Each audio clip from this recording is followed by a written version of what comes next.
All right, everybody. So we're gonna get some calls here. I kind of want to get the puts first. I think we're gonna have some downside here into this bottom area down here.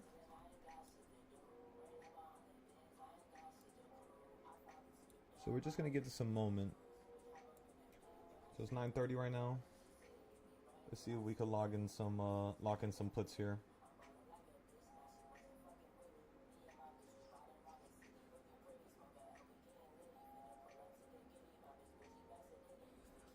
Ugh. Let me refresh the chart real quick.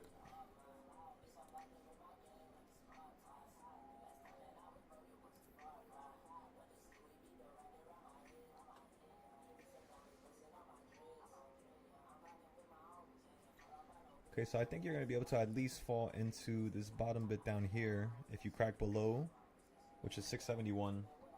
So I'm going to buy a 671 put right here.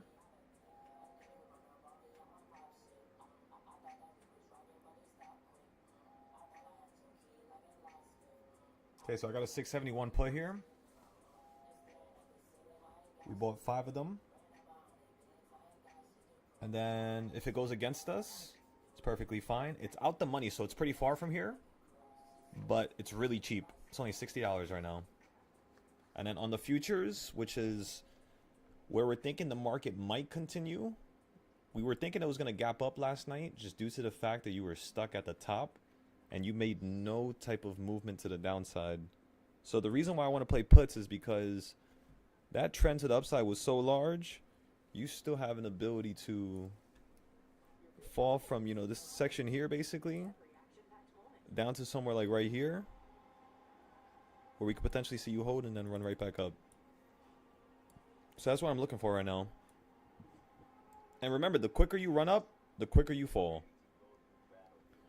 So when it comes to this market, wait, where was that line at? Let me make sure it's at the same spot I put it before. So it's like right in the middle. And then let's put this here. And this one goes back up here. And then this one goes over here. And I'll fix the rest later.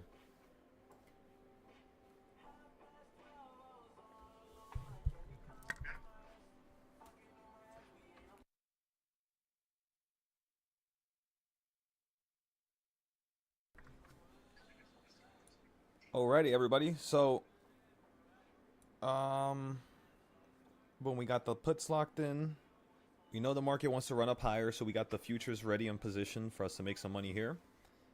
And then on the options account, what we're basically doing is playing the downside here of an option that's about 3 strikes away.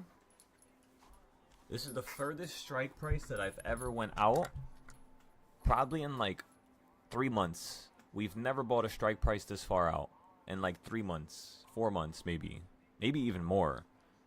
But the reason why we're doing it today specifically is just due to the fact that I know you have the potential opportunity for a large drop, but at the same time on the weekly and the monthly, you are going to the upside. So you might have a little bit more of a like a little peak here, where it wants to kind of peak over here in the 680s.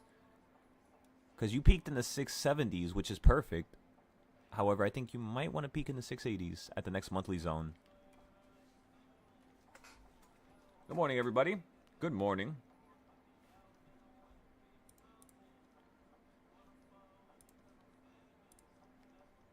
Good morning, good morning.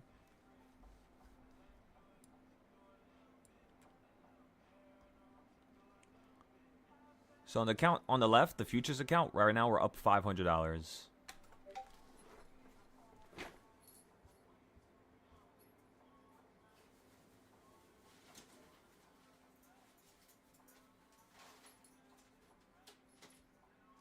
over my feet. Okay. So we got some puts locked in. We got that locked in.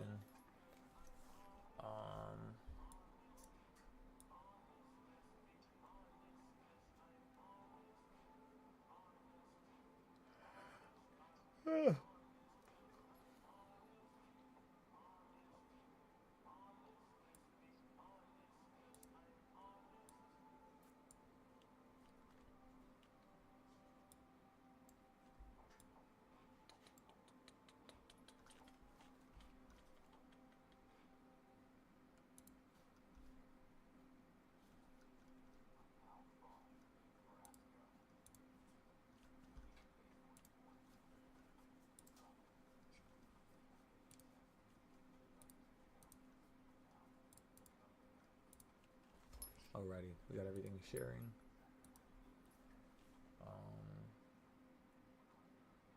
We can look at this later on. Let's fix this up here. So I'm just fixing some of my tabs around, trying to open up some space here.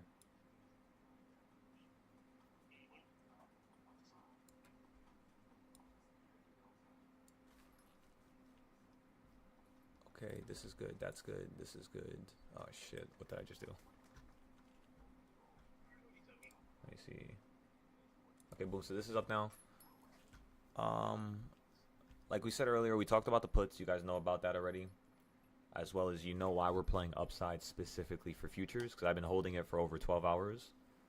I've been holding this shit since like 8 o'clock at night yesterday. Because I see what it's doing. It's like wedging to the downside, but you keep breaking above it and below it. So it's like when you had a wedge here, you broke below it, and then you broke above the top one. And then you created a new wedge down here, of course. And now you're listening to it. Then you broke, into it. And the top side is going to be all the way up here now, which is near my other goal from yesterday, which is literally right here. So when you hit this level, that's where I want to sell. And then I want to get into the downside for a quick little scalp. Something like this here. Boom, then boom. And then potentially more upside, right? And then, of course, more downside. The reason why is because this peak here, I feel like it's not going to be the peak. I feel like you're going to have another peak a couple of days later. Specifically, it usually happens like 4 or 5 days after this point, which today's only day 1. So day 2 or 3 is going to probably be up here tomorrow and the next day. So Friday and Monday probably are going to be at the highs. As well as if they're not, if you just fall out the sky here, you're going to end up falling straight down to here, all the way down to 6708 on ES. So you are going to collapse out the sky if this thing wants to fall right now. That's why I'm thinking, since it's holding so well, it still could fall. That's why we have those options as a security backup. You know what I mean? That's only, what, $600? Not even. That was like $300 we spent on that. So with just $300, we have an opportunity to turn it into $600 to $900. And it's being used as basically like a shield. And I'm focusing on the left account mainly for the future so we can get that payout on Tuesday or Wednesday next week. I'm trying to get that payout. So today we can, if we could finish day 1 and make $1,500 on ES, that would be a solid start. I'm just not liking how this market's opening up right now. What is this shit doing? Why are you so stuck up here? No movement at all. Which tells me at the end of the day, you're going to have a large-ass move. And remember, I'm still expecting the market to fall here. And then around 11 o'clock, I'm expecting it to peak. And then around 1 to 3, I'm expecting it to fall again from the top side up here. So I want to see it hit this yellow zone and fall from it. If that shit gets above it, we have a problem here. But there's a better put play right there where that arrow is. Yeah, see that? This is where you want to play puts. I'm sure it's easy to find, of course. And then remember this one, this arrow here. I put this arrow before you even, ran to this top side. When you just started running up to here, right? We already had this arrow here. The reason why is because it's the midpoint of the purple and the yellow. Watch. If I put a box right here. Boom. Look at that midpoint. Perfectly at the arrow, perfectly where the market ran to, perfectly where it fell from. Remember, this was the first trading style I gave to the public for free. I gave this to you guys 2 years ago, and just look at how insane it is. That's why it's so easy for me to predict overnight markets as well as weekly markets, because all you're doing is you're just zooming out like this, and you're seeing all the areas where the market's going to want to sell off. Like all the areas where you can buy puts from. We can actually add another area right here. So boom, puts here. If it gets above it, hold it for a second. See if it could just shift back down to the middle. Then you would sell out right here. So basically it runs to here, boom. Then you buy puts, then it falls to here, boom. Then you buy calls. But here's the thing. When you're buying these calls, this is how you do it, gentlemen. Ladies and gentlemen. If you want me to be honest with you, if you always are trying to make money and you're always trying to be be safe, you actually have to take losses. And you got to hear me out for this. Let's say if I play calls down here and I make $1,000 running to the top up here. If I don't think it's going to really stop here and I think it's still going to go up higher, I'm just going to put $200 into the puts. So now I turn, let's just say $200. It falls down to here. Let's say I double it because I went one contract out. Now my 200 is 400, so I made 200 plus the initial 1,000. Now I'm up $1,200. Right down here, I just throw in $50. Because what if it goes down lower, right? So I'll just throw in 50. And then down here, another 50. And then down here, another 50. Because that was the weekly move, you know? If you did this much of a move within the last week, I'm telling you guys, you could still do that same type of a move down. If not, basically continuing to the top side here. So you can still get a really large move. That's why I'm in the futures, by the way. Because if you get a large-ass move, I'm basically going to be able to finish this account. No problem. Because that's my theory right now. Is that if you guys trade one contract of MES, you will never lose an account ever. That's why I'm kind of like just testing it right now. One contract, sometimes two, right? Two over here, then you have one down here. And as you can see, most of my losses are stemming from one contract. But this one was a 2-contract loss. But yeah, it's not that bad. It's pretty good. The way I'm gauging the losses, like when I take a loss, sometimes I'll put the stop loss a little too close. Or I think for over here, this was what time is it? Yeah, this was towards the end of the day, so I wasn't trying to mess with that. You were already down 120. I was like, nah. Let's just get into another trade, you know, in like 40 minutes, 30 minutes. And we ended up getting into a trade 19 minutes later. Or we made 40, then 30, then 30, then 40, then 40. So we started making all that money back. Then we lost a little bit more. However, we're up $500 in total. Our win rate is about 86%. So it dropped from 89 yesterday. 58 wins in total, 9 losses. And that's pretty much all. So remember, I'm taking a really slow approach here. Which means it's very time consuming. It's very annoying. I'm not trying to be in and out. I'm not trying to scalp. I'm just basically holding for the bigger move. So yeah. Okay, so we got an insurance play. You guys understand the whole idea of me putting less money into that play because on the short term, the bullishness is very, very, very prevalent because of yesterday's slow move. Whenever you get a slow move, you tend to speed up right afterwards.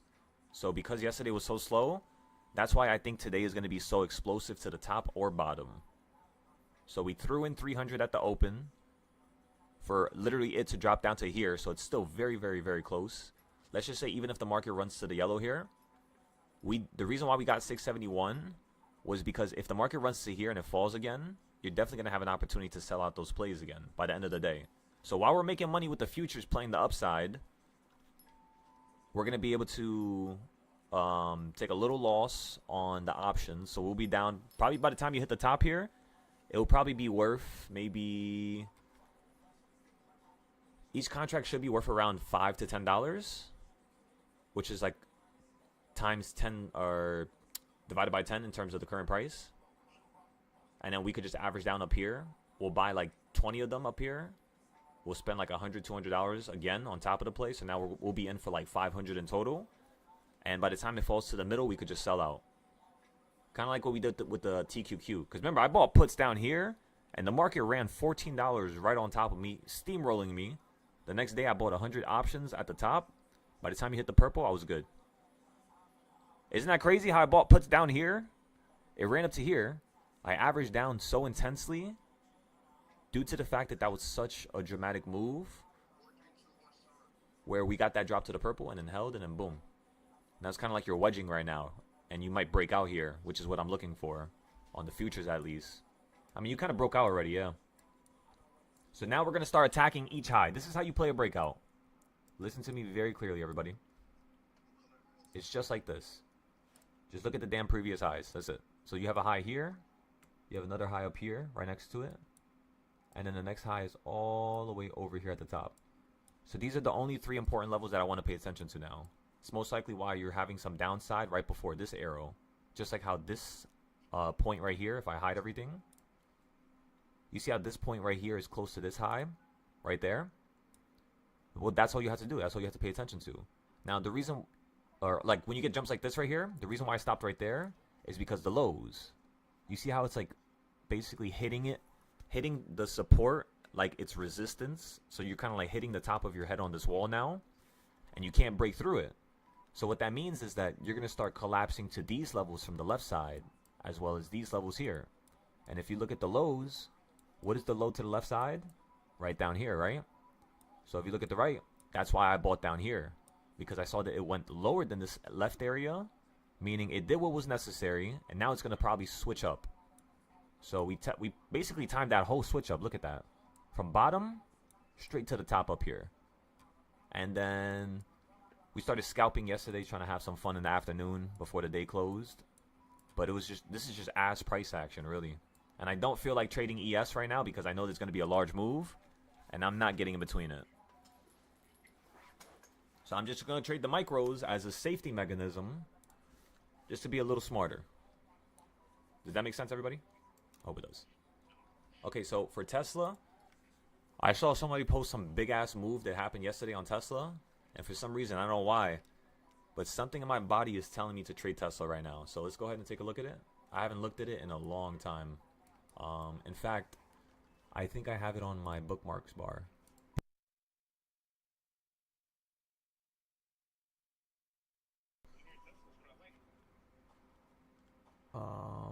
Where the fuck is it? Where did I put it? Let me see. Test.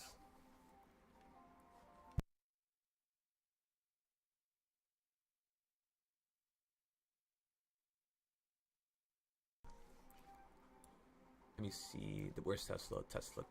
Tesla. There you go, you piece of shit. Keep falling. That means if we can have this fall down below 300, we are throwing 5K into this. We're dumping into this. Oh my god, this is beautiful. Let me check the DARP. I haven't checked DARP in so long on Tesla. Oh my god, I don't even know where I put it. All-time DARP, not that one. Not that one. Did I just break my computer? What just happened? I broke something. Row.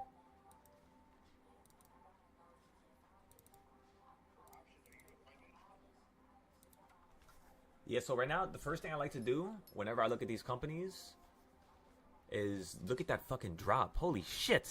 Oh, wait, that's not that much. Never mind. That's not that much of a drop. I thought that was like a $20 drop already. I'm about to say, holy fuck.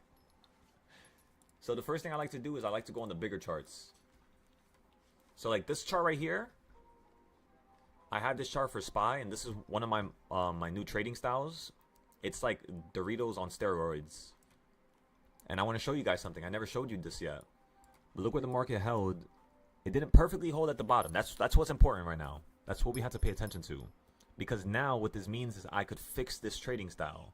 So I'm going to try to find one low from over here that would have told me your market was going to hold here. For example, if I kind of chop this shit up sideways, like this. If I chop it up like this, and I put it to the top of the yellow box, you see how it's kind of like in the middle? But it's like weirdly, because it's a Dorito, it's like hard to tell. So watch this. Let me show you something new. This is what I started doing. Get a line, a simple line. Go to a bottom.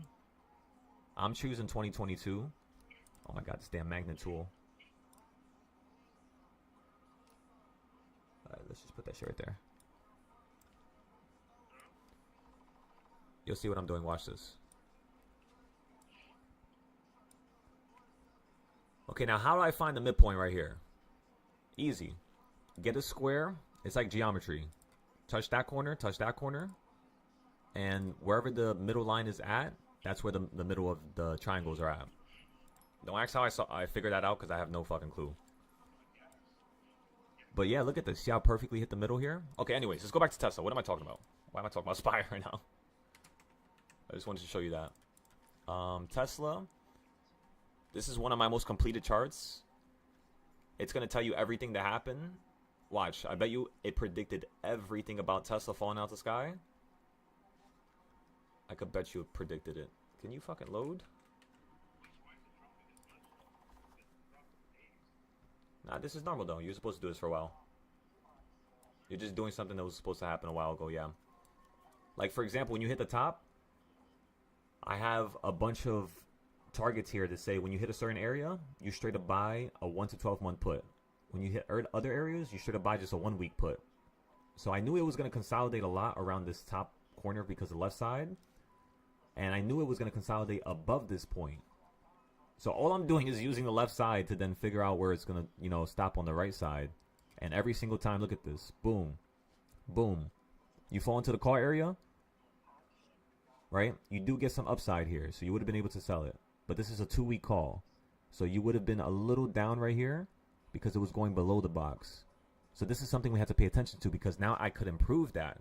I'm not just going to sit here and be like, yo, I can't improve it. It's good enough. No. You know, you're not going to get better like that. And then when you first hit this area, we said 1 month puts. Those got smoked at 420, but we weren't playing anything here. So we weren't getting into any of the plays. We were literally just watching it. And then when it hit the top, we started buying into the plays. And then you fell down to here. 1 week puts out. Again, those got smoked. These got smoked. These got a little smoked. This was perfect. This was perfect. This was perfect. And then right now you're at a point here. It says by 2 to 3 month or week calls out. So you stopped a little bit above it. About $10 to $8. No, about $10, $9. So that could be improved as well. Remember, this is not the best one. You're going to see the next one right now. And then, obviously, you have a middle point here, middle section that you fell. So you basically, what Tesla just did was fall from the top to the middle. That's it. Which is perfect. But I wanted to fall to, you know, down here.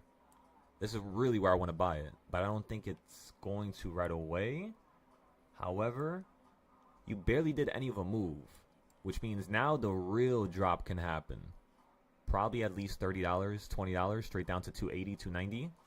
And once it hits this shit, we're straight up buying monthly calls right around here. $290, $280, as well as I want to see if we can get like maybe 10 shares. Because you guys have to do simple math, right? If you have right now, because we had to include the Tesla split, so it's times 8, 338 times 8. And then we got to minus that by, okay, so that's going to be around 30,000 from here. No, not 30,000, 3,000. That's times 10, potentially to a times 50.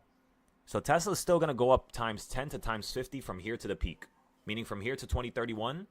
And that's without SpaceX. If this lunatic connects SpaceX and Tesla, I'm just letting you guys know, this shit is going to be worth over $100,000. This is going to be one of the most expensive stocks in the whole world. I promise you. Probably a $10 trillion cap. And right now, that's about a 10x with just Tesla. However, I think Tesla's going to need the help of SpaceX in order to achieve that type of, capital. Or that type of, worth, you could say. Now, my numbers are specifically relating to the fact that Tesla's times 3. So if you multiply 338 times 8, that's 2,704. The next thing you want to do is divide that by the peak. So the first peak that I think Tesla was supposed to run to, because right now you're at 2,700 times 8 after all the splits. So Tesla right now should be worth around $16,000 to $25,000 on the minimum, the market cap, and on the midterm, it's supposed to be worth around 50 to 60,000. On the large term, around 100K. So if you have, obviously, its current worth, which is 2,704, you divide that by 100K, or you divide 100K by that, you still have times 27 from here to the peak. Which means if you're trying to actually, let's just say, build a portfolio to become a millionaire, how much money would you need to become a millionaire by the time this thing hits that type of a market cap? So you can perfectly predict it. I would say let's go ahead and divide this or multiply this. 27.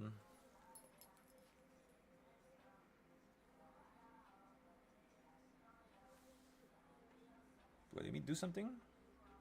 Let me double check the numbers real quick. Oh no, my ass was a little off. So that's times 39. So that's actually times 39, everybody. So times 39. That's basically how much money you're gonna make. So if you have, let's just say, if you have 10,000 into Tesla right now, right? It will be 10,000 times 39. Just think about it like that. Whatever money you put in, it's times 39 from this current area right here, right now. That's $390,000. Right? $390,000 is how much you're going to make if you just have 10,000 inside of Tesla right now. And you just hold it for the next 5 to 6 years. 2032, 2033. So yeah. If you guys could take out 2 payouts, remember, how much money do you need to have a payout? $100. You straight up, you do what I'm doing. Maybe you might want to sign up to the classes, right? Maybe you think my help is really worth it. If you think so, check them out. Because I can help you most certainly take out a $5,000 payout within a week to 2 weeks if you guys are serious. You know? If you guys would like to see how I'm so, confident in that, I could show you the Discord. I could show you my own payouts. I think it's unnecessary now. I've already showed you guys enough. But yeah, just let me know. I'll post it in the chat. I'll show you guys. Make sure that you're real confident about the ability to even be successful here. And then just dive into the deep end. That's all I need you to do as a person. Dive into the deep end and really understand what I'm trying to do for my students here. A lot of the trades I get into, they're ass purposefully. Why? Because if I could teach you how to deal with a situation that's always against you, when it's time for us to get the best entries throughout the day, which is one of the reasons why I haven't put a lot of money into options today, that cheaper trade was, again, a test. Trade number 1 is always a test. That's how we work here. But at the same time, it's a test. What we decided to do was use it as insurance as well. So not only is it a test play, but it's also insurance in case the market flies, out the sky and basically falls to the floor here. So boom, we got that covered. And then we have the futures on the left side here. And with this, all I had to do is take this shit to, where's the number? So all I gotta do is take this right here. You see how it says 50,480? All I gotta do is take that to 53,000 and boom, I get an Express account. Now that goes back to 50,000 flat. So when I get the Express account, this is gonna turn yellow right here. It's not gonna turn white no more. And now I'll be able to have only $2,000 of a buffer. So if I could make $12,000, I could take out 6K. Because these applications have a certain amount that you can take out. They don't allow you to take out anything right away. So again, you pay $100. You do a little bit of magic. You make your 3,000 within the course of 3 days, 4 days. And then, ladies and gentlemen, I'll be a little annoying, I guess. The next thing you want to do is you go into your payouts and boom. As you can see, these are all my payouts I took out before we took a break. And we started testing a little bit more things with SPY and a couple other names. And look at this. I took out 5,000. They gave me 5,000. I can even show you my Wise account so you can see how I took it. Yo, I'm telling y'all, that shit felt like just fake money. It didn't feel real. Even the day I took out the money, the first day, I was just like, you can actually make money from this? Like stuff like this? And then I was like, all right, let's take out money again. And then a couple days later, we took out another 5,000. A couple days later, 10 days later, I took out another 4,000.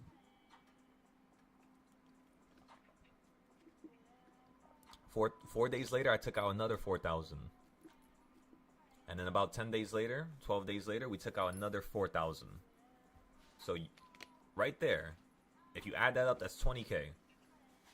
If you dump a quarter of that into Tesla or half of that into Tesla, you have secured $390,000 at a maximum, which means on the minimum, divided by half, that's how much you're going to make. So half of $390,000 is going to be around 145K. And, or nah, 140K?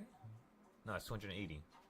That's, it'll be like 190 something. So it'll be like 190K, 180K. So 180 to 190,000 is how much you gentlemen and ladies will make if you hold this for the next couple years. So yeah. And then you can quarter it, right? So if half of it is 190K, what's the quarter of that? Or what's half of 190,000? And then boom, boom, boom, boom, boom. I think you guys see what I'm saying now, right? About 95K, 100K. So with just $10,000, I could 10x it basically on a minimum. If Tesla just does a quarter of what they were supposed to do, and they don't even merge with SpaceX, they don't even have to merge for SpaceX for this.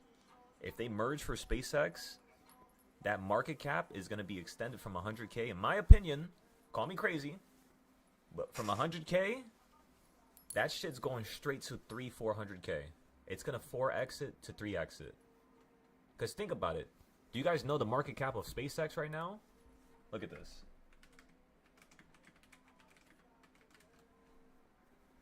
So SpaceX's market cap is 1.7 trillion to 2 trillion. That's basically more than, that's almost as much as Nvidia.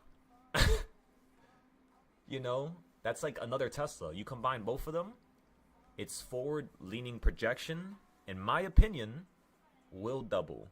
So that's easy, boom, right there. Tesla's worth 200,000. So that means that number is going to be extended by, instead of 39, it would be $10,000 that you put in times basically 78. So times 78. That's $780,000 that you would make just putting $10,000 into Tesla, into the stock, not even an option. Imagine the options. But we're going to do the options after. But first, we got to buy the long term so we can lock it in. Because when you have something in the long term, that's what actually makes you trade better. A lot of traders, they don't understand that in order for you to trade at your best, the only way you could actually do stuff like this here and trade at your best is if you have multiple accounts that you don't care about. So it's like, imagine if I had 10 accounts where, you know, each of them have 10,000. No, let's just say each of them have 500, right? The way I'm going to trade is going to be way better than if I just had all that money in one account. So you just kind of use them all like rocket ships. Test different ideas, different concepts. Start narrowing down your favorite type of trading style and play style. Because even though I'm trading right now and I'm trying to make money, I'm still testing ideas. It's just not, I'm not kind of like just diving into the deep end. I'm making sure that this is something I've experienced before. And if it is, well then boom, we can get into an entry. And no, yeah. So once we lock in the long term, we'll be able to trade the options much more fluently because we won't care. If we sell out of a call, you know, too early and the market runs up higher, who's really losing? Exactly my point. So that's how I like to trade my SPY options. I'll buy something for like 3 months out, 4 months out, and it makes me not give a shit for my short-term options. It makes me sell out real early, like 20%, 20%, 20%, 20%. But that's the reason why, you know, you can be so successful. Because remember, if you have $3,000, 20% per day, that's $100,000 after 23 days, 24 days. That's how simple it is. A lot of people, they just go, like, for example, I did that shit too. Don't think that that anybody's different. Don't think that I'm different. We all like are the same people. When I hit my first 10,000, the first thing my dumbass did was put in like 3K, 4K into something. And that's not what you want to do. You want to keep going to like 20, 25. But yeah, I did it like a dummy. And I almost lost the account. But then I made it back. It was a SPY option, I believe. And then after that, I was like, all right, this is too much. Let me just trade Tesla now. Let me try to learn that. And I did the same stupid mistake, like a dummy. I go ahead and I put in, and now I'm at like 17,000 a couple days later. I put in instantly 9,000 into the trade while it was worth $1,600 each. You know? like a dummy. 3 hours later, it's worth 1,200 each. I'm already down from 17K down to 13K already. Now I'm itching. Now I'm like anxious. Now I'm like, holy shit, I think I fucked up. I think I fucked up everything. So I had one thing I could do. And one thing I could do was average down. So I put a bunch of options to buy in at $50 and $70 and like $80. And the damn market started crashing. It goes to 700. Now my 17K, because I put in only about half of it, was down to like probably 12, like 11, 10. I'm getting numbers a little bit mixed up, but we'll take a look at it here in a second. I have it all recorded on the chart so you guys see it with the pictures and all that. But I remember, because this is 21, October of 21. I remember we had so we had around 17 to 15. We threw in like half of it at first. And then when it hit $700, I bought a little bit more. I probably bought like 3 more, 4 more. And then the rest of my money, I literally just put it for $100 options and $50 options. Because I was like, all right, if it gets this low, at least I'll catch the bounce at the bottom. I'll make some money on the way up, and I'll sell it for like 300 each, 400 each. I'm crying all day. Swear to God, I was like stuck staring at the wall. I couldn't do nothing. I couldn't go outside. I said, fuck this. I'm just going to go sleep. I'm going to wake up tomorrow, and I'm going to see how this turns out. I wake up the next day. I see how it hit my options at $50 and it bought everything. My average went from around 1,000, 1,200. Because remember, I bought a couple at 1,600. So it was hard to bring down that average. But I brought down my average because I bought so many at $50. Literally, my last 5,000, I was just throwing everything into that trade. And it ended up running to 300 where I was profitable, which was my average around 300, 400. It instantly shot to 600 the same day. So now my option just went from $50 to fucking $600 within the day. And now I'm just like, all right, I'm going to sell a quarter of it. I sold a quarter of it. The shit jumps to $1,200 first. I sell basically another half of it. Now I only have like a little quarter left of it. The shit runs to $1,600. And I sell the rest. By the end of the day, each option was at $2,000. From $50 to $2,000 in a day. That was when Tesla was running from $800 to $1,000. So it was crazy movement. But yeah, that's basically what happened. So I kept making the same damn mistake. I kept over leveraging. So the way I found out like I should stop doing that, or I could stop doing that, or I was kind of like trying to put in place like a method to make not one do that for like my friends or for anybody else that had experience with trading and made some money. Like how could they sustain it? It would be always to only use max of your account in any trade, just 20%. Just kill 20% of the account, max, which means that includes averaging down. So if I have 5,000 right now, again, 10% to 20%, right? So you're going to use around $500, maybe around 1,000. But if I'm going to use only 20%, I'm going to put in 500 at first, and then put in another 500 to average down. You know what I mean? That's all you have to do. Just think about it like that. Put in half of what you want to actually put into the trade now, when you think it's a good time to buy. And when it goes against you, all you got to do is wait for the next best location to buy. Which I could show you, of course. I have that information made already for you. And then, boom, you just average down. Boom. Falls from that location. Boom, you get out the trade for X amount. Let's say it doesn't fall down. Well, boom, you only wasted 10 to 20% of your account. We can make it back again. Let's just use another 10% and slowly penny pinch. Meaning if we use 500 again, the second that shit is up 100 to 200, sell. Then use another 500. You're up 100, 200, sell. Then use another 500. And just literally keep doing that back and forth, back and forth, back and forth. With a tight stop loss, $20 to $50 on $500. Which is about 10% of the 500. And as long as you do things real structured, you will never be able to lose your account ever. It's impossible. But you need to have some decent capital to start with. Like, honestly, in my opinion, what you guys should do if you want to listen to me, this is what I suggest. Start a combine, pay $50, test. Your first combine's a test. So you're not... Okay, so look, basically, let me show you. So go here. You're going to buy a standard account. No activation fee. You're going to be like, wait a second, I'm going to have to pay $149 later. You're not going to pay for shit. This is test. I'm going to make you kill this account regardless. For now, just pay only $50. If you could show me that you could take this account and make $3,000 and turn this into an express account, what I'm then going to tell you to do is, all right, you spent $50. Now the account is going to be used as a test account. If we can make more money with the options, we'll pay for this. For now, the next thing to do would be to pay for this. Because remember, I said you need multiple accounts. The more accounts you have, the higher of a chance you have for you to have success when it comes to trading combines. And I'll explain in a second why. But again, get the $50 account. And by the way, I'm not fucking sponsored by them or anything like that. I fucking hate Top Step, actually. They're so annoying. They fucked up so much things in the past 3 months. Actually, no, hate is a strong word. I dislike them.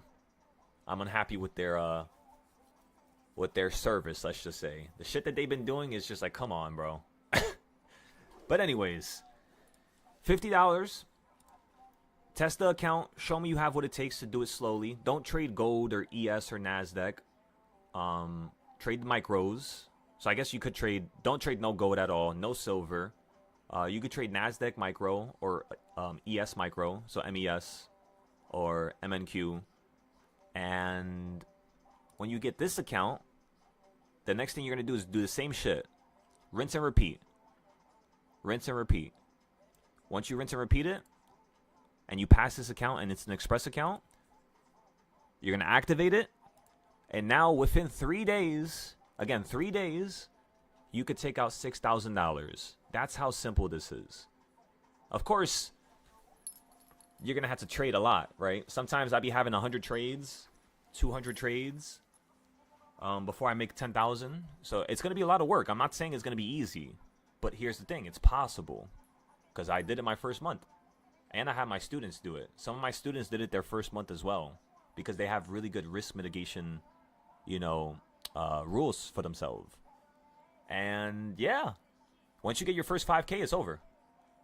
I'm telling you, it's over. Put 1,000 into options. Put 1,000 on the side just in case you need to buy more express accounts. Like, put that shit into your savings account. Don't touch it.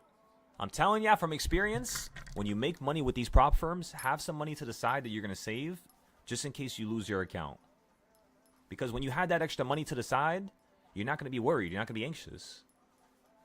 You're not going to go down to zero. You're not going to have to wait 3 weeks, 4 weeks before you could trade again for your next paycheck. You're straight. And then, so that's $2,000 minus $6,000. So that's $4,000 left that you could spend. We're going to take another $2K, throw it into the long-term stocks. And then that last $2,000, we're going to throw it into a Webull futures account or a NinjaTrader futures account, which is a personal trading account now. Because I could show you how to take $2,000 into 20K within a day. And then the next day you could take that money out. I kid you not. That's what you could do on a personal account. That's why this stuff is all ass. If you want me to be honest with you, this is just a good start. But that's the thing, is what's going to be able to give a person a decent start to be able to allow them to have more opportunities. It's this right here. Because think about it. If you throw $50 into an option, you're going to have to average down with like another 50 or like another 100.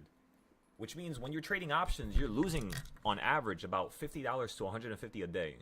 Versus the last time I bought an account here was last week. And then the last time before that was the last week of last month. So I bought one account here and one account here. That's only $200 in total versus me wasting 300 here, 200 here, 100 here, 300 here. And before I even know it, I'm down like $1,000, $2,000 on the options, plays throughout the week because of my performance. Versus with this, I am basically only in for $200 in the past 3 weeks. So we kept this account the whole week, which is perfect. That's what I wanted to see, is just us take this real slow. Because usually it just takes me 4 days to finish an account. But that's the reason why I'm not trading gold right now, because it just makes it boring. I'll be honest with y'all. And I kind of want to have some fun with you guys. I kind of want you guys to do it too. Because when people see me trade GC, they're just like, all right, let me do it too. But they don't have that that practice in with it yet or the experience yet. So it tends to just zap their accounts really. But yeah, hope you like my little TED talk right there. And then boom, you start that 2K. So with just $100 or $150, because I'm going to have you buy the other account as well to have two of them. What I'm basically telling you is within 2 weeks of you spending $150, if you do it slow and you listen to everything I'm saying, you could turn that into 6K, split it into stocks, options, and another futures account, and have some money in the background for more futures accounts. That's 4 things. Buy more Express accounts. Slowly trade with that first Express account. Do not lose that shit. Treat that thing like it's like you lose it, you die. The next 3 Express accounts, do the same thing. Pass the combines, you make the 3,000, then activate the account, because 3,000 is step 1. Then activate the account, and then you make 12,000, that's step 2, and then you take out 6,000. That's step 3. So now, you go from making only $5,000 a week with one account to then making $25,000 to $30,000 a week. You heard me loud and clear. $30,000 a week is how much money you could make just by starting with $150 today within 4 weeks from right now. To be safe. I would say 3 or 2, but that's going to make people feel like they got to rush it, but that's not the case. So within 4 weeks from today's current date, you guys could be making over $30,000 a week. If you want to. If you don't want to, that's none of my business, but I'm just giving you an idea as to what you're capable of and what's possible. Because we're all capable of this. Don't think that you're not. You just need to do the right thing and listen to everything I'm saying. That's it. Don't do your own thing. At least not yet. Yeah. Boom. Boom, boom, boom. How was that, everybody? Any questions? You want me to explain anything more into detail? For everybody who's on my Discord right now, Nels, Andode, all you gentlemen. We're clear on this?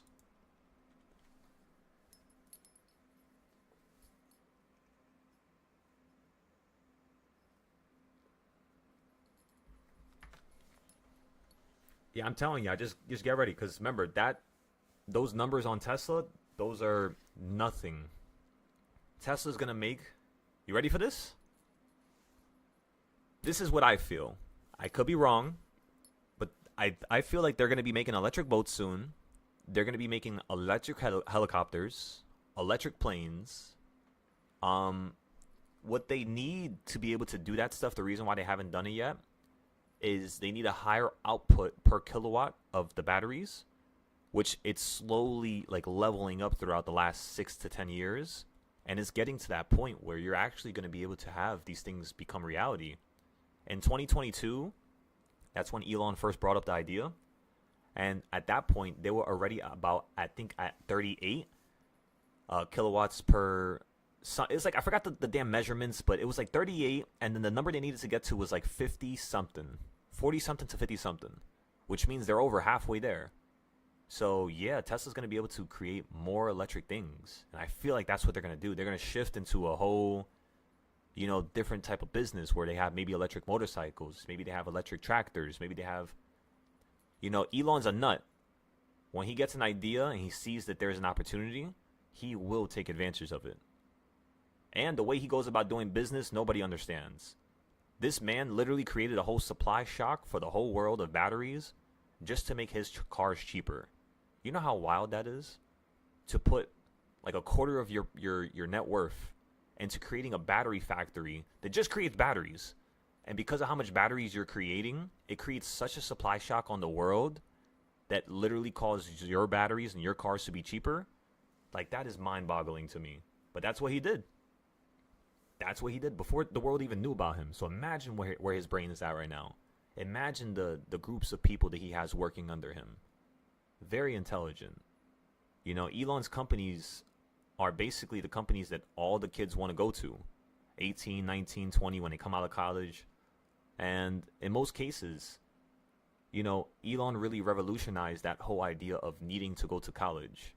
He just wants to see if you have the ability and the track record to be able to complete things. Because once you have a track record or you have an ability, you can take advantage of that. And you could, you could do something with that. You can grow with that. And that's how he kind of spoke to the world when I was younger.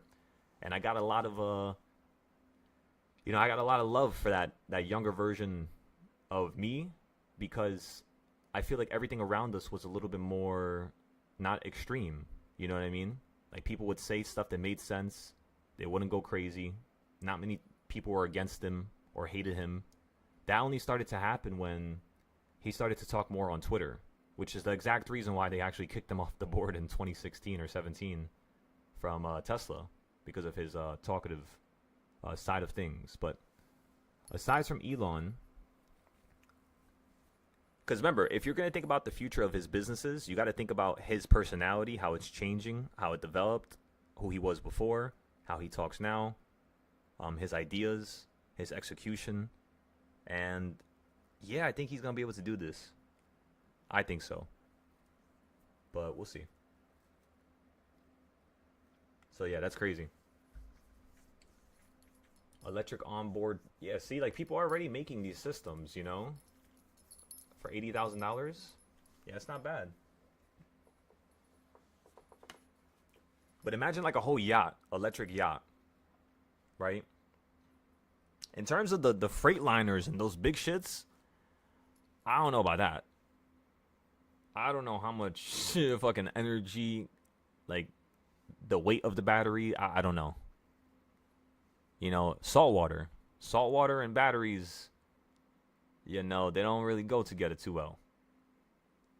So it's definitely going to be something difficult, but I think they'll be able to do it. They are very intelligent people. I believe I heard of that company, yeah. I remember I invested into some company called Wave like a while back.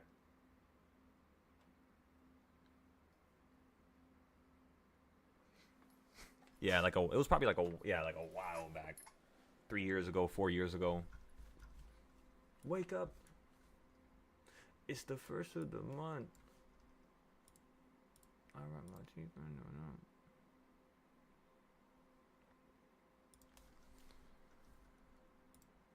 All right, let's put these Tesla charts to the side here. I didn't even show you guys the other Tesla charts, the more important one. Where is it?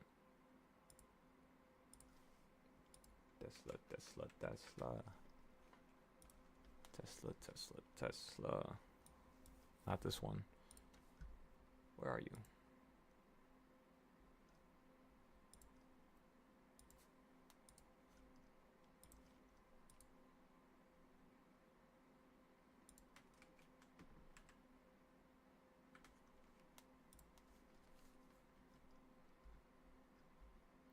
There you are. This is what I wanted to see. All right, perfect. Let's see how this chart worked out.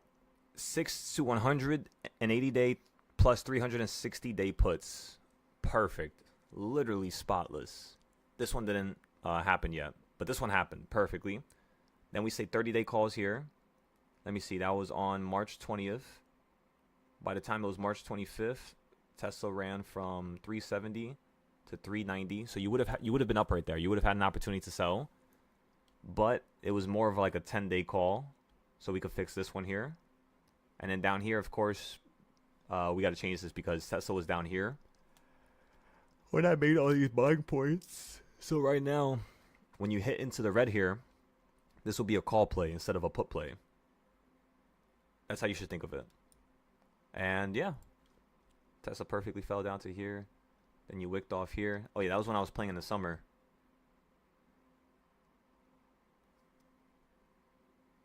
Yeah, that was probably one of the craziest Tesla trades I ever had. Like right here, I think we put in around like, what was it? Like 60,000 from the paper account. And then right up here, that was worth like 300K. That's why this competition, we were at like 600,000, 500,000. And then SPY pretty much just ended up killing the account because we had a bunch of 0 days. Wait, the Tesla trades, they were amazing. Let me tell ya. And then you're back to here. It kind of did enough, you know, but yeah, I think it might fall down to here. That midpoint right there, which is 309. I could easily see 309, if not 270s again. But then again, if it wants to come down here, we should have a wedge line from here to here. And then let's pick this one up a little bit. Perfect. Let's put it like that. I like that a lot. So yeah, when it gets near this line right here, we want to buy calls. That's the first time we want to buy calls.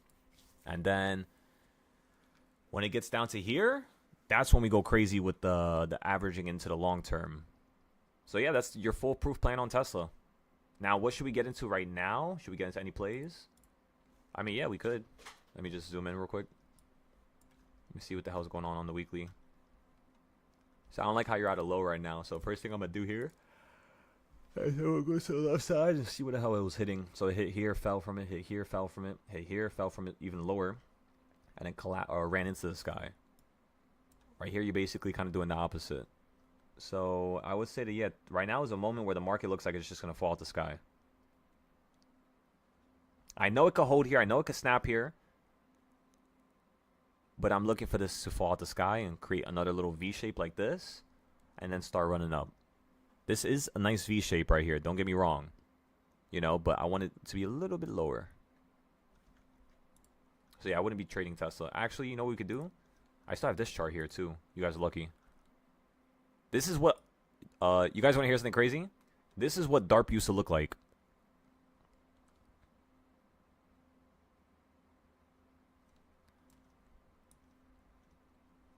So I would separate it like this with the purple lines and red lines. And look at how it's perfectly holding on top of this line here. Actually, no, I think I got to reset this. I think it's below it. Never mind. No, it's perfectly on it. Oh, no, this is the 1 day chart. That's why. Let's go on the 1 hour. Oh, no, you're still literally perfectly holding on it. So, ladies and gentlemen, really simple, really easy. Tesla falls below this right here, 336.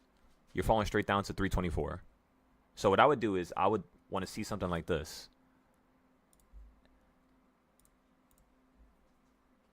And then I would get into puts to potentially play this downside here. If I see it fall below here, I'm going to get into puts as well. But I'm going to put way less money. I'm not going to put as much money. Because it can either do this or it could do some shit like this. Where boom, you buy a put. It falls. You're up 50%, 40%. You don't sell it. Now you're down 30%. And then it wants to fall to here. And you only make 100%. Instead of right here, if it falls straight down, you would make 300 to 400%. And then on this trade, because you're falling from a whole different area code, you would make 600% to like 1,000%. So that's how you want to trade Tesla. You have to understand that you don't need to put in a lot of money to make a lot of money. You just need to buy at the correct locations and have enough risk mitigation to establish some type of vantage point, you know? Yeah, that power gen thing is pretty cool. It just generates water, right? Or energy from the water, right? Or is it like a thing that you could use to like paddle board or some shit? It looks like a water generation device because of how close it is to the surface.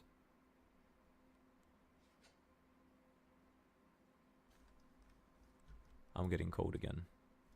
Yeah, I'm getting cold. 338. At the top, you were at 345. All right, let's go back to SPY here. Wake up. It's the first of the month.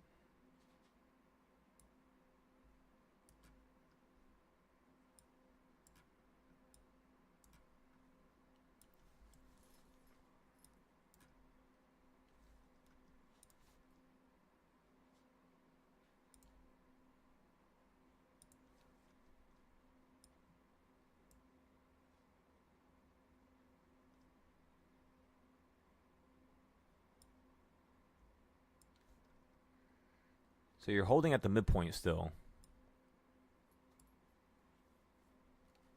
Let me turn on this heater. I'm fucking freezing right now. Ugh.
We finally got some movement.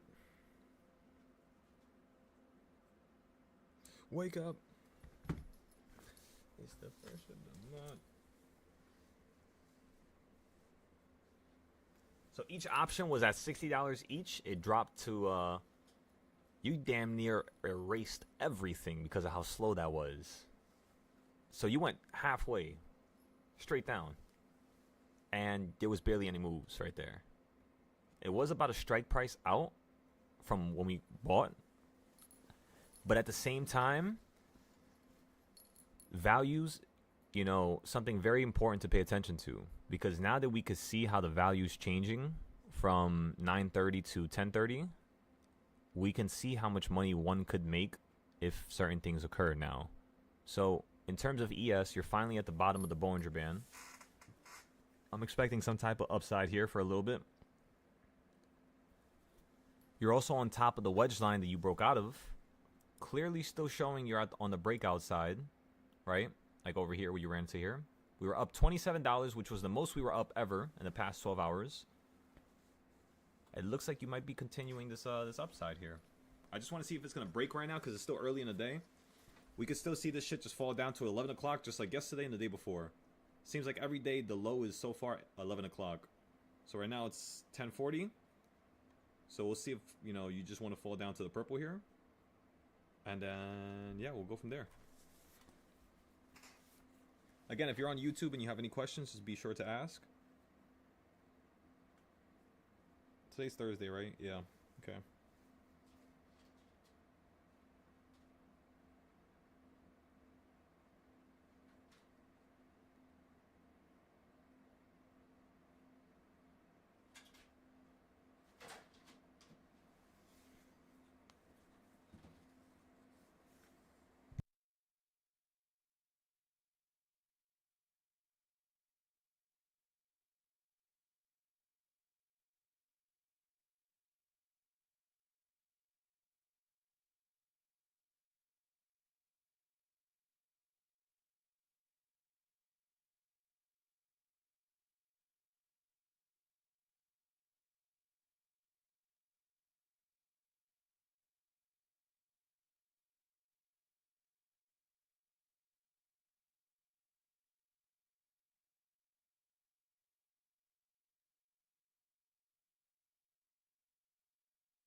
Okay, so it's just chilling at $45 right now. It hasn't made the move, hasn't did nothing yet. The one thing I love about options that are 3 strikes away is that when the market moves in that direction and it goes from 3 strikes away to then being in the money, you actually gain, you know, the most money. The multiple is a little bit higher than one contract or one strike out. The multiple is about probably like 2 times as much. Meaning if I get a contract for $60, it's easier for me to go to 180 than it is for me to buy something at 180 and go to $400, $500. You know what I mean? I hope that makes sense.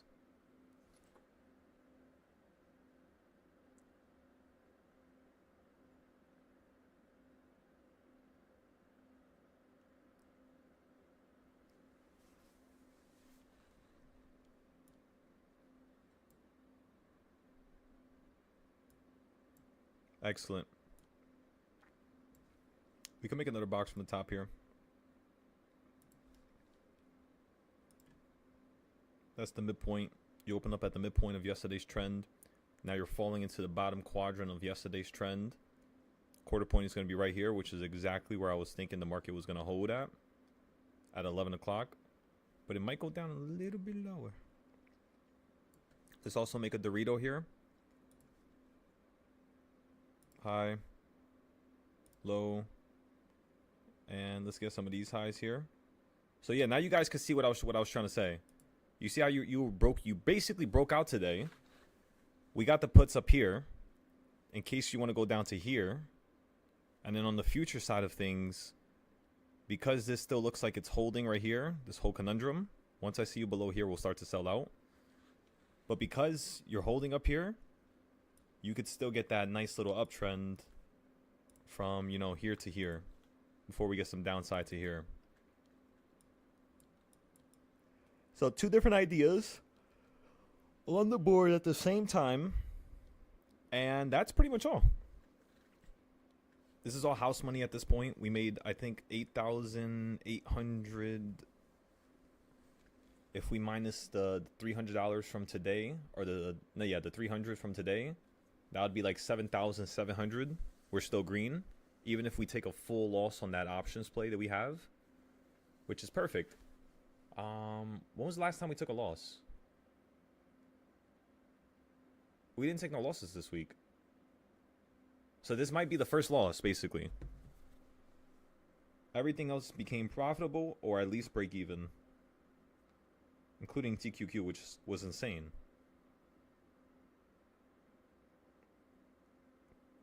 $671 play. Currently at $40. Let's go ahead and check IV real quick. 21%. Okay. We'll see if that increases.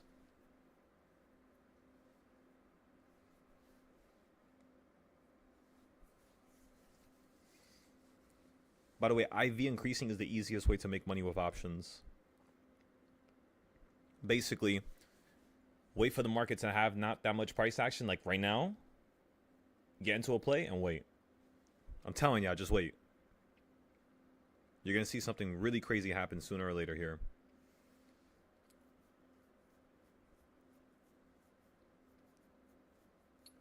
Wake up. It's the first of the month.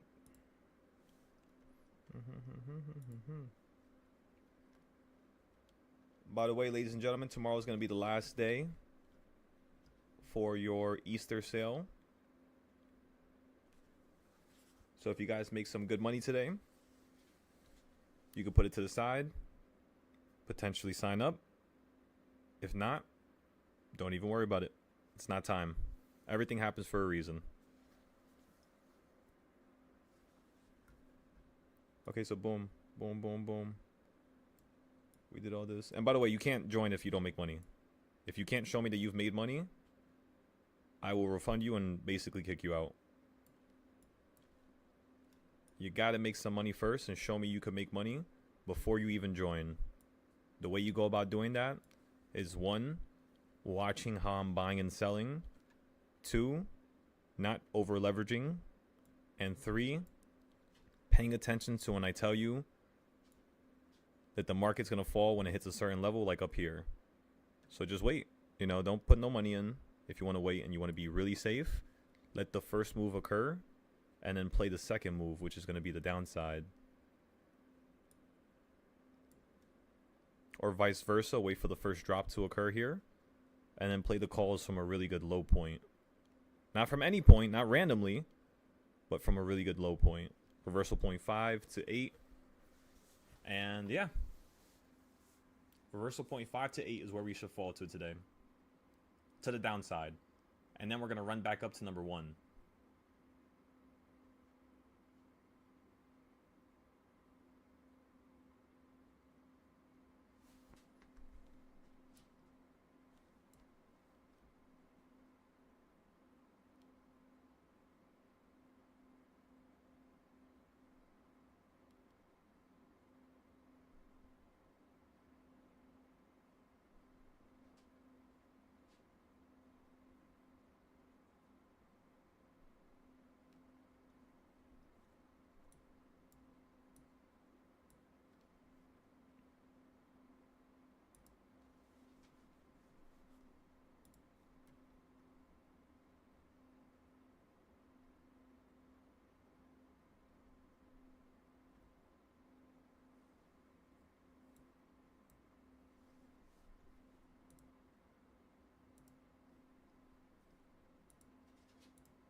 Yeah, that was a beautiful sell. Look at that. And you're falling from that area perfectly. Let me see. Let me refresh it. This shit is like all lagging. Yeah, no wonder you're stuck here, everybody. You're perfectly stuck at this damn level. So once you get above this, you're going to start running into the sky. If you can't get above this, you're just basically going to do what you did over here, which is just probably tank down to here, halfway. 666, 665. You might hold here and then start running right back up again. We can also make a nice little wedge line to the right side.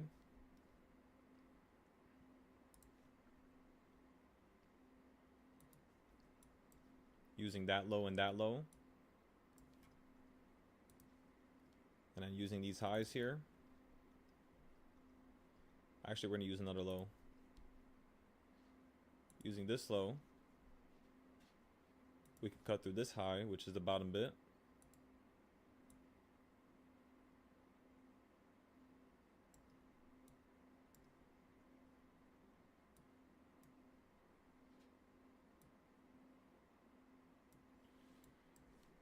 And then when you hit this area here, what that tells me is this is definitely going to be an entry for calls.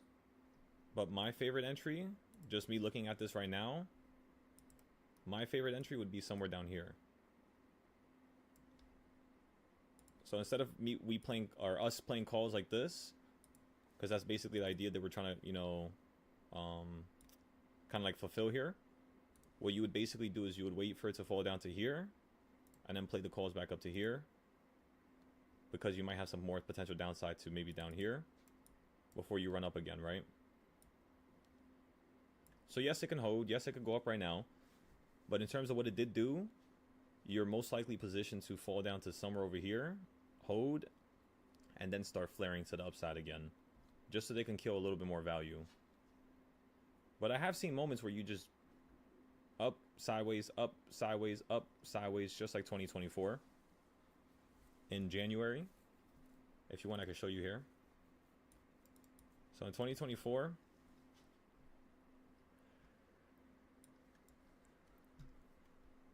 where are you? I mean, just look at it here, right?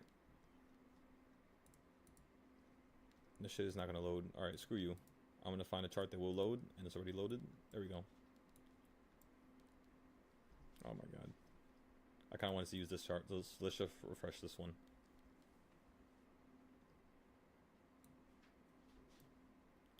Okay, so 2024.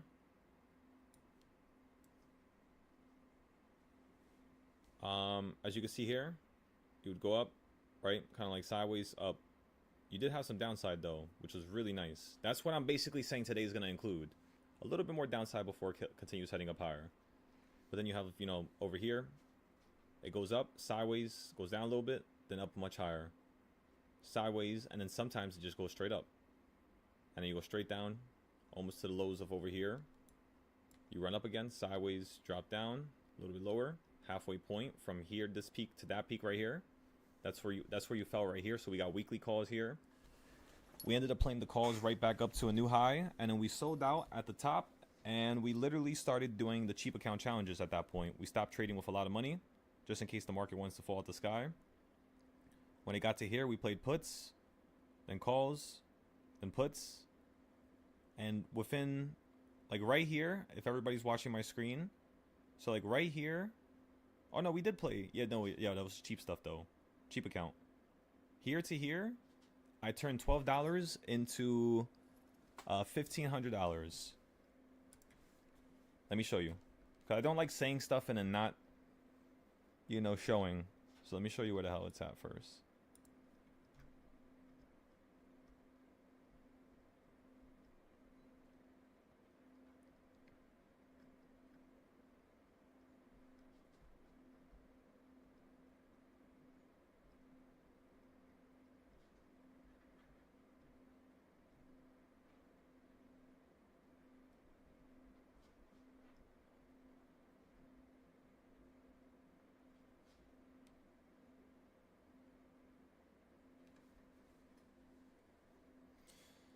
I found it. Okay, now where's the next picture? That's 12. Oh no, that's not it. Let me see. Is it here?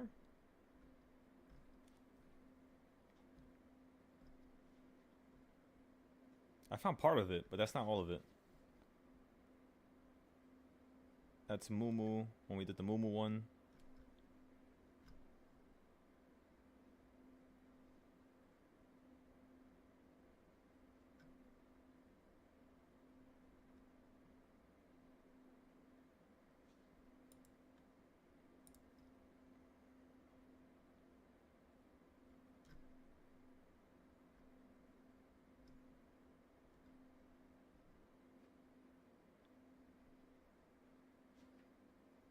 We've done so many account challenges. This is insane. This is crazy. I didn't even know we did this much. Holy shit.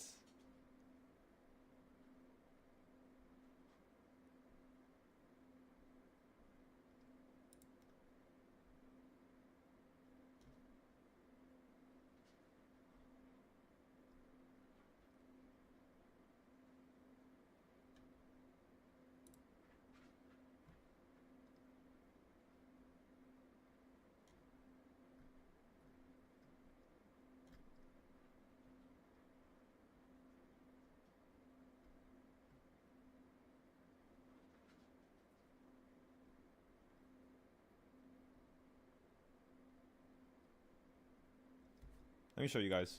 I'm trying to look for this damn thing. I don't know where the hell I put it. This is October. This is 2025. So I gotta go all the way up. 2025 still. It's crazy. 90% of the people who used to post all these trades and do all this stuff, they're all gone. Well, I mean, I did kick them out, but it's crazy how like people do so good and they just don't want to go further. I don't know what it is.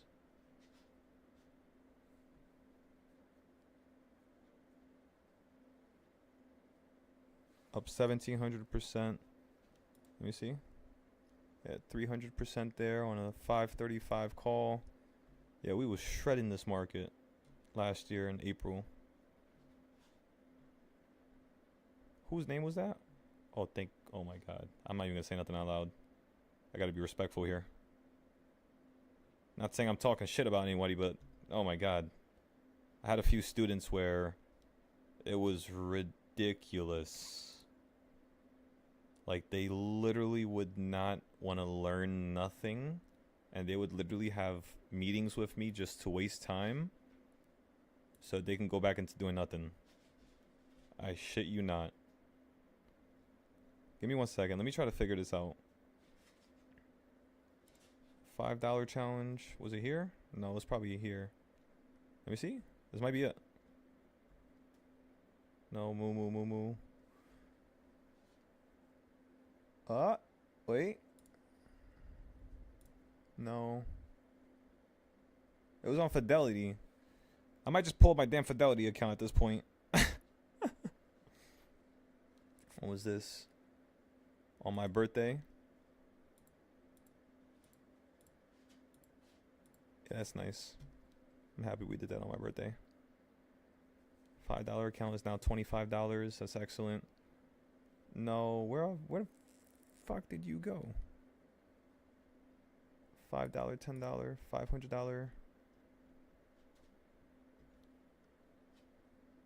Oh yeah, this is when we were trading Tesla that time. Let me see, what's the date? 8/3. Yeah, literally. That's August. No, but that's not the same time. That's a different time. But yeah, he had bought something for $500 and sold it for literally $700 one play overnight. So like even new students that would join within a week, they would be making their monthly, membership back, which is really what I cared about the most. That's old classes. Futures add-on, no classes oversold. And by the way, this is called the graveyard. This is where I have all my old stuff. Oh yeah, when I used to post stuff to separate tiers.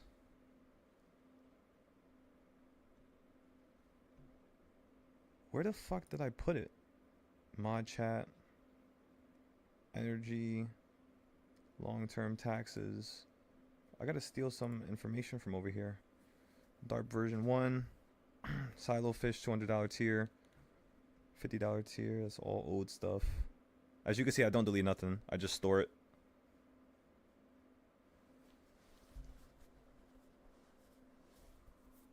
You know where it probably is? Now that I think about it. It has to be here. 0 to 100%. It has to be in one of these chats.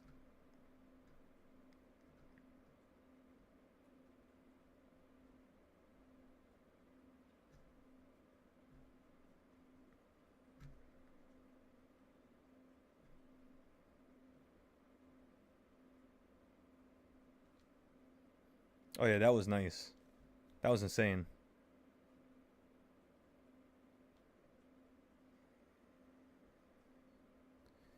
Yeah, I'm not gonna be able to find this shit like this. Let me search it up.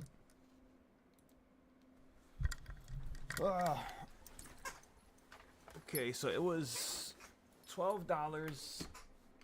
$12. 12 to 1500. That should be able to make it pop up. Am I on the right Discord? I am.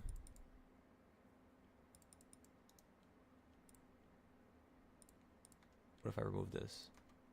No. Do I have to put the $sign on both? No. Okay, filters. No. Oh, that's why. I think I'm in the wrong chat. Let me see. Let me go to the top. Go to chat here. Nope. Okay. So, let me think. Let me just put $1,500 then. Okay. Let's look for it now.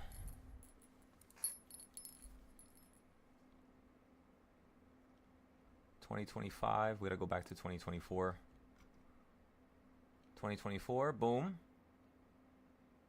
Oh, there you go. There's the account. Why couldn't I find this? So look how stupid this is. $12, and then it went to $400, right? I was trading Tesla and SPY, and then I started strictly just trading SPY, instantly into $1,400.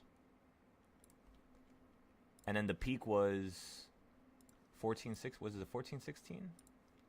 I thought it was $1,500. Maybe I posted again later. I was doing cheap calls right there. Oh, I passed right through this. I remember now. But yo, isn't that crazy? Just like that, literally. So if you guys want to start challenges like this, you have to tell me. And just, just let me know. Mention it to me. This damn little shit, Spy. Look at you. Right back at the high again. Come on, give me my $150. And I'll be on my way. Yeah, I think my YouTube chat is just broken. So I apologize if anybody's messaging or sending any text inside the chat. It might be a little broken here.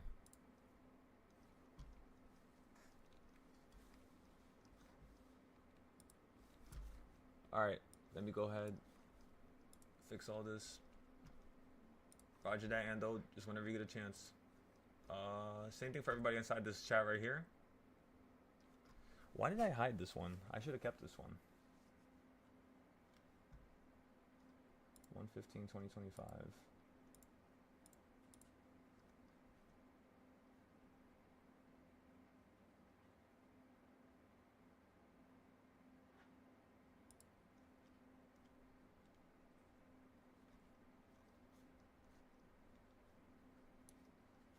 Damn, it's crazy. I literally destroyed this whole entire business. Wow. I used to have so much people here commenting and liking stuff and posting stuff, and it's just like, damn. Was that the right call? I guess we'll see. Was that the right call? Because since there's less people, there's less comments. More people equals more, comments because they feel like it's more of a community. Right now, it strictly feels like it's, empty. Just due to that. I don't know. We'll see. We'll see. We'll see. Oh, yeah, it works, John. Okay, so never mind. I refreshed it. Perfect now.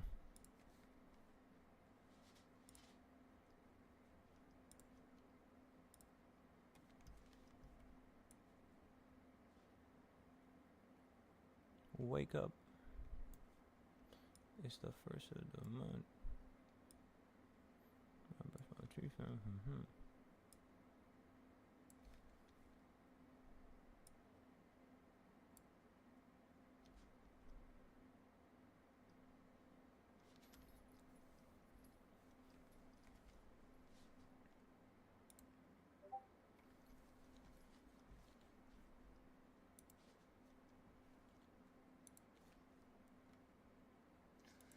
No, I know, Brian. I know, but it's just like, I always just wanted to have literally a big community.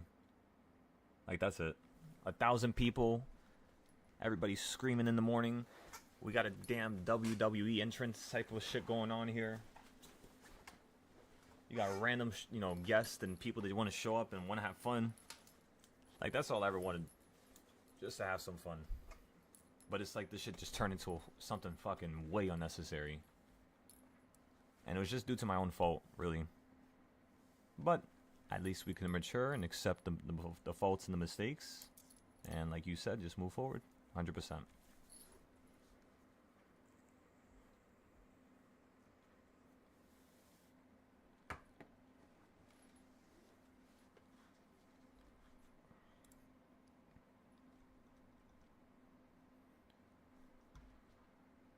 Wake up.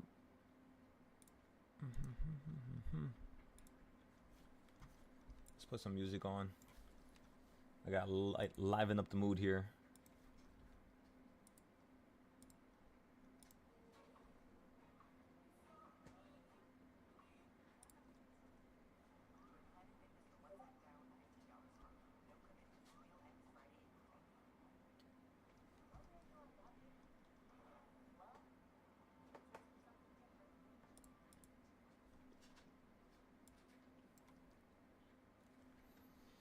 Alright, what time is it? 11 o'clock?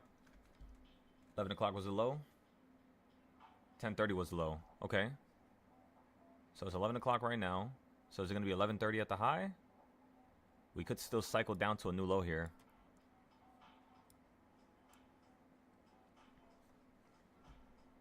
By the way, they're doing this to make people get stuck in this price action. They're still going to yank you up and down into different directions. So if they yank you up first, like over here, I could see this dropping really fast out the sky. If they drop you first, I could see this yanking into the sky towards the end of the day. So it just depends on where they put you. You know, within like the next 2 hours, next hour.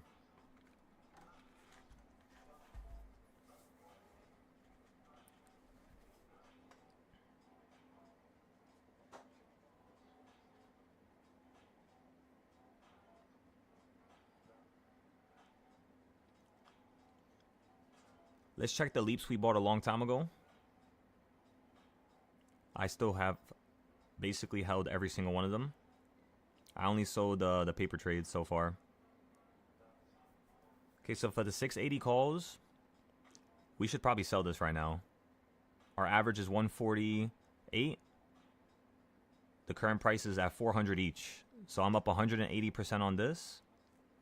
I was probably up higher yesterday, but again, who cares? That's a good percent right there. Let's actually see how much I was up yesterday. 500 each. So I lost 130 times 10. That's $1,300. So we were up at one point $3,900, almost $4,000 with just using $1,500. Ridiculous. That's ridiculous. Just like we thought. So 180% there. All the rest of the other ones, they're all 8% down, 4% down, 2% down.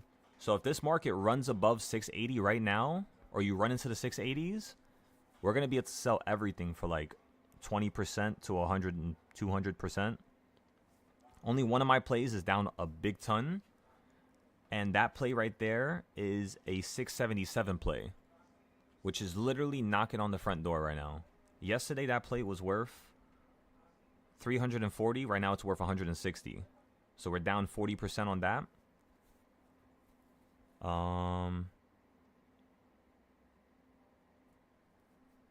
Oh, wait a second. No.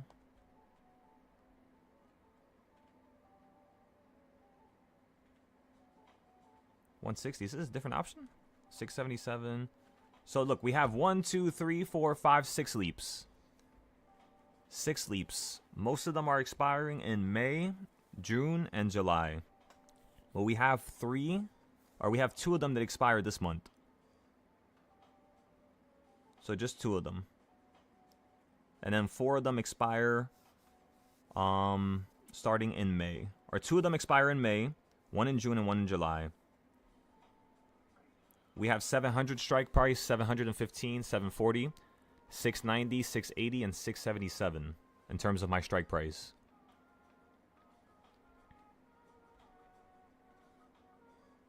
Perfect.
Okay. This looks beautiful. I also forgot to tell you guys that, but that's the reason why I don't really want to get into too many options right now. Is because I already have like 40,000 inside these plays right now. So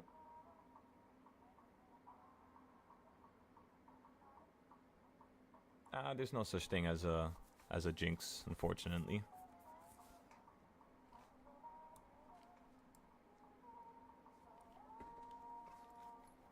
That's the beauty of it. You guys got to be patient. It's only been a day since we've been up here. Come on now. Patience, patience, patience, patience. If the market hasn't done the move yet, you wait.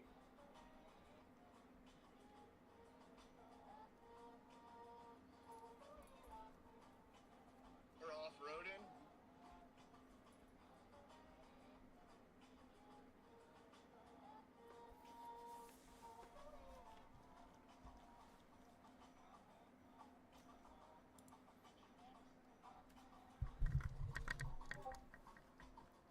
Got out green on the put, 675 put, playing paper ES.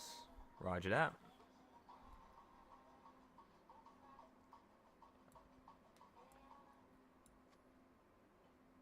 Yeah, we should be able to see this shit start gapping here.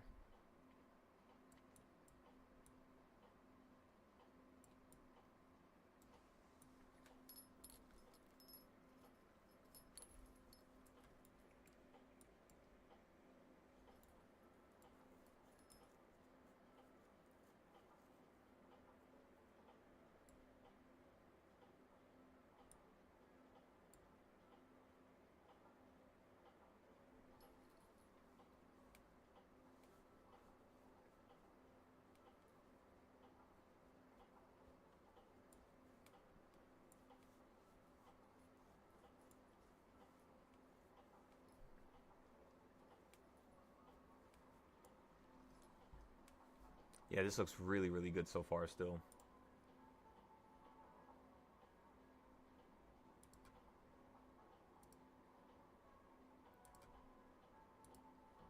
I bet. That's how we're going to do things.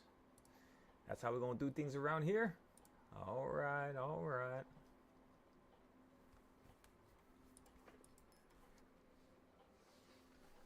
I don't even bother. Adam, leave it alone. Adam, don't say nothing. Adam, don't touch nothing. Not talking about the options. Like, I messaged this one student, and they just are not replying. And I'm like, what? I don't want to have to ban you from the Patreon. Because I don't want them to just keep sending money in. For what?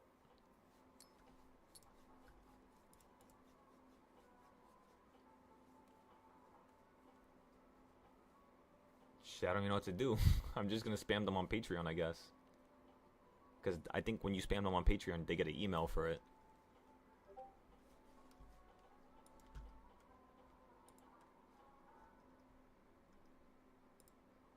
$675 to go down. Part of the plan is still in play. Exactly, doctor. Come on now. Nothing, literally nothing has changed since the market opened up today. You didn't do not one major move. So the options value is just going to depreciate, depreciate, depreciate, depreciate. You said yes, they will get an email with Patreon? Yeah, so I'll just do that. I'll just keep emailing them. Because they're a little bit older. So I know they probably at least... Usually the older crowd looks at their emails a little bit more. I hate looking at my emails. I have right now... You guys don't even want to know. I have, I think, like 400 to 500,000 like messages I gotta go through. I ain't going through all that. I can promise you that. 30K on email? Yeah, that's pretty good. That's pretty good. I would say that would probably take you like a week to clear.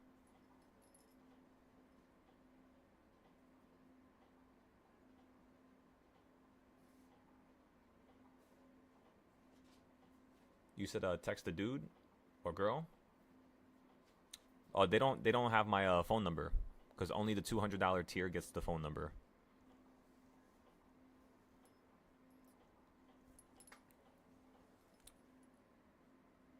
Not yet. She literally pays the cheapest price. So I'm like, does she think that she's just gonna pay the cheapest price and just sit in the background here and not learn?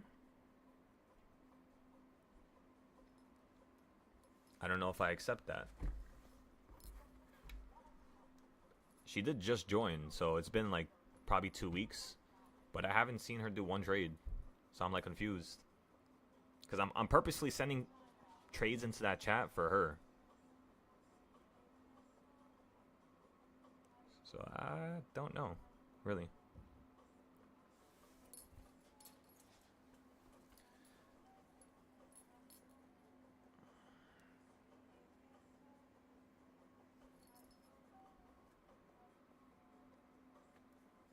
You said she's maybe rich now? No. She hasn't done one chart. I literally let her join for half the price. I told her just get this stuff done. I gave her something that's a part of the $200 tier that I was not supposed to do. And she hasn't done nothing. And then the other guy who was supposed to do it, he was just like, when are we going to trade? When are we going to make money? You know? When are we going to trade? When are we going to make money? And when you pay for something, you have to understand that you're getting something.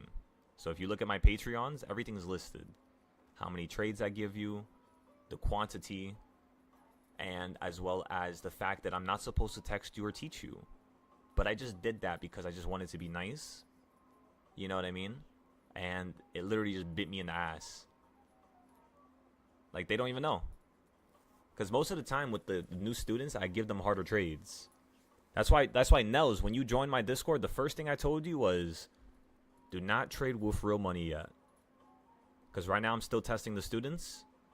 But after that last week, after I kicked everybody out, right now there's no more test. Right now it's about playing serious and then building the audience back up. Because last time I played serious, we had a 40-day win streak. Or no, sorry, a 40 trade win streak. Right? And that was all in a matter of, I think, 3 weeks. Every day we had 5 to, maybe 6 trades. And then towards the end, we started going a little bit less just to keep the win rate. So we were only having about maybe 2 trades a day, 3 trades a day. All 50% to 100%. So, yeah, just get ready for that.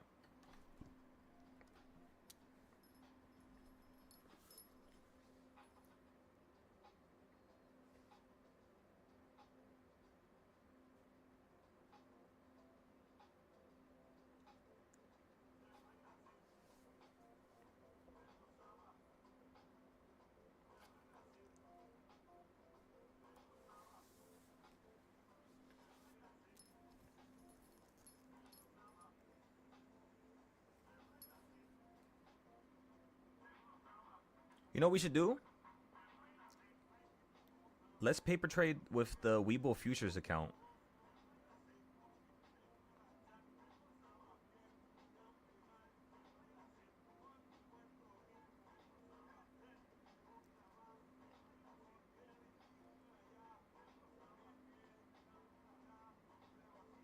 Why do I have 100,000 here?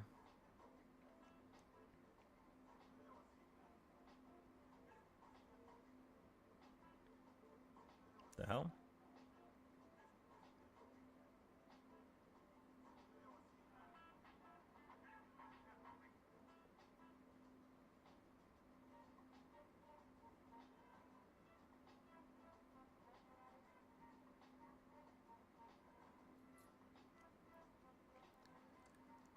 How do I have so much money in this? How much did I start with? Why doesn't it tell me?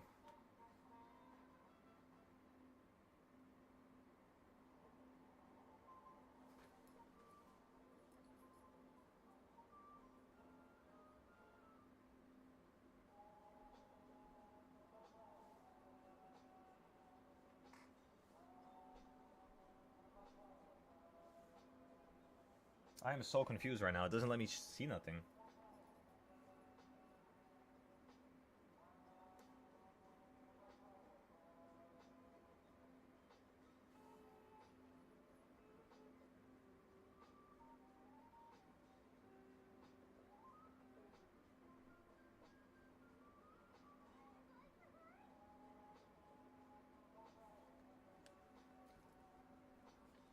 How the hell is this at $100,000? I usually start all these paper accounts with like 10,000. Let's reset it. I'm just gonna put it back to 10K. I don't know, nothing's loading. All right, so first paper trade I want to do right now. You guys already know I'm about to do. Straight to gold. Gold, gold, gold. Oh wait, I have everything over. No, wait, don't. Where is it? Let's see, gold. Where are you? No, that's Tesla. Tesla is at 3338, but then again, I don't know if this is updating.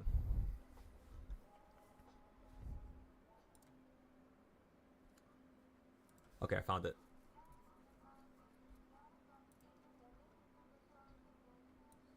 Salo trades Forex, that's futures, that's the mini, that's the crypto.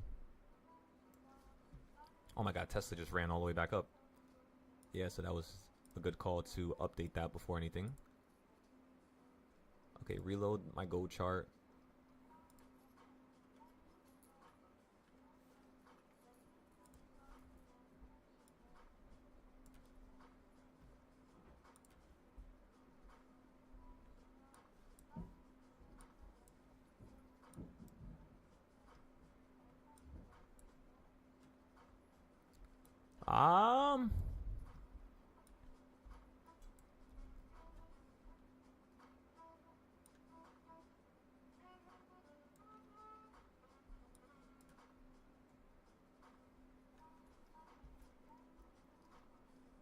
We're up $41, ladies and gentlemen, the most amount we've been up in 12 hours. This is the longest time I've ever held a futures position ever. So this is fantastic information that I can add to the futures Discord now. So while I'm trading options, I'm trading futures, I'm doing everything at the same time. And plus on SPY, again, the reason why I'm not continuously hopping into options now is because I bought a shit ton of options right over here at the wee bottom, as you could tell. Buy, buy, buy, buy, buy, buy, buy, buy, buy. That was the paper account, and then we sold it up here on the paper account, which was my first goal, 670s. The next goal was to sell the options up here on the other account.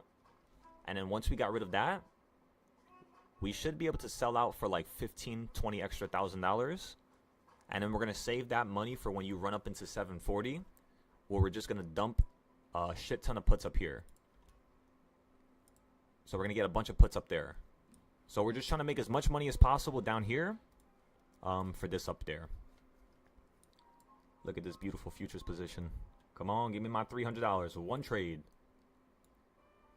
The most I made from one contract so far is, if we don't include gold, I would say it's probably like $100 on SPY.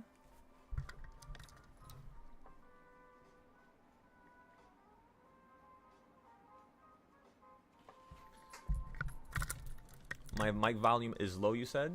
Let me raise that for you, doctor. Welcome, everybody that just joined. Welcome, welcome, welcome. How we doing? How we doing over there? Let me know if my volume is too loud now, because I just raised it. Okay. So remember, we have a bunch of options. We have a bunch of leaps that we haven't sold yet. We're waiting for SPY to run up to 680. Then we're going to get rid of everything. On the futures, right now we're playing calls as well. As you can see, we're up 65 now. Just one contract. And then on the paper account, let's go ahead and go to gold. So GC. Gold looks like it's going to hold here. So I'm going to get into a paper trade. I could buy two different futures positions here. So we're going to market fill for 2. Filled. That's basically, how much money did I use? I pretty much used 4,000. I used almost everything pretty much. So the full 10,000 is now in the play.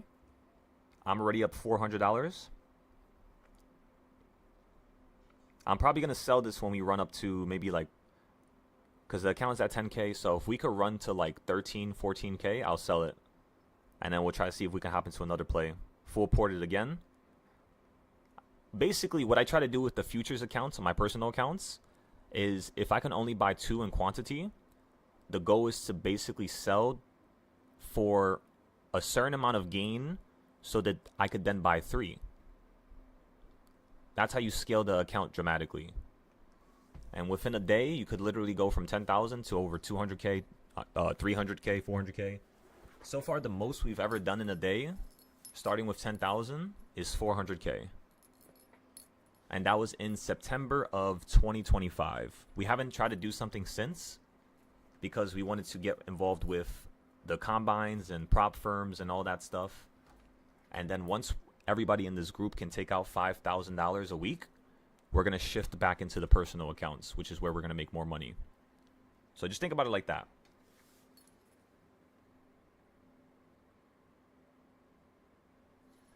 Welcome, everybody. Welcome, welcome, welcome.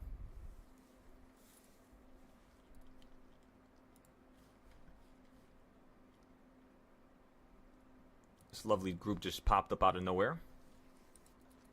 How you guys doing this morning? Anybody stuck in any plays? Anybody need any advice or help? Need some guidance? Let me know.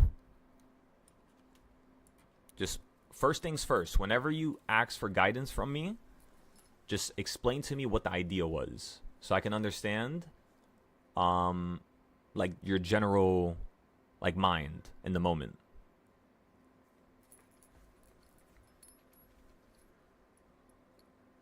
Again, we're up $400, $600 now on gold.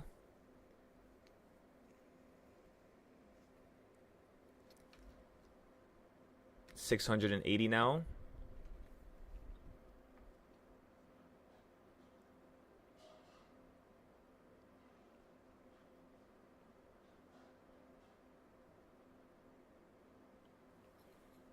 It should be able to easily jump to like 2,000-3,000, no problem. So we'll leave that alone for now.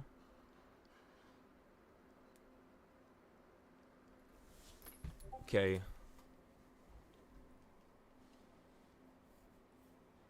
To buy some more? Well, think about it like this, Brian. The move hasn't occurred yet. Until SPY gets above 678, or until SPY gets below 671, the move has not occurred yet.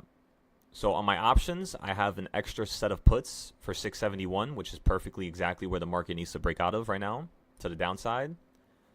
And then to the top side, I have my futures position here, which I'm trying to sell for 150 or 100 and whatnot. Like $200 maybe. But yeah, if it could just go to here, 160, I'll sell it for a nice little win.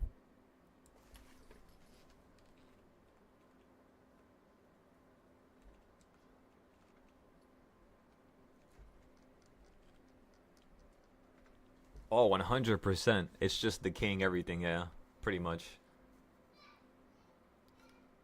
So, like, in these moments, like, where it's decaying value, you kind of don't want to get into any more plays. That's why we're not going to buy nothing else for now. We're just going to sit tight here. And, yeah, just go from there, you know?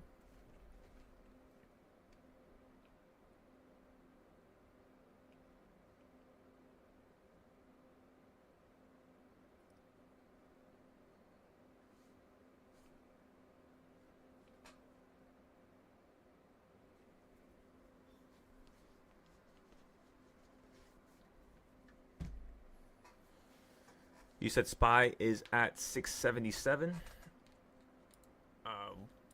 You mean, or when you go to 677, that's a good area for puts, is what you're saying.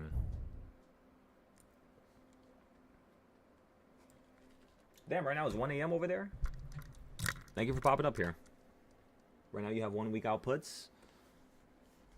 That's a good idea. I like that. Because remember, if this is the first move that occurred right now, if the market really wants to speed up, what it's going to do is just shatter itself straight down. It's just going to fall out the sky right now. Because yesterday we did say since 11 o'clock was the low, 11 o'clock to 12 o'clock today might be the high. So you might be peaking here within the next 30 minutes.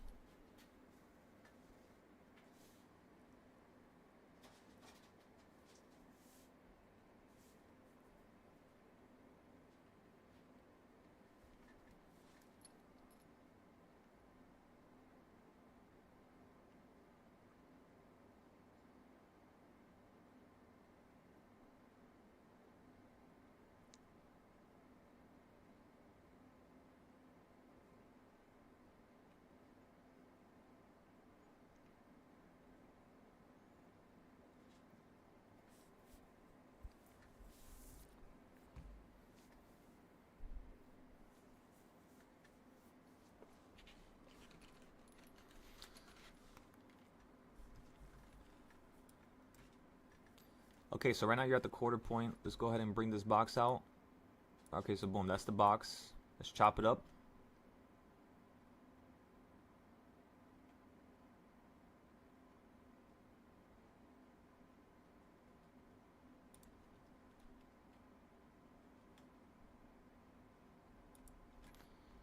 Perfectly just hit the quarter point right now.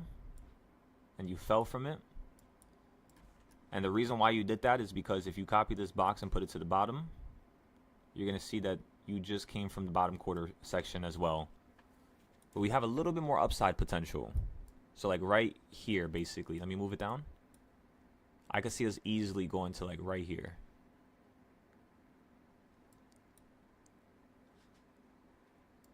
And then from there, we should see a quick little shift back to the midpoint. If not, you're just going to get a shift right back down to the bottom down here, where we're then going to be able to buy calls down here.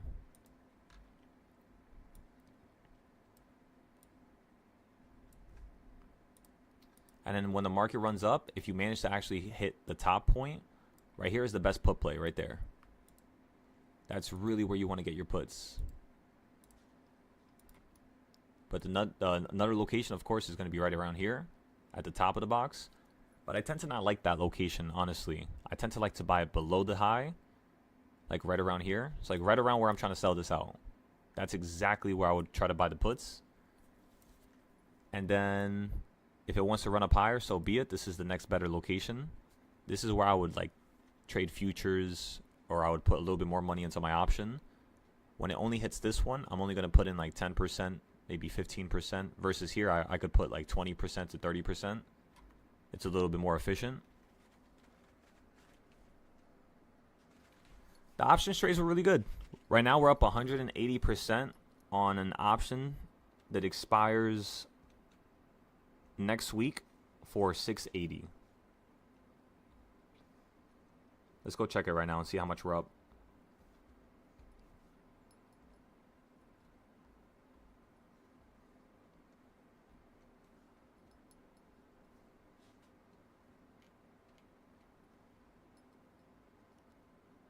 So now we're up 199%, $2,900. So yeah, it's going pretty good this week.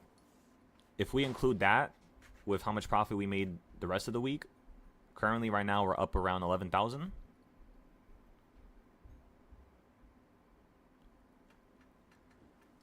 So we just gotta wait now. I don't want to put too much money in the market because, you know, you can't.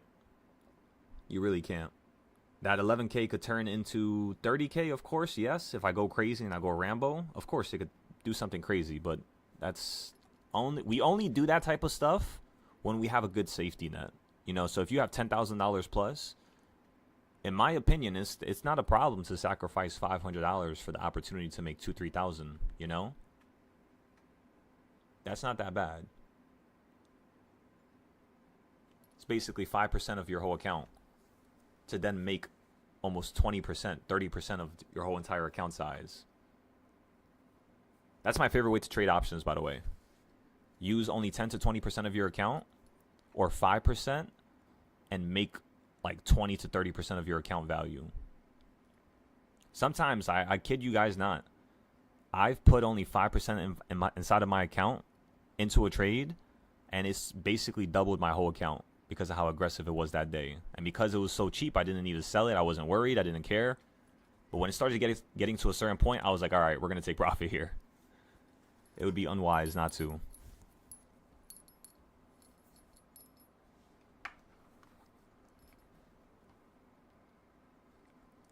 We're up 202% now. It's at $3,000 flat. So now I'm only down $900 from how much we were up yesterday. Yesterday we were up almost $4,000 on each. We have 10 of them in total. Right now we're up $3,010. Each one we paid $149 for, and they currently cost $450 each. Yesterday the peak was $560.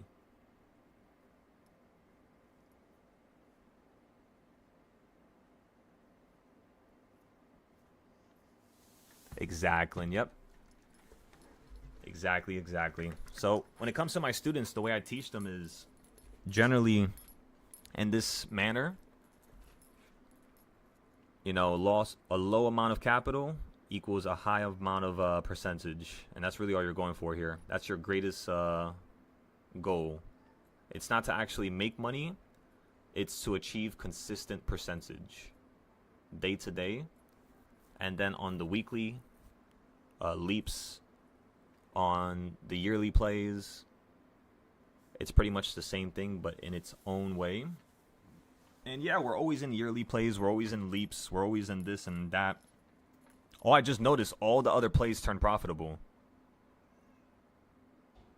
So remember how I was telling you 4 of the leaps were down like 5%? Now basically all my leaps are green except the one that expires tomorrow. That one was up, but we didn't sell it yesterday. I want to see if you're going to run to 680 today. And then we'll see if we can tap out of those plays. Oh shit, wait, let me move this. How much money is this? $80. Yeah, we could leave it right there at 90. Order filled. Excellent, look at that. Look at that, look at that. Look at her go. That's my baby girl. Oh my god. Oh my god, they ran up 250%. Or I'm selling these. The 680 plays, I'm going to get rid of them. We have until the 17th of April. However, I'm not going to keep holding this. 250%, $3,600. That's wild. That's beautiful. This morning, they opened up at 380, and they ran straight to 530 again. That's why you guys got to start trading these weekly plays. It's way more money you can make. Way more money. Because you're holding it overnight and shit like that. So, we're up 1,000 on that one, 600 on that one, 500 on that one now. So we just literally went up right there just because of that run up, like $4,000, $5,000 across the board.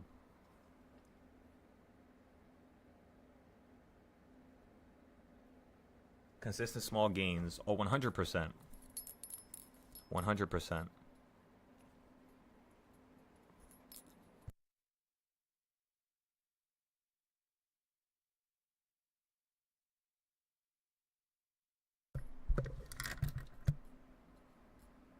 Okay, everybody, so you're at a put location. So let's see if the puts are going to work. We're not going to get into the trade. We're just going to watch it. Let's see if it falls from here right back down to the middle point. If it does, we can go long again for a continuation to the upside potentially. We just got to watch out because like I told y'all, now you're at the high, right? This is where the puts are going to start coming into play for you to now fall through everything and down to the bottom. That's what SPY's going to do right now. Either fall down to here or run up to here and then fall. I kind of want to wait for the better entry. Maybe options will be a little bit cheaper for us.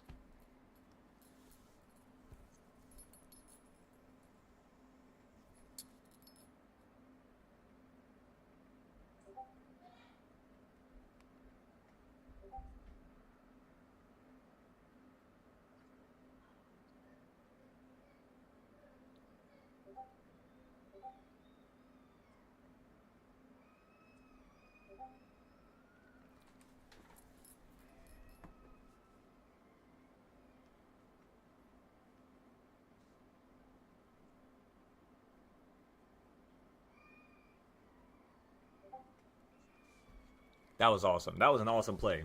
So we made back everything we lost yesterday with that last play throughout the day. Now we're up $100 today. We got 50,585 in the account right now. I need to hit 53K. So let me see what we could do here. You're peaking. You're at the top. This is the second 5-minute candle. If we look at gold. Oh, I forgot what the wait. Whoa, gold. Holy shit, I forgot about gold. Let me see. Either the account is blown already, or this thing is in the sky. We're up $2,100. That's excellent. Look at that. 2,280 now. Remember, we got into this play at what time? At 10:20. An hour later, I'm already up $2,000 on my personal account. $3,000 now. So I can almost buy another contract. I need, how much do I need? Each one costs $4,800, so I need $2,000 more of profit here. I might just take this though. SPY looks like it's pausing here. So we could do this to like be safe, you know what I mean? Little safety precaution. Because this is normally how I trade my real accounts. So the way I trade my paper accounts is how I trade my real account. And the way I trade my real account is how I trade on my paper account. It's the same shit. That's the reason why I was able to refine myself so much, so quickly, within a short time period. And that's what you guys could do. Literally, just act like you're trading with a real account. If you're too good for that and you just want to trade with real money and you don't want to waste your time and you want to wait for the perfect moment, I mean, keep waiting. It's never going to happen if you think that way. You got to do it now. Start now. Come on. Everybody paper trade. Get in these trades with me. We're up 3,000 now. 1,000 more to go. Let's go take a picture and post it for you guys.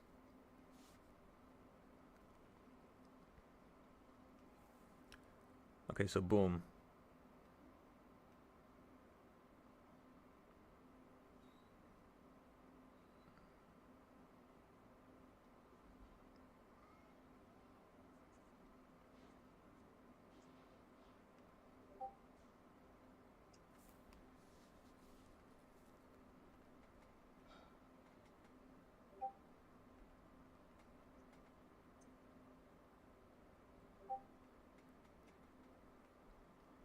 Because think about it.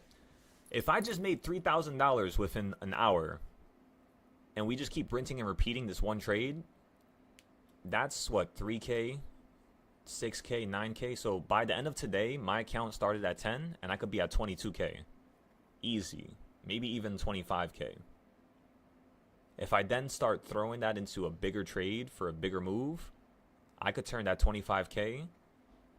In all honesty, because remember, you're not going to just be making 3K, 3K, 3K, 3K.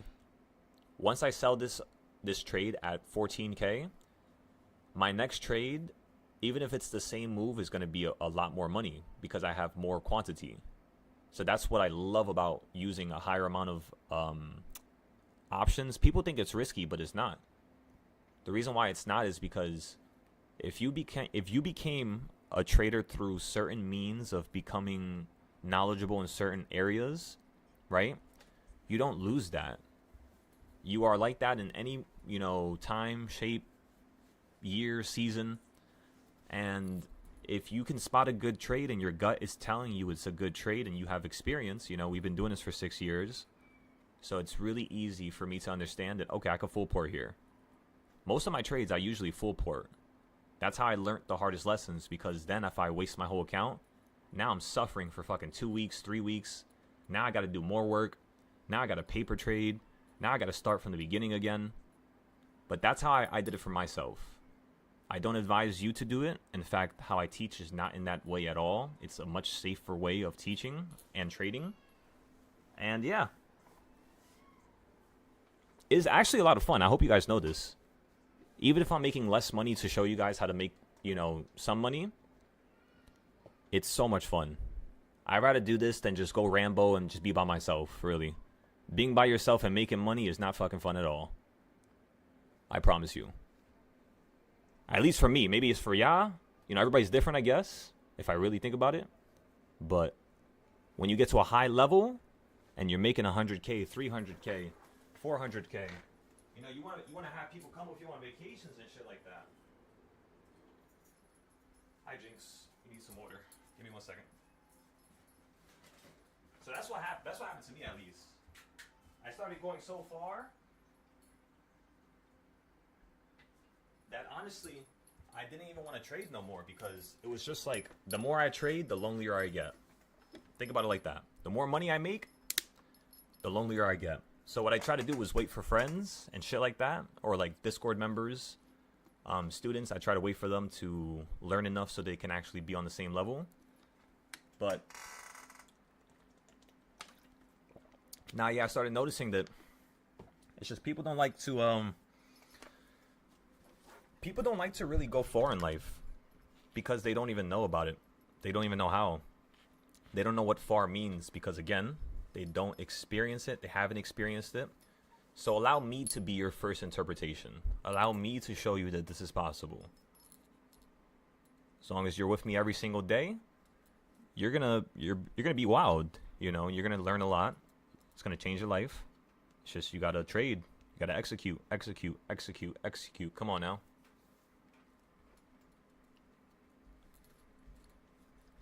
Any questions?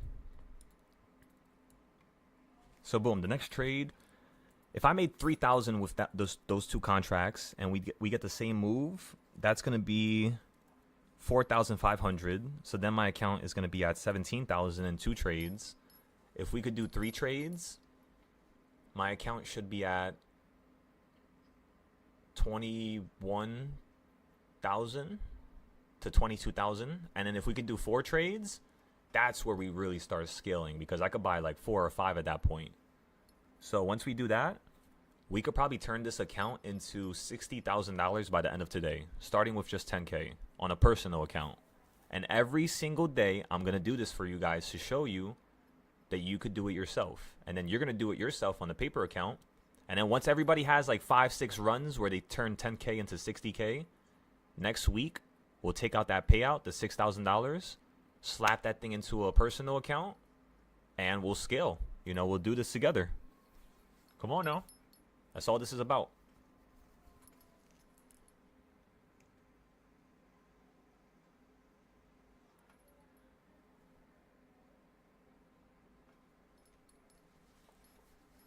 $100%. It's way more money when you make money with people. It's way more fun when you make money with people. Sorry, I just went stupid right there. Way more fun. 100%.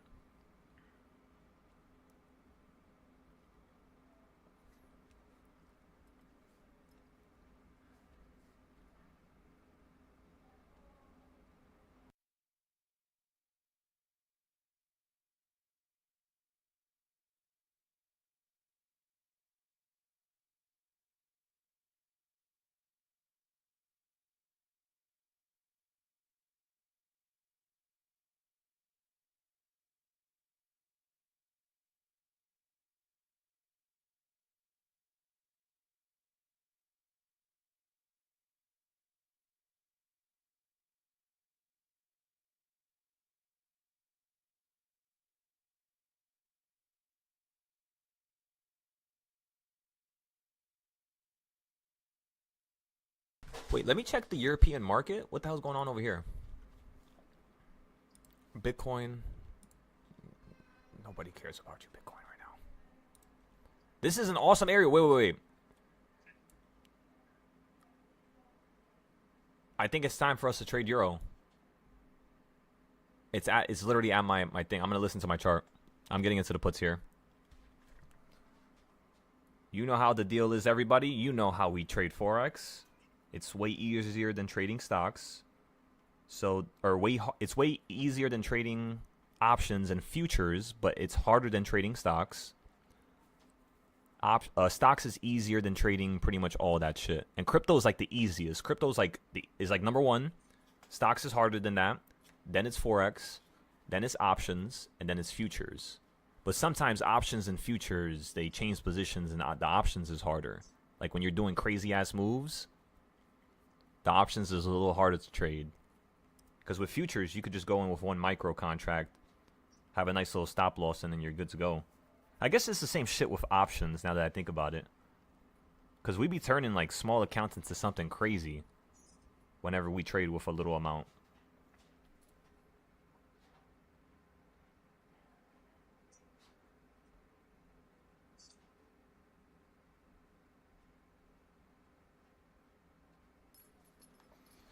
Or they might, if you're alone and doing well, it might feels wrong. Oh yeah, no. You guys don't even know. That's the thing is, understand the words that I'm saying that I'm allowed to say out loud, because there's people that are on YouTube. There's a lot of people that don't like me just because of how I succeed, and you know, unfortunately, they think that they can't do better than me. I think everybody could do better than me, in my opinion. That's how I look at everybody around me. But it's like people, when they see how much money you could make, you literally will break their brain. Because I have 6 years of experience, you know, I don't really care no more. Unless I'm making $1 million a day, I think that's the only time that I'm gonna be fucking like high on life again. Like really, like, is when I make $1 million. which is coming up soon.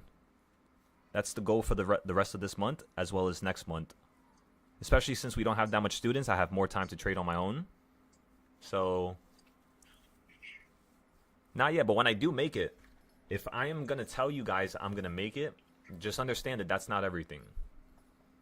You know, I'm definitely going to have more than 1 million if I'm showing you 1 million. But that's all I'm going to say. Now, yeah, my family hates me. A lot of friends don't like me. A lot of friends say I'm always lying about how much money I'm making because I tell them different amounts on purpose. And then I find out they tell other people. So I tell all my friends a different thing. Because the second I start hearing people talk, I know who it came from.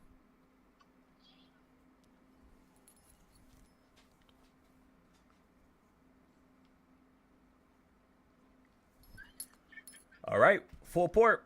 50,000 units right now. 50,595 units, all on shorts on Euro USD. Trade is submitted. Trade has been sent. Let's go take a picture for the Forex Discord now. No way. President of Russia, the daughters of DJ Harris. That's fucking fine. That's crazy. What the hell? Wait, hold on.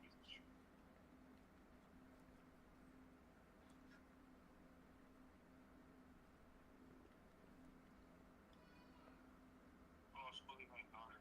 That's where the 5. Okay, so we put $1,100 into this trade. The goal is going to be to sell this for $300 to $600. We want to scale this real slowly. However, if this does fall to a new low right now, just so you guys can understand, if we fall to the low of April, like April 3rd, like right here, like right into, actually no, this is March. Wait a second. That's way lower. Oh yeah, if you fall in, that's crazy. So if you fall into the top of this right here, if you fall to just right here where my cursor is, that's 300. If you fall to about right here, that's going to be about 800. And then if you fall down to a new low, like down here, that's going to be, with just $1,000, about $1,000 to $2,000 of profit. But before we do that big move, I kind of want to have more money so I can scale it more quicker. Because the goal with this account, with the Forex account, is to turn $1,000, like how we did it before, back into 10K, and then 10K into 100K before we take out money again.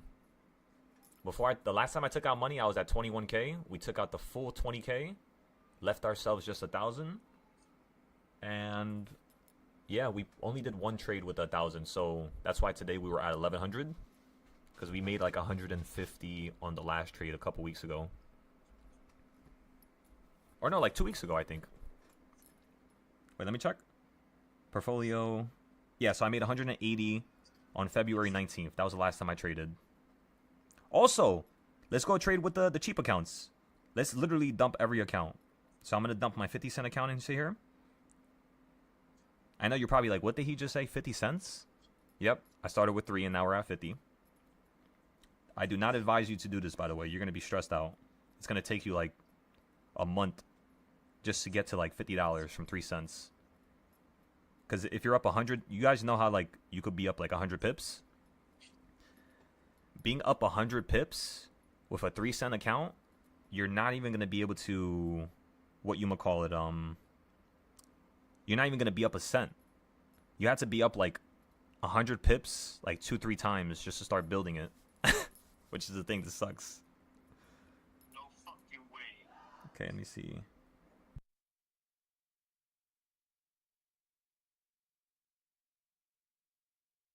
Oh yeah, it's over.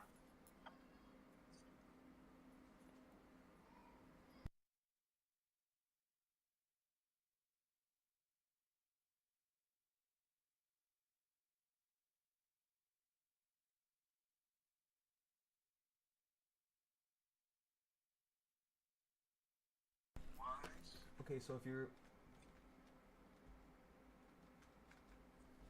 Oh, now hell yeah. Oh fuck that, I'm going. I appreciate the compliments. You're almost at my put location, everybody, so I'm waiting for that.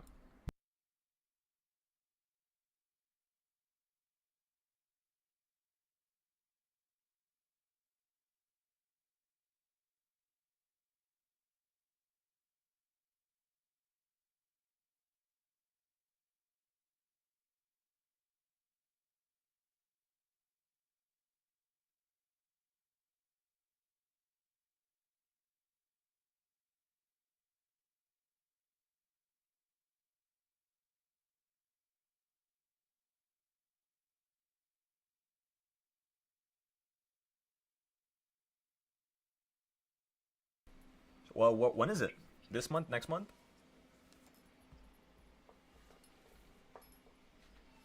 You heard? Is it this month? Next month?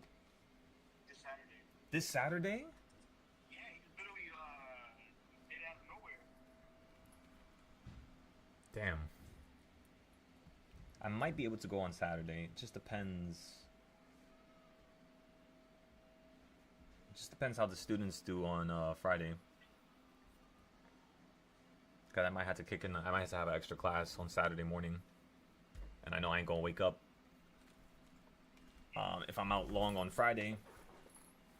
But then again, Friday night we gonna dip to the city probably at like 5. We'll probably get back home by like 10 or some shit. Prepared for that vibe. Now, you know, it's like y'all weird. I'm gonna go to the pictures, see some more shit. Yeah, so I should be good for Saturday morning. Cause that Saturday night, do I have to do anything Sunday morning? Oh yeah, I do. I had to do a lot. Yeah, fuck. I had to redo a lot of the classes. I had to like redo 100 classes for everybody, bro. It's gonna be like 5-10 minutes each class. So I don't even want to know how long that's gonna take me. We just gotta get into it and do it. Get it done. Did I put the wrong date on today's video? I just noticed I put the fucking wrong date. Oh my god. Let me go change that real quick.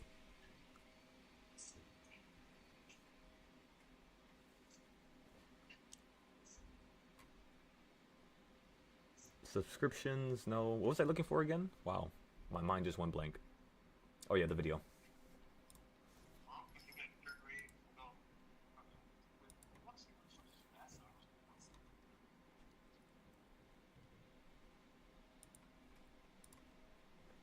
Let me see, live video. 4848. Okay, let's change this. Edit title. Today is the 9th, right? Yes.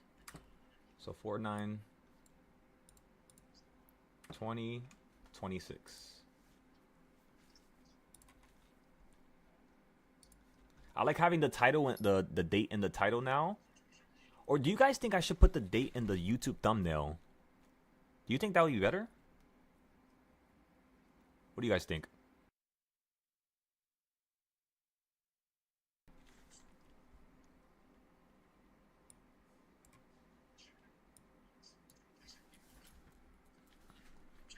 I'm checking the gold position. Give me 1 second.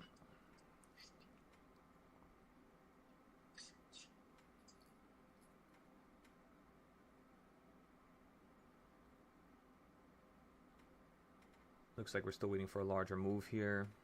Those options. The 671s are getting sideswiped right now, which is perfect. We'll see what they drop down to in a few here.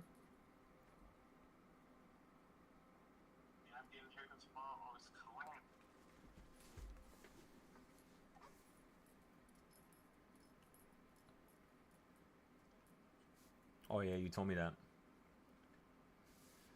For the SPY leaps, we were down. I think we were down like 5,000, 6,000 today. And right now we are currently up at 1,700 plus 900. That is 2,600 plus 700. That is 3,400 plus 300. That is 3,700. And then we sold the other ones for 3,500. So we're up 6,500 today, which is not bad from the morning.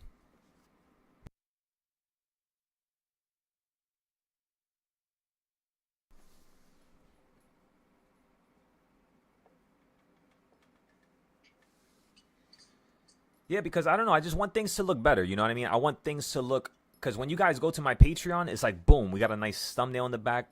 We got nice posts. We have nice collections. Everything is organized. On the app, it's organized. On the Discord, is kind of organized, but I need to clean up a little bit more things.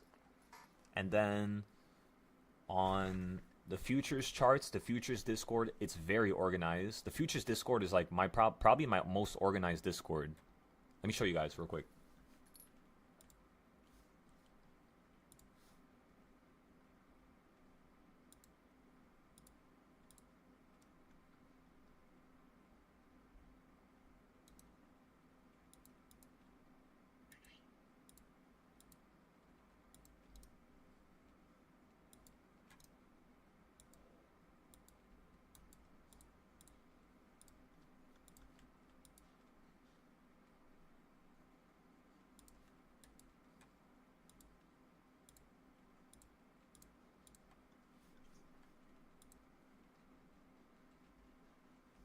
I think another card. Go and take it out. So this is the futures Discord right here. So you have, you know, resources, classes, paid stuff, Google Docs, market library. You have all of my trades, right? I should put Silos trades right here. So these are all my trades on pretty much everything you could think of. I might switch these and take these out though. I kind of don't like them being here. But then again, this is like for your personal account, you know what I mean? So when we trade GC on our personal accounts, like Express accounts, that's fine. You guys could post that here. I wouldn't mind that. Or ES, right? You see my comment? Where's the notes? See, like, nobody likes to do notes, but everybody likes to trade and waste their money and throw their money in and not learn. I don't know what it is. It's not going to work no more. We can't do that. Oh, that was a nice trade right there. 440. I was on ES, NQ. Elijah's really good. You know what's crazy? Elijah's probably pretty much the only person in this Discord that I will not ask notes from anymore. And the only reason why that's the case is because this man is making $20,000 a week. So he does not need to do that. He knows what he's doing. He knows how to write his notes down. He documents his stuff on his own, you know, notes and whatnot for himself to see.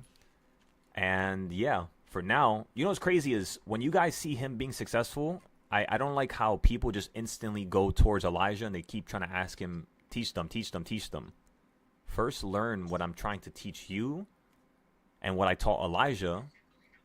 And then once you learn what I taught him and what I could teach you, then you could learn from the students that have learned from me.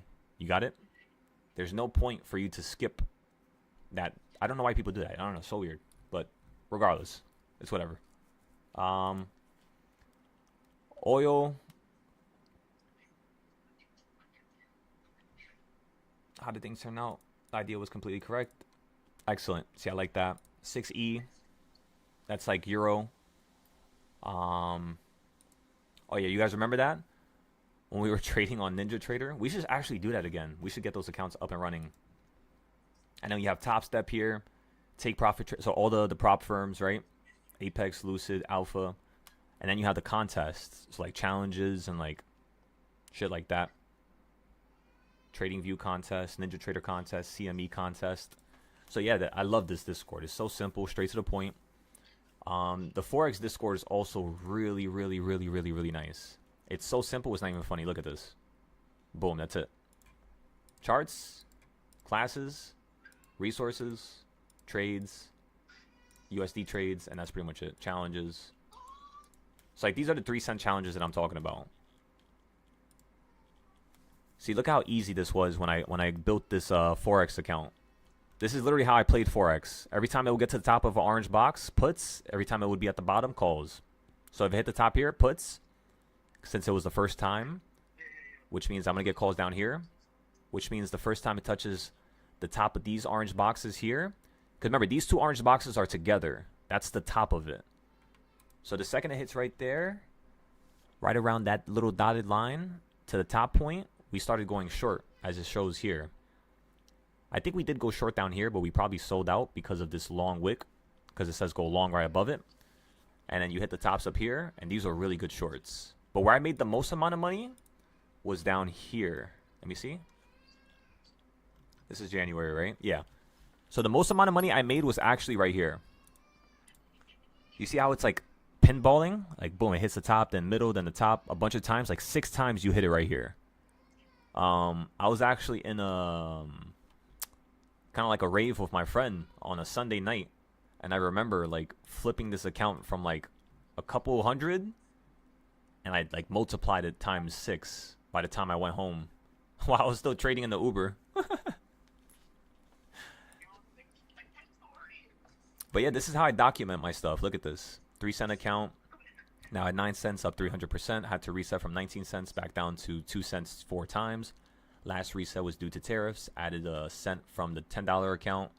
And then you have a second 3-cent account, a 50-cent account, $15 account, $100 account, $1,000 account. And then, yeah, as you can see, no, 20,000. Oh, it was 20,000. I got to fix that. So 40K in total is how much we took out from Euro. And then we have a bank account. So I usually always have an extra account where I could store my money, but it's on like the trading app, if that makes sense. That's how I like to organize my stuff. So that like just in case, let's say if I have 10,000 on one account and I'm just like, all right, I really want a full port, but I do not want to lose half of this account. I'll dump like 8K into my bank account. It's in like not my actual bank account again. Another account that's on the what's called the platform or on the software. And then once you do that, you can start going crazy again. Take it back to 10K again. And that's literally all I kept doing. So I would start with $10, right? I would take the $15, take it to $100.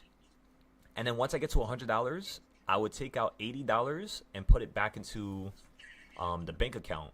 And before I even knew it, I did this like, as you can see, 7 times. All within the course of like 3 weeks. And I had made like another $400 or $500 on the bank account down here just because of this $15 account, one of my smallest accounts. The $100 account, because I was more worried about it, right? Because at the time, we were just trying to trade with the same payout, or not the payout, but the same amount of money inside the app as before. Because I only, so far for Forex, I only put in, how much money did I put in for Forex? Only $50 so far, ever. Like I kid you not, I'm gonna show you my bank statements after. I only put $50 into this. That's it, 50, and we turned that shit into the 40-something, thousand in total in withdrawals. And we did it within the course of September 2024 is when we started trading this. So you could say we did that within the course of a year. Within the course of a year, we took a small-ass account and literally quadrupled it, or whatever you want to call it. All right, let's go back to over here. You got the put location. So what I'm going to do now is I'm going to market sell for 2 contracts right here on MES. And then now I'm going to start selling my other options. Holy shit, the 677s are profitable. We're up 2,500 here, 1,300 here. Holy. So we're up now 9,000 in total today on the leaps on SPY.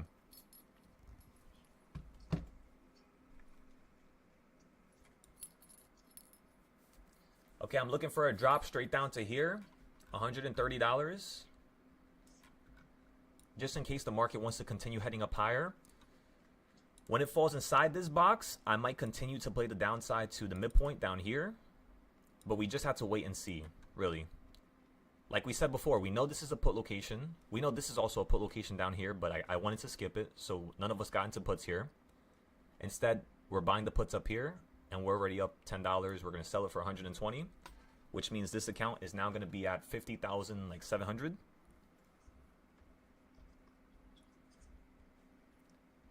We'll leave the SPY leaves. I kind of don't want to touch them right now. I want to see if this market's going to run up higher. Actually, let's be smart here. Let's sell one more thing. Whatever is the most expensive thing that I'm up on right now. I got to get rid of that damn fucking 677 option. We don't have much time on that. Let me see. How much was I just up right there a couple seconds ago? It was at 514. Each price that I paid was 470. I have 20 of them. So I probably would have been up like a couple hundred, maybe like 800 there. This one here, what's the peak? 587. Currently you're at 560. The spread is only $4, which is not bad at all. Yeah, this is not bad at all.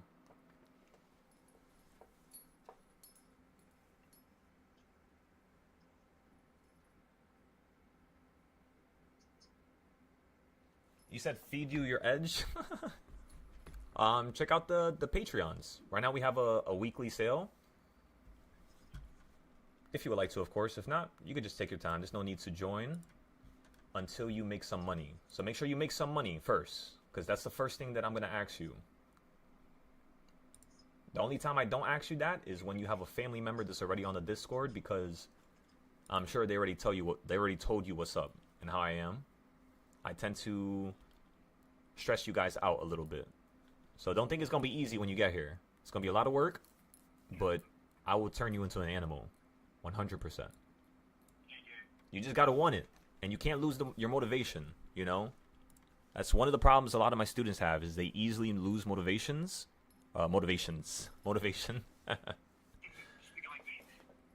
And yeah, because of that, it's like that literally kills everything. Yeah, I'm about to take all my money out of this. I have way too much money inside of this play right now. Fucking 11,000. I'm getting the hell out of here.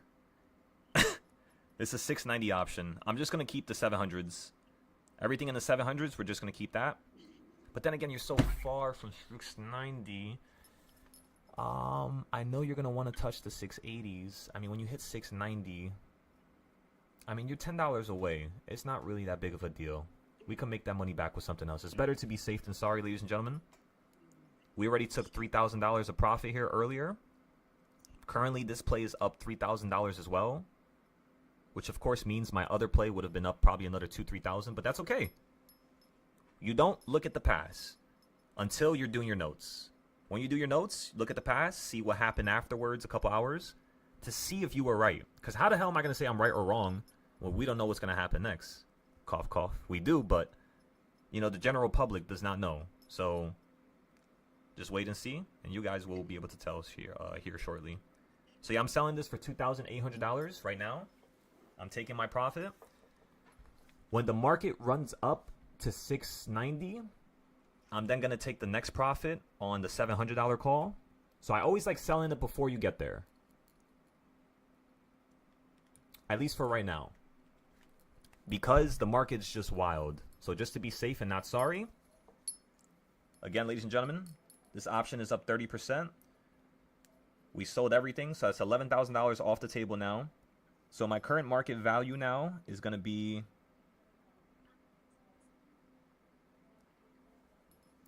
So currently, I have... Let me count everything. That's 9,000 plus 3,000. That's, of course, 12,000. Plus 5,000. That's going to be 17,000. 17,000 plus 7,000. That is... What is 17 plus 7? I can't count. I'm just playing. So 24, 17. Yeah, so you're going to have 24,000. And then we took out $16,000 so far. So we took out $16,000 out from the market today. And we have another 24 still on the table. That's all of our profit from October till now.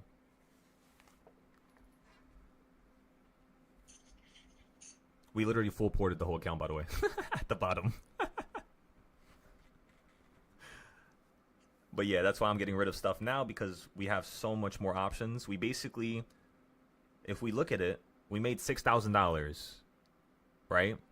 So that means these other plays, $6,000. So that means I still had to make another $18,000 free in order for me to be completely, you know, clean off the table without worrying. The 677s could come to save us right now. If you run up again, let me see. I just want to see if you're going to kill value here for a second and fall down to here. By the way, how's the reversal points, everybody? As you guys can tell, I no longer put the reversal points on my screen for YouTube, just due to the fact that that reversal chart is very sacred to me. And yeah, we're gonna have to leave it just for the Discord. I hope you guys can understand. You don't really need it, by the way. You have more trading styles that I give for free, especially if you're watching me every day. So just make your money, and then when you have a chance to join that Discord and learn the classes, well, there you go. Because if I start teaching you here, it's going to be broken. It's going to be some stuff confusing. So if you watched from the video, I organized it literally perfectly. I spent a lot of time on that video. So yeah, just make sure you guys watch all my videos, please.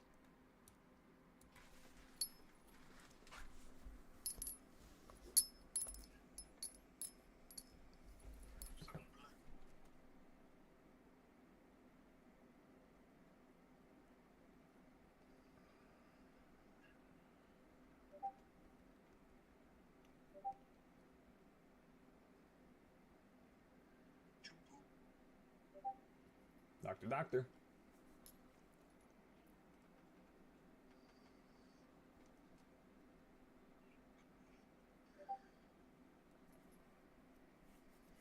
Okay. Oh, you posted his shit? That's what's up.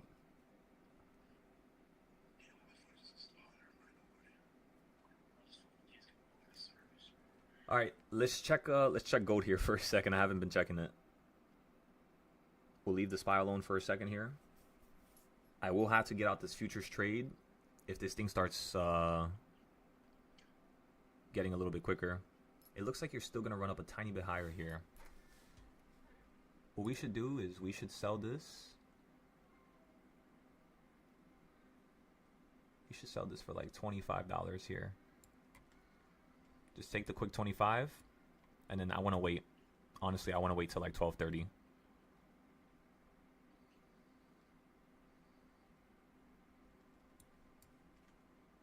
Did it just smack into it? Yeah, it did. Okay. Order filled. Perfect. Okay, so we... Thank you, doctor. We took... Oh, shit, I forgot about the paper account. Wait, how the fuck am I up $7,000 right now? Holy shit, I didn't even notice. I was long all night. It literally just sold it at the top. Yeah, I was long. Oh my god. Oh, yeah. Wait a second. Is that it? Did I sell everything? Positions. Okay, I did. Holy shit, it scared the fuck out of me. Because I went long with ES and MES. Because I was trying to test something to see how much money can I gain on both. And we were long pretty much like... We've been long since over here. So we were down around 3,000 at one point. And then we sold everything for $5,750. I believe. Let me see. That's ES. Yeah, $5,750. That's what we sold everything for. Which is awesome. So right now at the top, well, like if I'm trading with a practice account, I don't give a fuck about it. And I'm up 127,000 already. Wait, am I up 127,000? Yeah, I am. Distance. Yeah, so this is the distance that I have before I lose the account. Because I had 150K when I started. In total, we're at 277,000 right now. And you might ask, like, when did we start this? Honestly, I have no idea. Let's go check.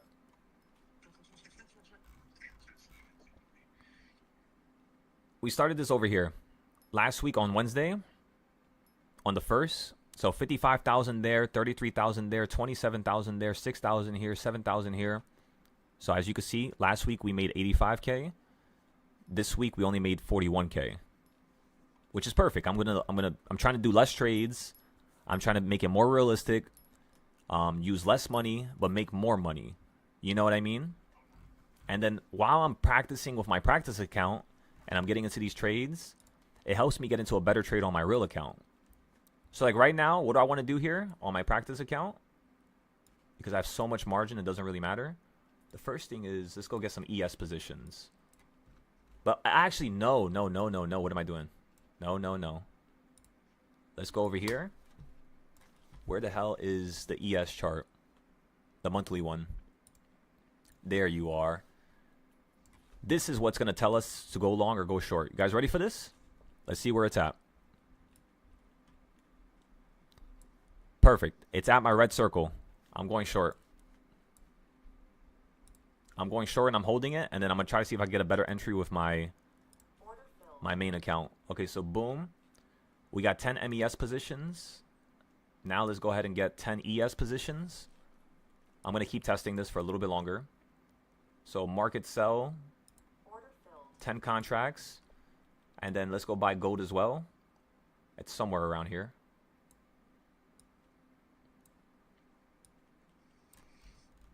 It's like right down here. There you are. Okay, what is gold doing?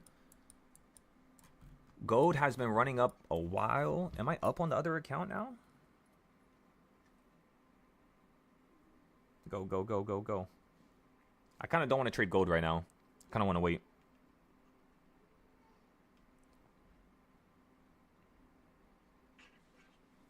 Okay, let's go to here. So we're up right now, only 2,000 on gold. It's not really moving too much right now. Which makes sense. You're kind of like, you just ran up already. But you have a little bit more room to go. So right there, we were already up. What was it? 10,000 right there a second ago? Oh, no, that was the bottom. So ladies and gentlemen, if this falls down to here, I'm already going to be up for $5,000. I'll be able to sell it for a profit. Now, you might ask, why would I even go short here? The reason is because on my monthly zone that I made in 2024, if you don't think that it's possible to actually do stuff like that, let me show you. Go into the 4-hour, zoom out. As you can see, this chart was made from over here, which was around July 2024. If you would like to watch how I did this, the video is not out currently, but I'm going to redo it. And this is going to be for the futures Discord, because this is a futures ticker. So the blue shit in the middle is monthly zones on the DARP, as you can see at the top. DARP version 2. We have DARP version 1, which is just a single box over here. And then you have version 4, which is the newest version. This is the version that I want you guys to use and you guys to think about when you're making your charts. So if you look at it, you're perfectly sitting on the 1/4 point right now. So what I want to see you do is hold here, if not fall right now into maybe 6,771. And then once you do that, I then want to see you go up higher. So that's pretty much the idea. And then on my main account, on the other combine, the one that's really important, I'm going to wait for it to go up a little bit more. Probably by the time it hits the middle of that box right there. And then if it gets above that shit, I'm going to sell out for a loss. And then wait for it to get to this middle. If not, this top up here. Okay, so boom, let's go back now. Okay, so I told you guys what we're doing. We got into the paper trade first so that we can get into the better trade with the other account. We think SPY has a little bit more room to go here. Let's go switch back to this account now.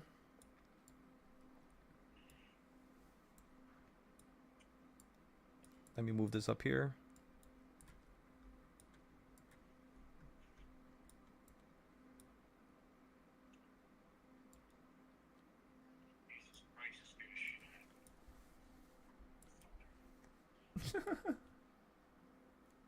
Yeah, this looks like such an awesome point to go short, but this is like right in between where it's about to make a new high. Let's go short up here. 2 contracts. Also, let's look at the monthly level one more time. I want to see where the hell these lines are at. This is exactly at 6886. 6886. 6886.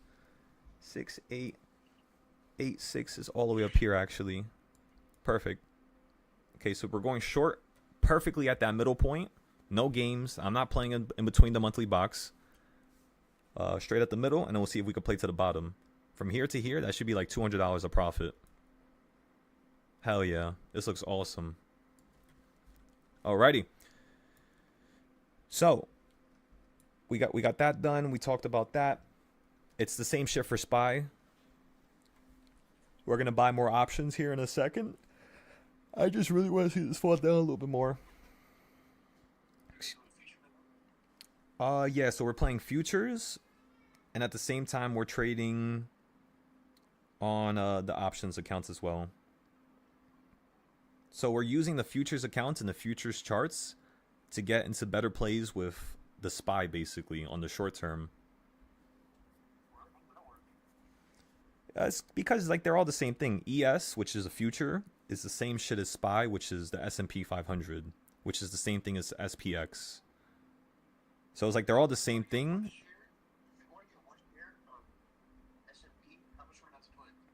One share of the S&P 500 right now would cost you, what is that? 679 right now. You know what's crazy is in 2023, bro, that shit was in the 300s. Or 2022. Yeah. So think about it for a second. If since the 1960s all the way to 2020, you managed to only go up $300, how in the world in the last 4 years you doubled that already? You know, that's not normal. This money is all that extra printed money that they had lying around.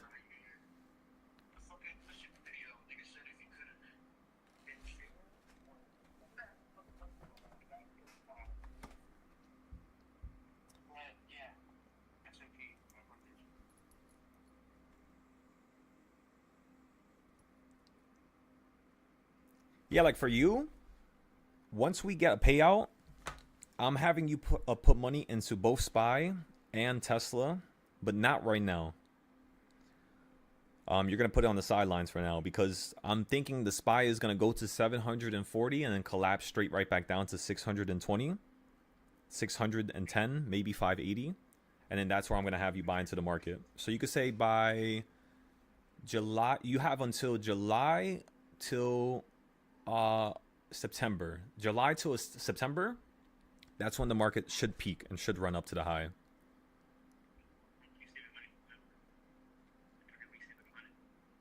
Yeah, if you could literally save like 100, you know, every 2 weeks, 3 weeks, that would be enough to buy some stuff. Because all it takes is you having like at least $500 to $1,000, and you could start slowly growing your account. Because I'm not gonna just have you buy Tesla. I'm gonna have you get companies that are $7. Because if something costs $7, it's easier for you to double your money. Because all it needs to do is go to 14. Versus SPY, if you buy that 690, you're gonna need to wait 4 years, 5 years for that thing to run up to the thousands. Exactly. So that's how when I was trading stocks, that's how I was able to turn $600. Because in December of 2020, I got the stimulus check, $600, and then in January I threw it into the market, into penny stocks, FRSX, BNGO, Casper Maritime, and Pixion, Asava, a bunch of, it was a lot of biotechs, like health companies, because of COVID and all that shit that was happening, as well as a lot of energy companies and then some EV companies. And then I managed to turn $600 into, first it was $1,200, then from $1,200 I went to 2,200s, 2,400s, and then I started using margin, which means if I have $2,000, what they do is they let you use times 3 of that. So that means if I have 2K, I could buy almost $6,000 worth of stock. They give you like extra. And then what you could do with that is you put that shit into a cheap company, like a penny stock, that you know is at a really good low. What company right now? Unity. But then again, Unity, they're crashing the metaverse right now, so Unity's not I wouldn't have you guys invest into that no more. I can't really remember. The damn space company, the $7 one. So if I can have you get into that company, and let's just say you put 3,000 into it, right? Or 2,000. That means you could buy, because 100 shares will cost 700, 200 shares will cost 1,400. So you could probably buy like 210 shares, 220. And then what I would do is I would wait for it to jump to like $8, $9, and then literally just sell out.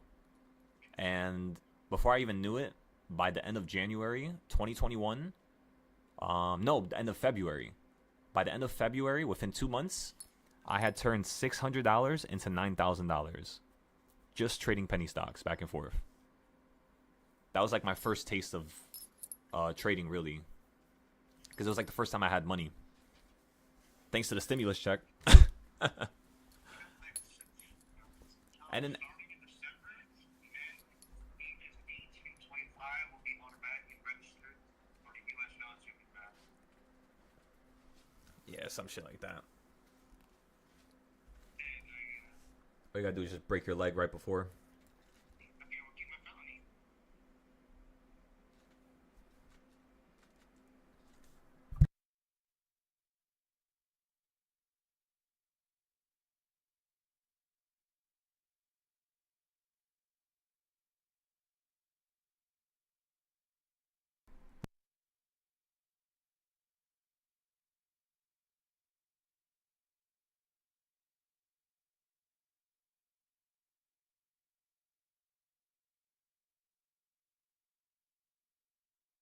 Right now, I'll get myself kicked out.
So, wrench, that's what I'm looking for.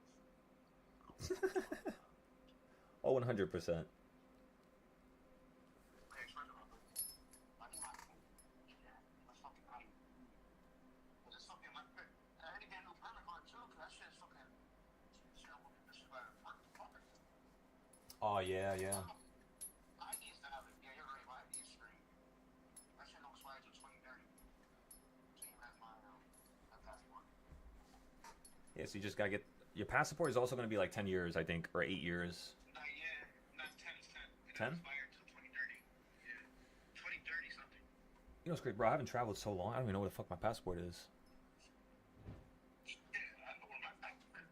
And watch my dumb ass go on a trip or get ready to go on a trip, pay for it, and then the day right before I'm supposed to rush to the airport. If you go to Hawaii, you're good with your ID, no? I'm thinking. Yeah, but I don't have the real ID. I had to get the real ID as well. Oh, I'm just not. I just don't feel like going. You're not good, right? Yeah. If you have the real ID. You got the star? Yeah. Yeah, I have that, yeah. Oh yeah, you straight. You can travel around the U.S. and Hawaii. Yeah. Yeah, I have it on my permit and my regular ID too. Yeah. Honestly, I would prefer that. I want to see. I'm gonna get it before I go back to Hawaii because I don't like carrying my passport on me. Nigga, me neither. I hate that shit, yo. Sometimes I go from Thailand, I let that motherfucker. Sometimes I be leaving my shit, bro. I be too scared, you know? Right. Ooh, dude. Nah. Yeah. I know exactly what you mean, bro. Because all it takes is one pickpocket and you trapped there. Cause. Yeah, bro. Even when you're fucked up, they pull your phone out, and you know how sometimes, you know.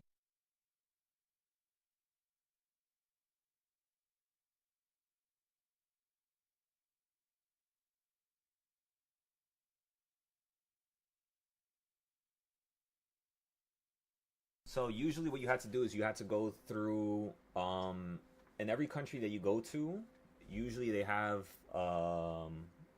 a U.S. I forgot the fuck they called them.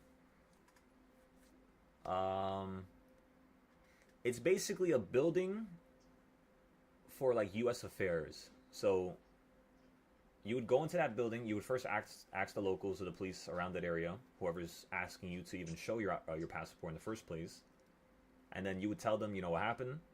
They would take you to the, I forgot what it's like on the tip of my tongue. I can't say it. It's a U.S. Does anybody know in the chat here?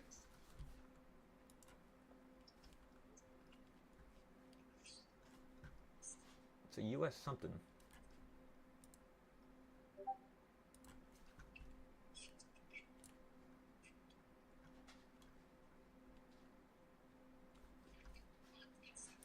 Oh, M-base?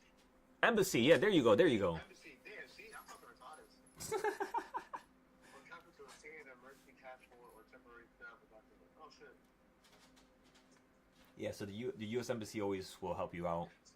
So it's not like the end of the world, but that shit gonna be annoying, bro, to go through that process.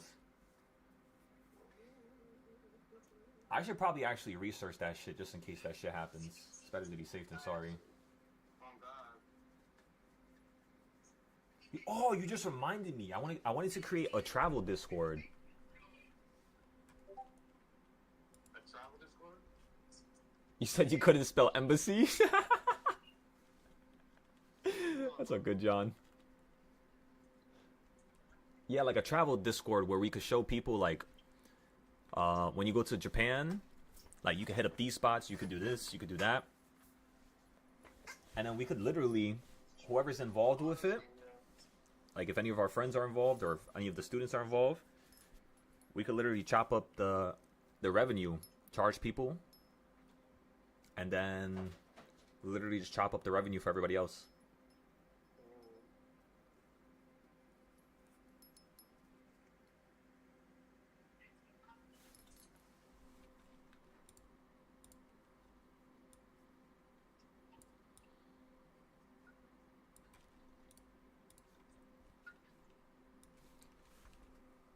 Okay, everybody, as you could tell, as you could see,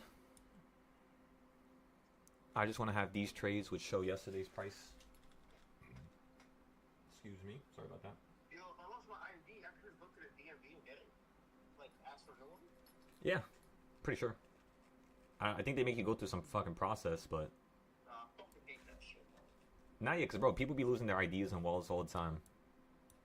Well, yeah, I can get my new one. But being that, yeah, I gotta go in person. I gotta really try not. I gotta go, ask for my new ID, and switch the address. Because my permit and my ID have the fucking address. Okay. Fuck, I'm gonna go one of these days, man. I'm going to the DMV, man. So,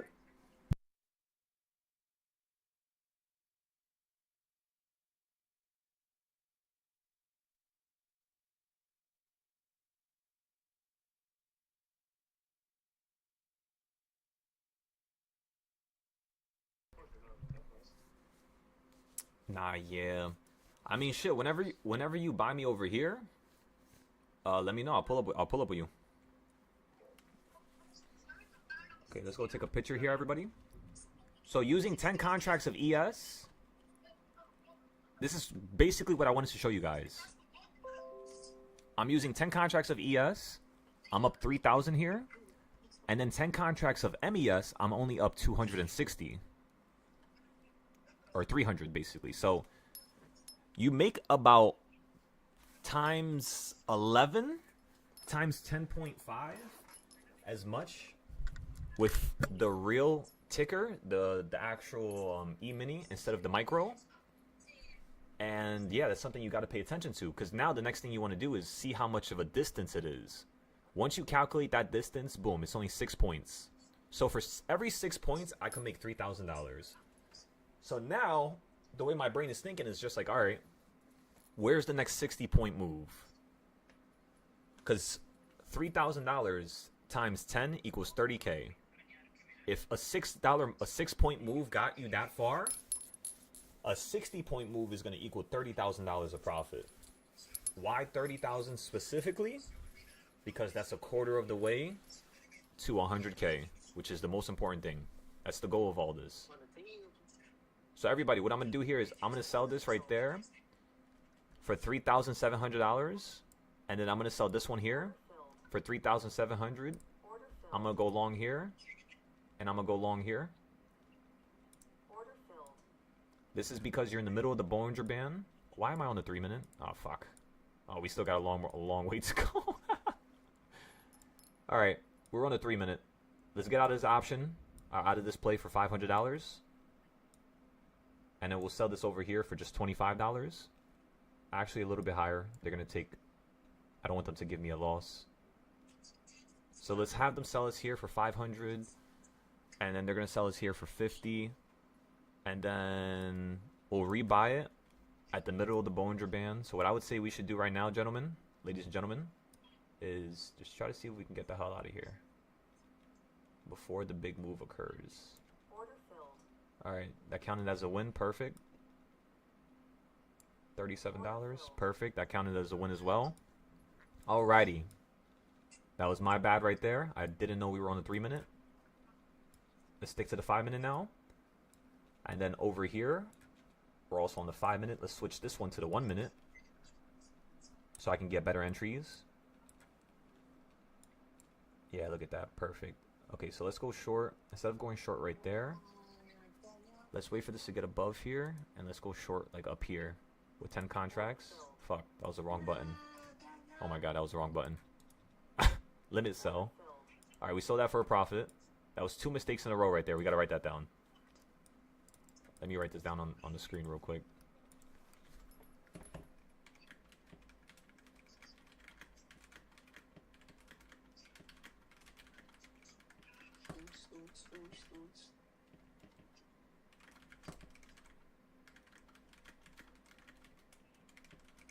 Isn't that one? Huh? You think you had a W? Yeah. Sorry guys, I got Tourette's. Oh, I know, man. Copy of passport will work at the embassy. What the hell are you gonna get a copy of the passport though?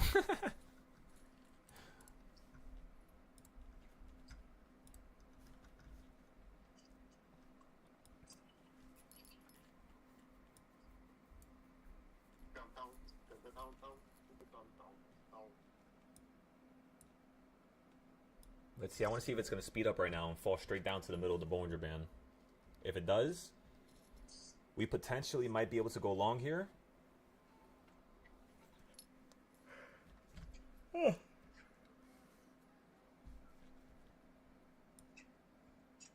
shit. Let me know.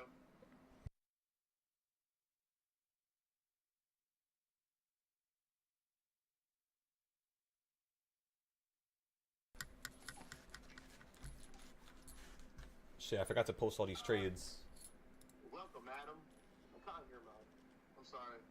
Let's see, so silo trades. Let's go here. Let's paste this here. Alright, you.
Okay, everybody. So on this account, we're up $12,000 today. On this account, we're up 116.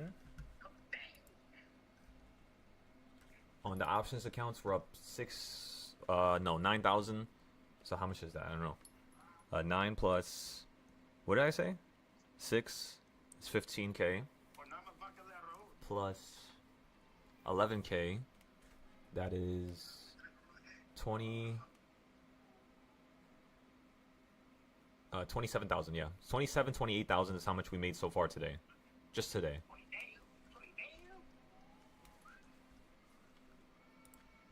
20 stacks. what is going on? Otis? You drinking fucking energy drinks again, huh? Yeah, I already went through 16 ounces of Red Bull. Oh my God. One more. Hey, at least I get the sugar-free one. It's even better. Oh, they have a sugar-free one? Yeah, lower calories. Believe it, I got it. How much calories is a Red Bull? The sugar-free? Yeah. The sugar-free one, the 16 ounces, is, I think 30 calories. Oh, that's not 30 calories. That's not bad at all. Yeah, the regular shit's like 210. No, not mine. One something. Wait, 210 or one something? That's like a sugar-free. God damn, that's like times 10.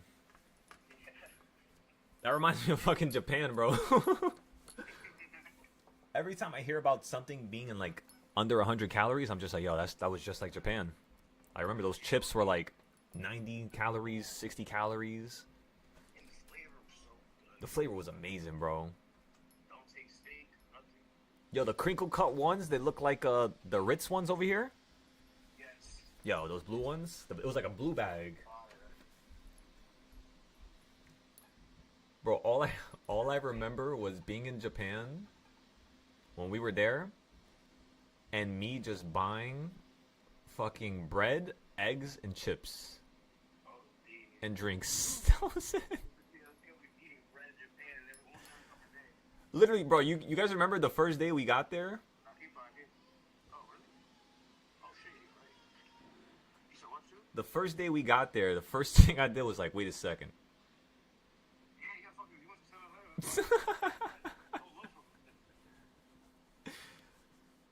I didn't know, but I don't, you know what's crazy?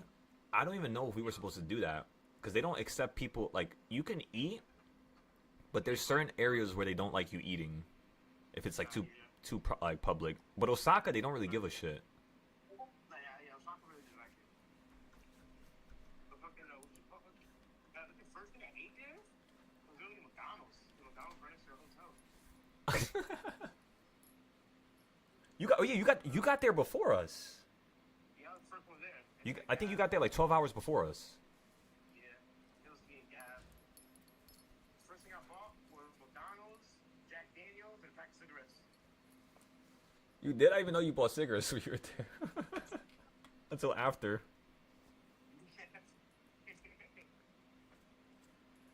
But yo, I'm so tight that when we got that damn hotel, bro, that the pool, they should have fucking said something. The pool was gonna be closed. I probably should have did something. I probably should have told them to give us money back, or because yeah, that's just not right. You gotta say when something is not working. You know how valid it would have been in the pool? Bro, the pool was at the top of the building, overlooking all of fucking Tokyo. OD, and what's called? It wasn't like it was like cold.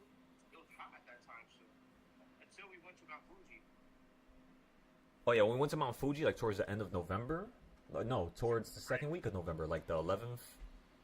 Yeah, that's Yeah, it was extremely cold there. Yeah. especially when we got the shit next to the lake. Oh, the cabin in the woods, the Airbnb. Yeah, that was one of my favorite Airbnb we got, man.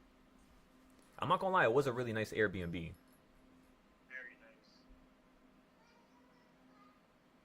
Shit, I remember, bro. Oh my god, my dumb ass. I did something I would never do again. My ass was staying up at night purposely so I could talk to Shorty from the U.S. Yo, this is bad. I would literally fucking sneak into the bathroom when everybody was knocked out. Yo, bro. Oh my god. And then I would wake up mad tired every single day. Fucking, they will be the first one to find out how to use a shower. Remember sometimes the shower, like, Bro. you have, hot water and Him and showers. Every time we get an Airbnb now, that bitch gotta have 2 bathrooms, bro. Cause Zay is gonna be in there for like at least an hour, bro. He's always bugging with that. Yo, remember when we went to the one in Kyoto? The Airbnb?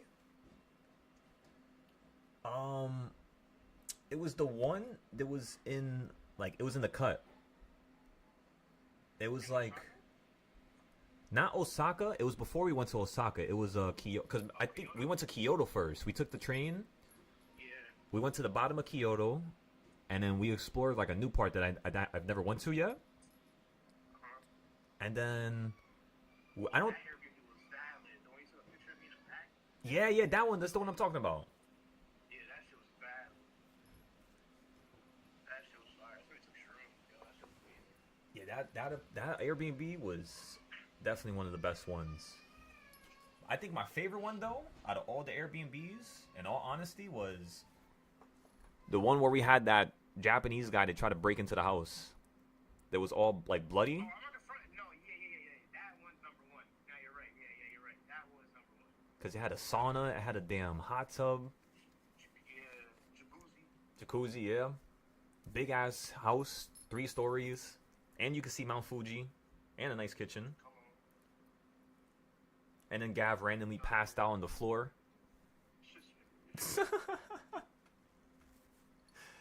Yo.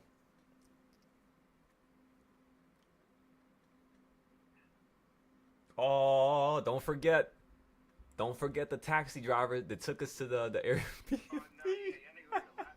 Don't want to get pissed off. That shit was good. Yo.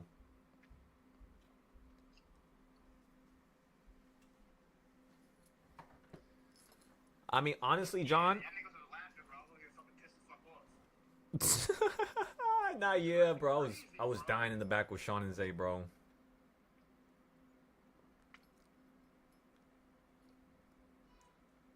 A maid cafe.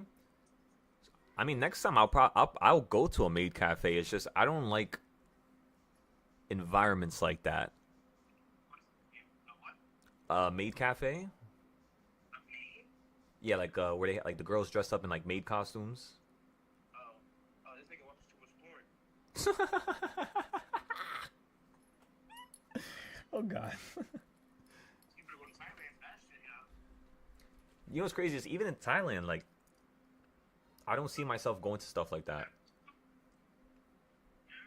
You said what? I said I don't see myself doing stuff like I'll go to a club and I'll talk to a shorty from the club, but like that, I don't know. That's just like you got a bunch of Nah, yeah, shit like that, nah.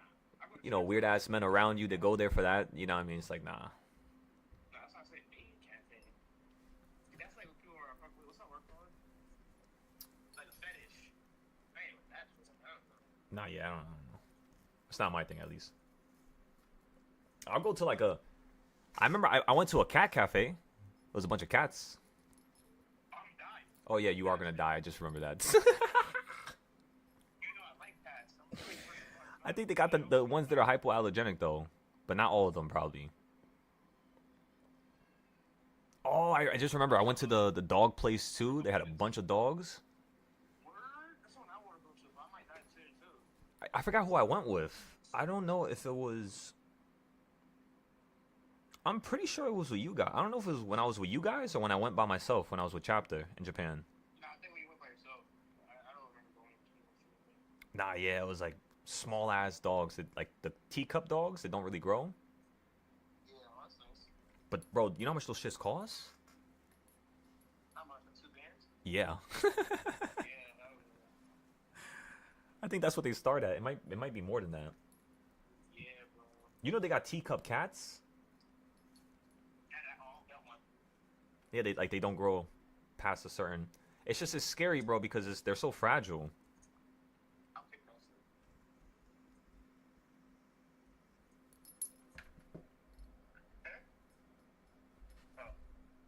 Nah, yeah, John. For me, I'm not gonna act like I'm better than any man.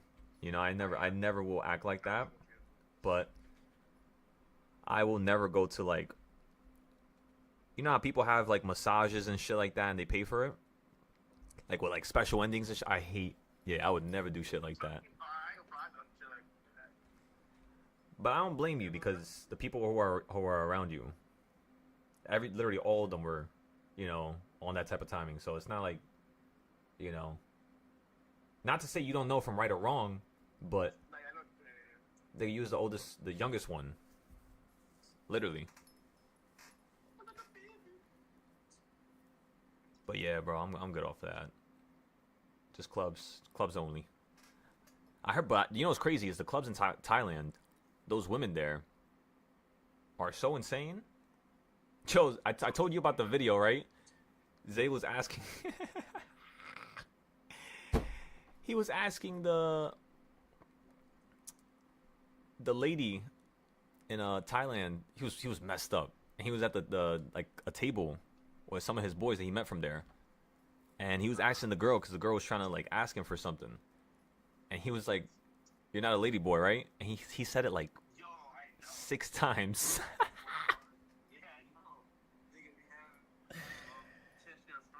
Oh my god! See, like that's that. I worry about that shit, bro. I would kill somebody over that. There's like I know there's areas for it. You just got to avoid those areas.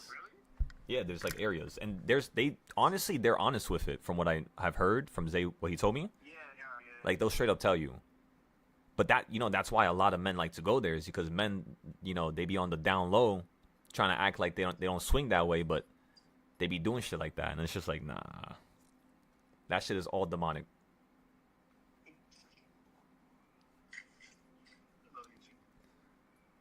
I don't give a fuck, bro. I'm never gonna change.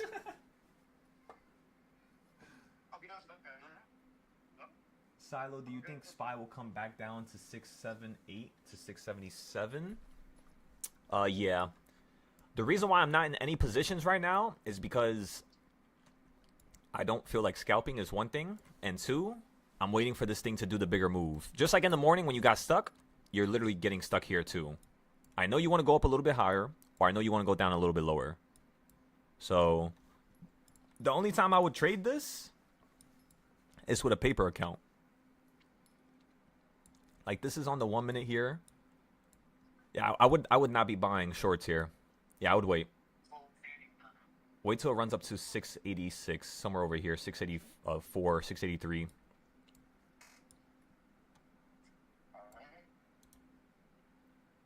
Limit sell, 10 contracts. Yeah, we'll go short right there as well. Probably like right there, actually. Yeah, like right there. Let's raise this one up a little bit higher. I have my short here ready as well. Put that one right there. All right, boom, we're locked in. We're ready. We got all of our contracts on the board. All of our orders ready to get filled. Once we go short here, we're going to be basically going short till 677.63. 677.63.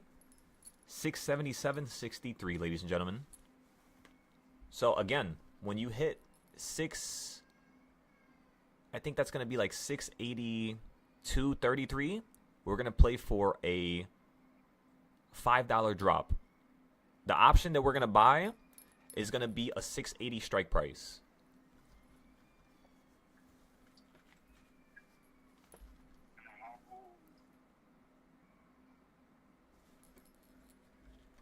$680 strike price. What time is it right now? 12:55. How much money am I up right now? 50,600. What is my win rate? 86%. Let's see if we can bump this. Actually, no. In order for me to get a 90% win rate on the dot, I would have to have another 30 wins in a row. So let's see if we can do that. Bring this back up to a 90%. Because normally I could sit at 95 to like 100% for most of the other accounts. Like this one here. It's about 95. So this is normally what we're able to do. Last month. Oh yeah, we gotta have last month as well. See, now we can see everything. There we go. Okay, so our win rate is actually a little bit lower here. It's 92%. But we could raise this to like 95% again if I win, or if I basically profit on another 20 trades. Once we get this to like 50, this should be at like 95% with 3 losses. There's no way we're going to lose again on this account. Just so you guys know. I have way too much margin. I'll hold this shit for a week. But then again, it's probably going to sell me out at the end of the day. So, that's really the only way we could actually lose money now that I think about it. So at like 3 o'clock, we'll stop trading. Just in case. But no, 2:30. 2:30 just to be safe. So we have another 2.5, no, 1. We have another hour and a half to trade futures right now to make more money.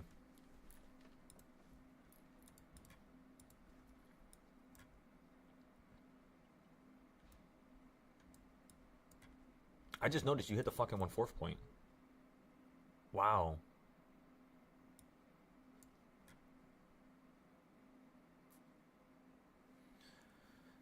That was... Wow, I didn't even see that. What points are these? Where the fuck did this come from? Huh? Is it not loading?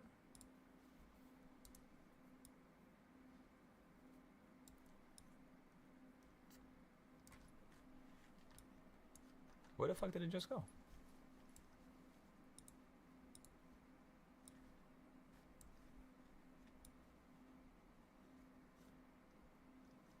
What just happened?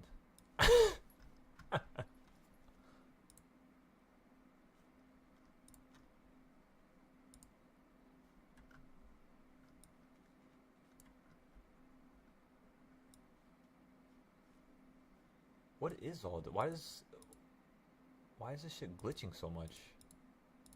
It's like everything I drew on the chart is just like fucked up.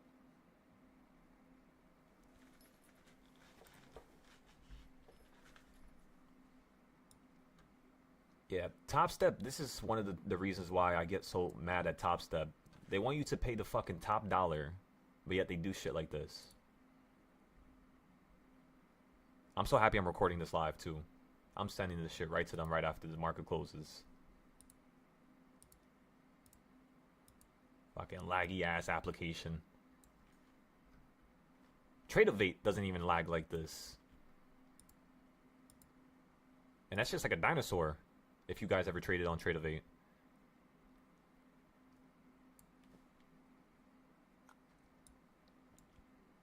Yeah, a little bit more to go and then we'll have some downside. Cats in plastic balls are scary? What is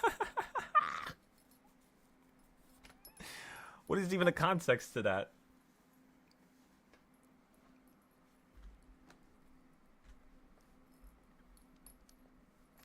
I am confusion.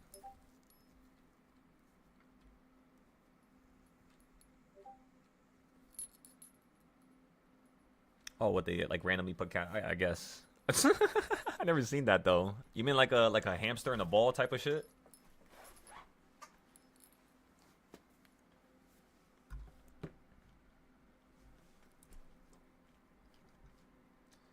Hamster.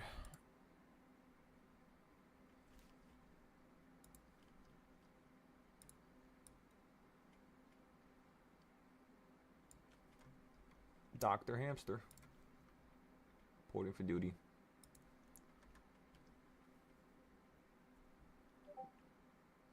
Let's go ahead and do a little bit of this.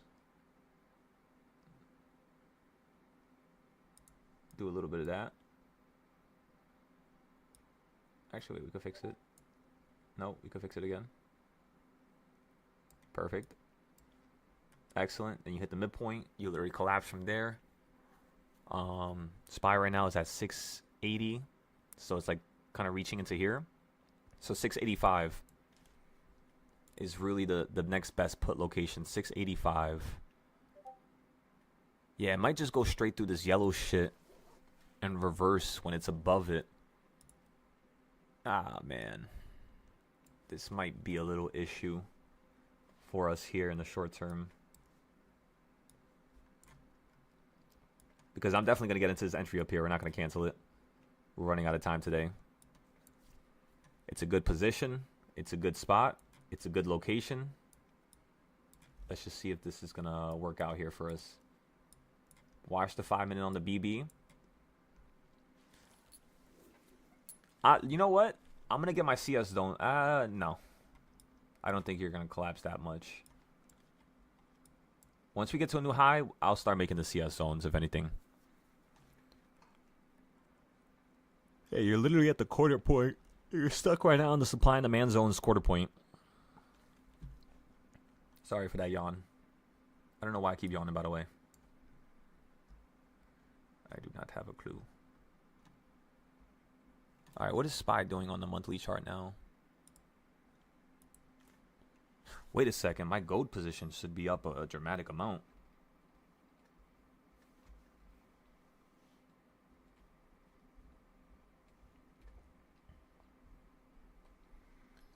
So how much am I up again today? We're up 27,000 today. So far, we're currently up 27,000. Today. Perfect. Alright, let's copy and paste this to the other Discord.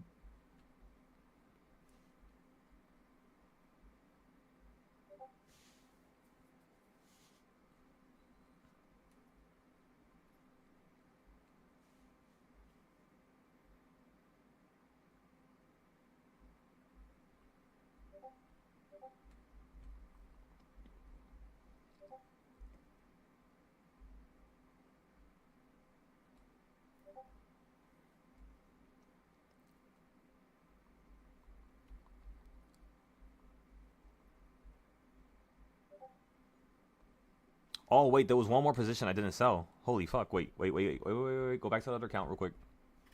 Oh, shit. I just remembered the 677s. I gotta get the hell out of that. My gut is telling me get out now, so we're gonna get out. 677s, go.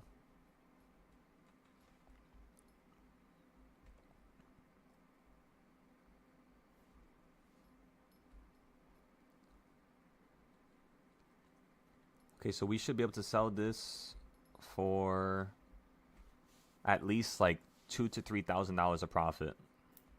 So let's go ahead and put my sell here before it happens. Each one costs $450 right now. I want to see if we can sell it for $550. What was it at yesterday? Oh yeah, we already broke the high. Perfect. This is actually what I want. Okay, so yeah, I'm gonna see if I can sell it for $550 or $600.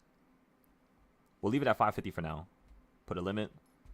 All right, so the 677s have a limit now.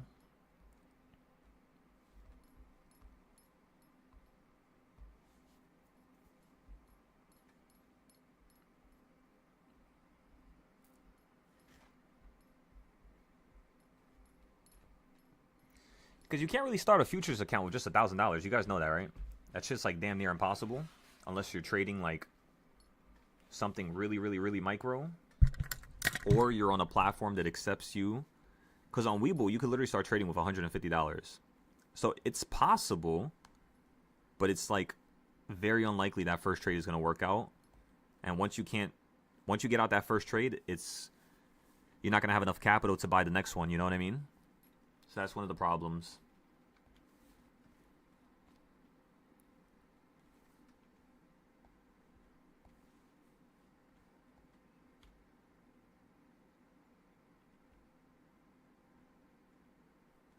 I guess I should take a new picture.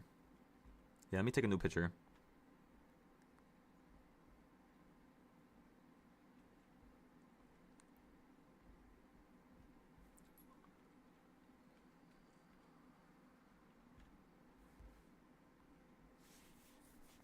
Oh yeah, let me take it right now. So this is the new picture.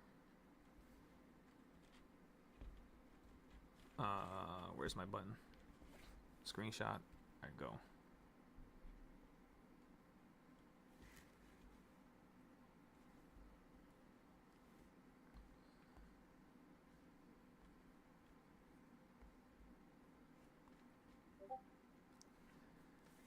Boom. And then if we include everything else.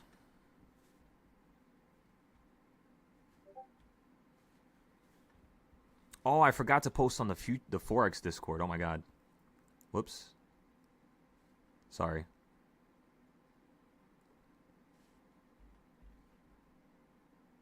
Should I have a silo trades category here? What do you guys think? So you guys can see my trades separated from everybody else's.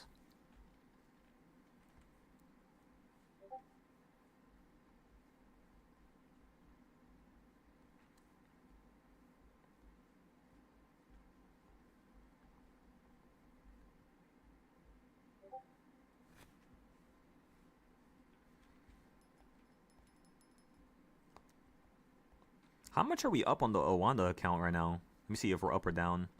We're not going to be up or down that much, but we're down right now $100. 20 pips. We'll keep a close eye on that.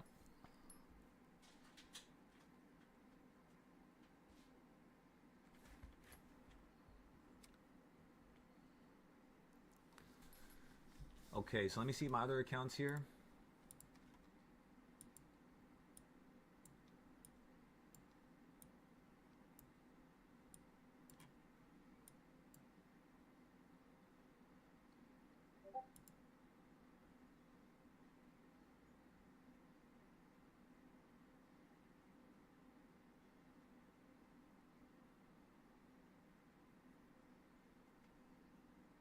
They give meds to make bones soft and grow cat in a ball.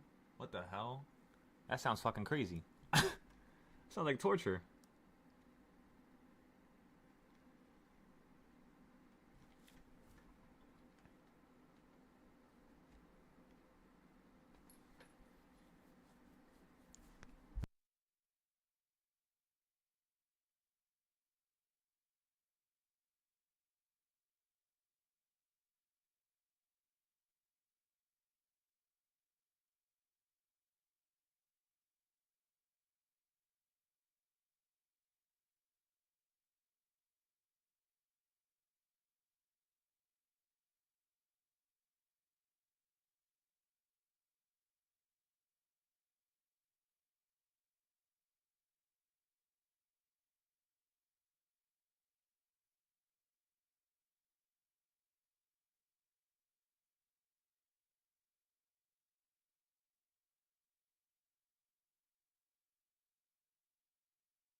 Ladies and gentlemen and ladies, in this corner, our trade is up $450 right now. 450, 460. We're about to get out of it. I had to watch the futures position now. Let me see, how much am I up in total now today? Easy 9,000 right there. Come on, ladies and gentlemen. So that's 9,000 plus 11,000. That's 20,000 plus.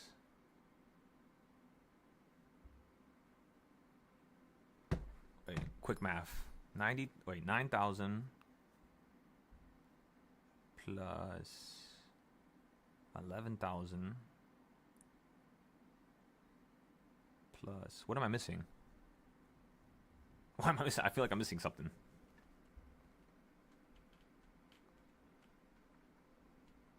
Yeah, we're not counting that. We're not going to count the trading view stuff because obviously it's not today. We sold it yesterday. I think that's pretty much it.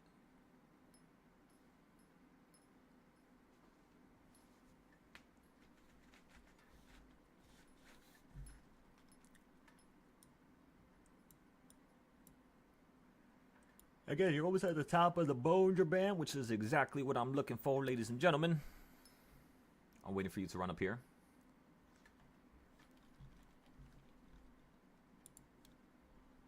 Where the fuck did I get 27,000 from?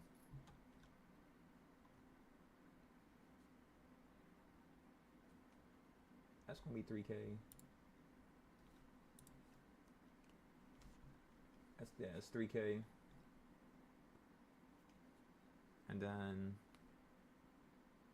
so that's 3K plus,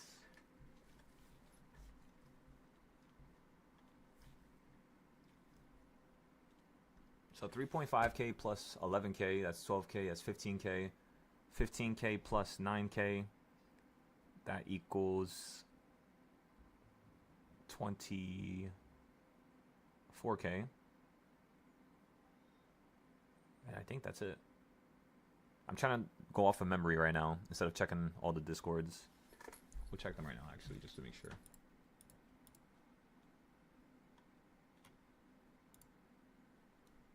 I think I literally added something wrong. We're at 24. Yeah, we're at 24K. 24, 25K. We could hit 30K right now if we want to. I'll show you how right now.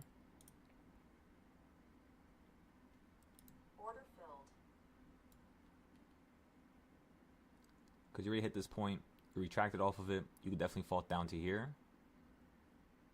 But I could definitely see you potentially continuing right to here. I just want to see if you're trying to get away from this quarter point, because it's like you're chilling at the top of it right now. You are above it though. So right there, we were up 1,000. This is on ES, not on MES, by the way. Okay, that's another 1,000 right there. Now we're up 25K.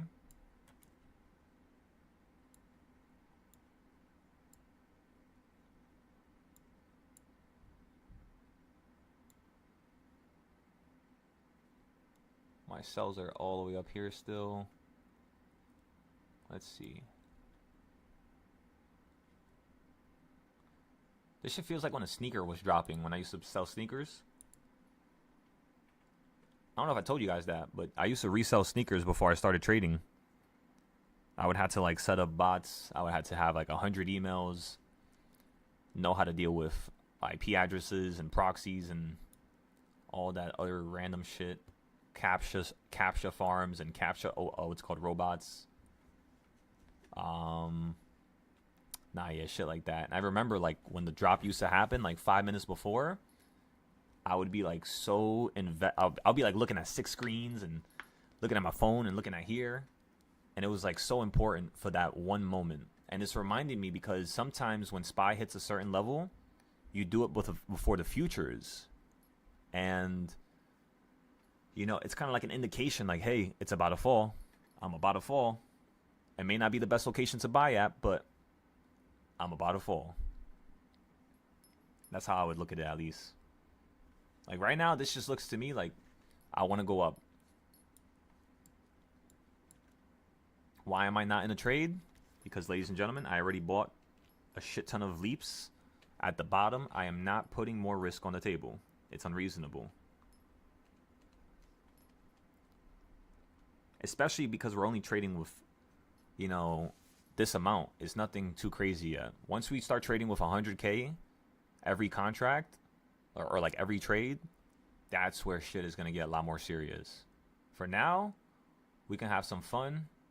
We can take a chill pill, enjoy the road, the process of us getting to 100K, and then getting to 2, 3, 4, 500K.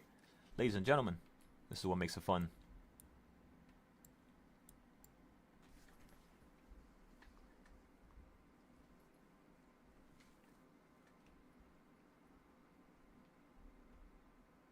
These damn 677 options are weaseling their way right now.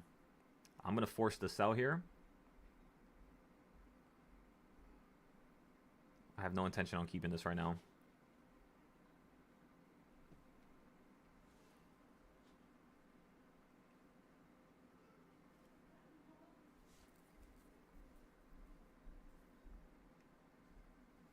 All right, we forced the sell. We sold it for $600.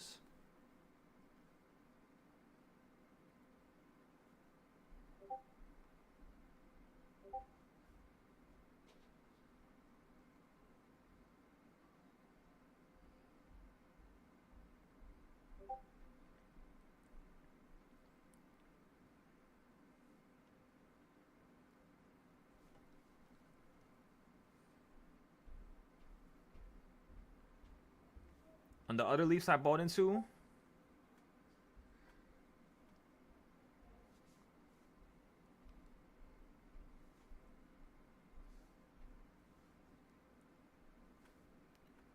we're up 1,800. Okay, so now let's add everything up. So now I'm up 10,000 here on my Weeble. Excellent. Okay, so now since we're up 10,000 over here, let's go ahead and start. Let me see what. We're not at 690 yet, so I'm not going to sell these yet. I might sell them, though. I might. Let me see.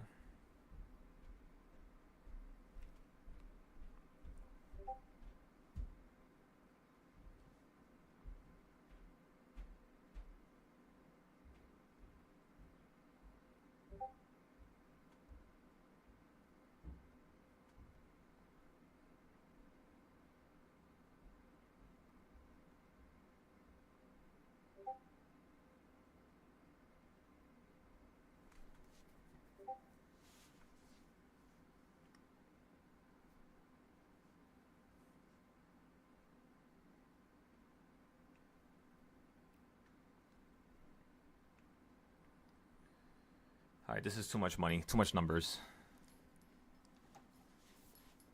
I think I'm going to slow down from here on out. Or what do you guys say? We can keep going with the combines. I just don't... Oh, fuck, I forgot about one more trade. Oh, no. I think I forgot too long about this one. How's gold doing right now? We were up 3,000 at one point, and then literally it just died the rest of the day on gold. We're up 2,000 right now. I think I'm gonna take the smart decision and sell this right now because I'm up 2,000 and I don't want to lose this account. Paper account or not, I don't care. I don't want to lose no account. That's how you have to think. Yeah, let's just sell this right here for 2,000.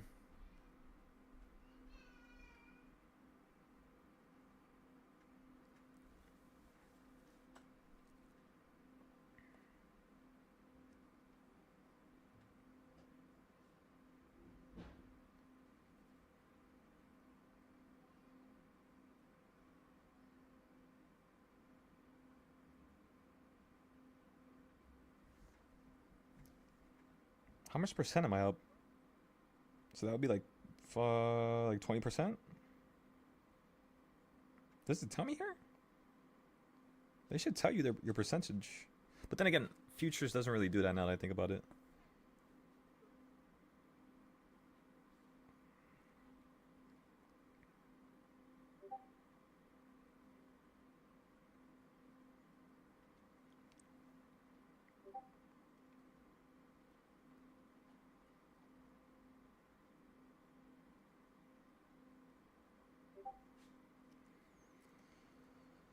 Okay, so at the end of the day, we'll do a final count and see how much trades and what stuff we did and whatnot.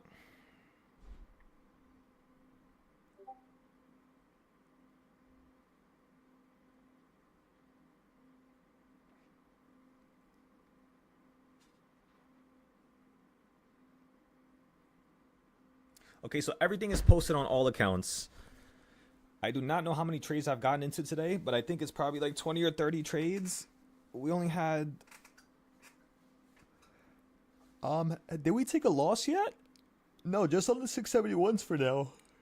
So we're just down on the 671s on the options. But you guys will see in a few here how we're going to get out of those.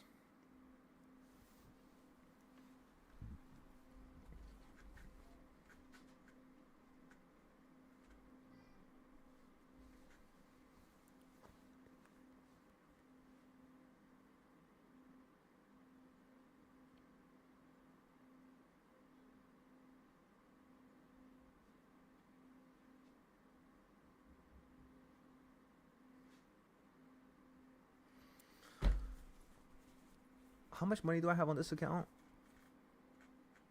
Okay. I need more money. Come on. I need it. I need it. After we make a little bit more, we'll lock the account and then we'll call it a day until like 6 o'clock, 7, and then we'll go back into trading again. Aside from that, there's nothing else we really have to do here. Besides maybe sell and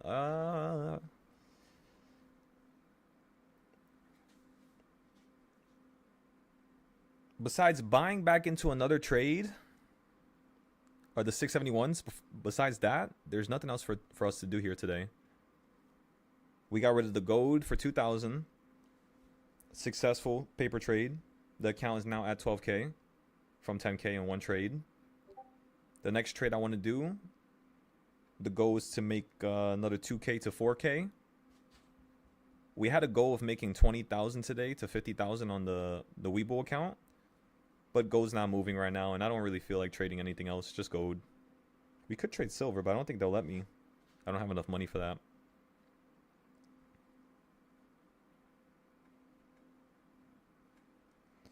At least for now.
Sorry about that, Don.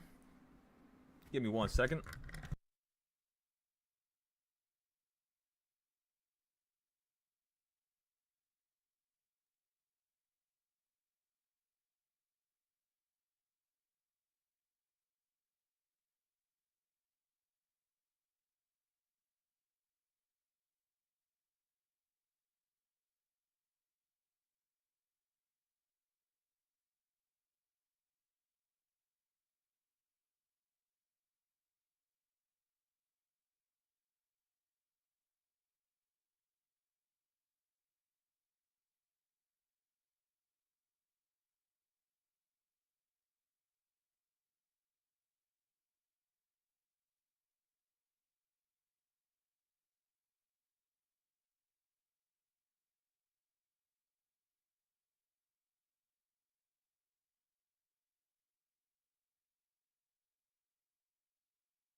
ladies and gentlemen and ladies. So, Don Trader, you said you got a question about, and by the way, sorry about that, everybody. I was just on the phone with one of the students. You said you got a question about the options Discord for $50 a month. Sure, what's your question?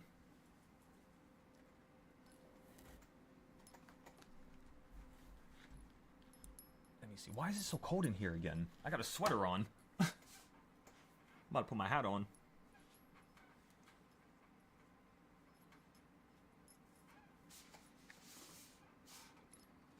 Yo, I drank so much water today. I drank like 5 water bottles already.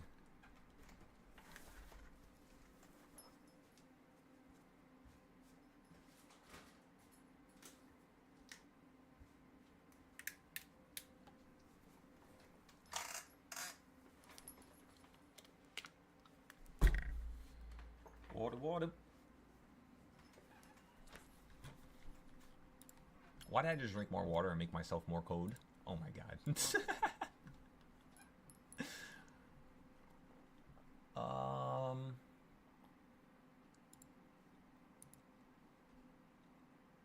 I'm assuming you're talking about Silo Trades Mini. That's the only one I have for 50 right now. So for the $50 one, let me see what I have written underneath the tier to see what it includes. So it says, yeah, you're here, no news. There's 2 trades a week, Tuesday and Wednesday. $50 to $100 plays, nothing more. This is in the main circle. Earn your way out or stay in the shadows. The choice is yours. Yeah, perfect. Because I want the $50 tier to kind of be like a leveling, like a game. You know what I mean? Some type of leveling process to it. Spies spiking.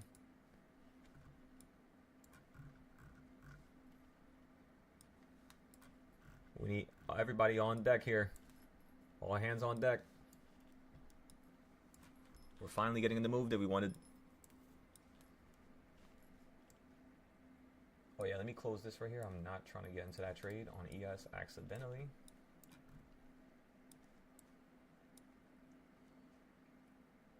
What is this, 75, 76? Yeah, let's try to get like up here. But then again, I know you want to run up to here, so the better entry would be around there. But then again, you're hitting the top of the BB right now on the 5 minute. Like right there, that should be good enough right there. Actually, yeah, you might actually hit here. I'm trying to like look at the size of the candles here and measure where this would want to go. Yeah, so you should have a little bit more upside, because the top of this candle versus the top of this one, I'm expecting you to at least do half of it. So yeah, you should at least be able to run up to here, which is also the bottom of the golden zone, or like slightly beneath it. And then on the paper account, because you guys already know how I like to trade, we're getting into the trade first on the paper account, ES and MES, and then we're going to trade on the other combine, the actual one, and we're going to have MES right there. Perfect. Okay, so your question was, do you have to do that, or can you just do the elite? Also, are you waiting for 682, 83 puts? That's correct. So, Don, I'll tell you this much, brother. Right now, I want people to, go through a leveling process. They go through $50, then they go through $200. But since I've seen you in the YouTube chat for a little while here, I'm assuming that you have some type of, like knowledge of how we run things and how we go about doing things. Meaning you have some type of idea as to what you want and what you want to build upon. I'll let you join the $200 tier, right? I'll put you in the main Discord. But before I put you in the main Discord, you're going to have to complete a couple things in the smaller Discord. And then I'll put you in the main one where everybody's at. But you got to uphold your promise, though. You got to show me that you can complete the charts and you can update stuff, and you could just be kind of like a student, really. I just need you to be just have your ears open, really. Write notes down whenever you can, and yeah, that's pretty much all. because I know you're looking at the app. The app is $300 because that's going to be the prices of the app when I make it go live, just due to the fact that we're going to have a charting application and a couple other things going. So for now, it's going to stay at 200. But if you pay through the Patreon, that's the only way you could basically pay for $200 on the mini server.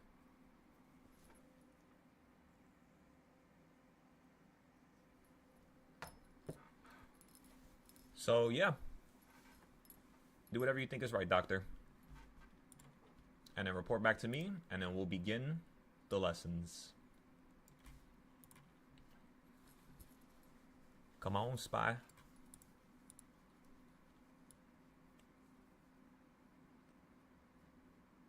What time is it? 1:42.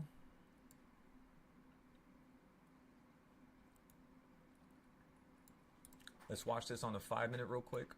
If that's on the 5-minute already. You're kind of peaking here like we thought you were on the 60-minute. The 60-minute Bollinger Band is actually not that bad. It looks pretty good. Besides all this jumbled up price action here. But this is like what I'm referring to. It kind of looks like you are tilting here. So we'll hold this position. In case you just want to collapse straight down to the bottom. That'll be another $10,000 trade. And then over here, that'll be just 1,000. Because remember, the micros are a little bit... They're a little bit less than the main one. That's 56. So yeah, if we're selling at the same location, on one of them we would make 900 and... Yeah, so basically right around here. 937, and over here you would make 9,375. I love how the numbers look when it comes to futures. You know what I mean? Like, so even. I love that.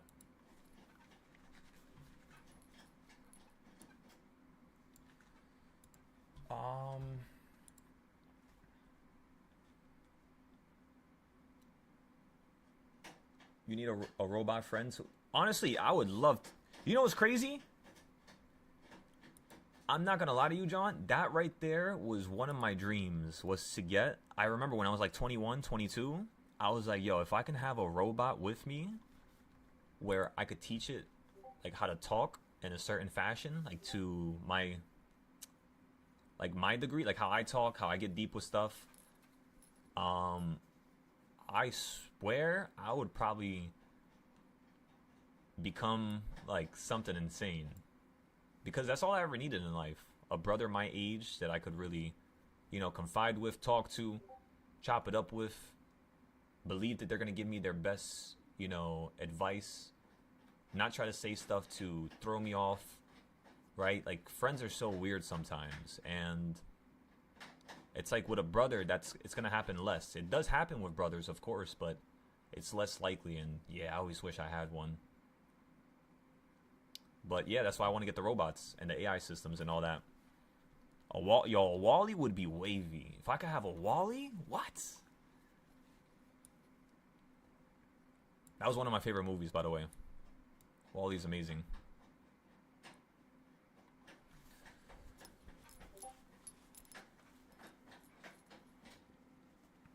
That would imagine, because think about it, since we're making the app right now and all this stuff, I could see all the code, I could grab the code, I could see everything that's done, different sections. It wouldn't be hard for me to put that into an AI machine and have it, you know, like be able to tell me what to fix or give people alerts from like my trades. I could have like email. It's like limitless, literally. Like, there has to be a way. Exactly, yeah. There has to be a way to create that. And for it to actually... Like, imagine everybody bought... Like, I charge you, let's just say $300, right? When you buy the robot, because I'm going to sell it. I'm going to make it. I'm going to go through the engineering process of it, the coding of it. I'm going to do the full thing from A to Z. I could sell it to people, and then, you know, if they're not... What's it called? They're not watching me on Discord. Once my robot hears me say that, oh, I'm getting into this trade, and I put the trade into it, it could just share it with everybody. in a more personal way, you know? That sounds really cool.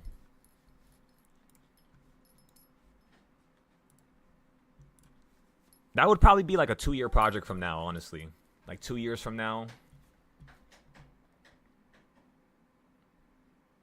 Gold is up 40% on top step. Exactly, yeah, like. Or currently, the trade that we just bought into on Top Step on this account for this reason, this combine that has this much money, we're going to sell it for this much to this much, and then boom, like 2 minutes later, update goes out. We're taking profit now, and it's like an alarm goes off or something funny. We could definitely create and code something like that.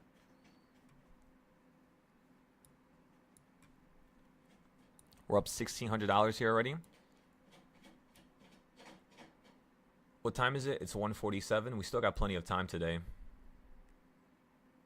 Right here, we would make $4,000. And a second ago, we were up 2,600, I believe. 2,500 a couple seconds ago.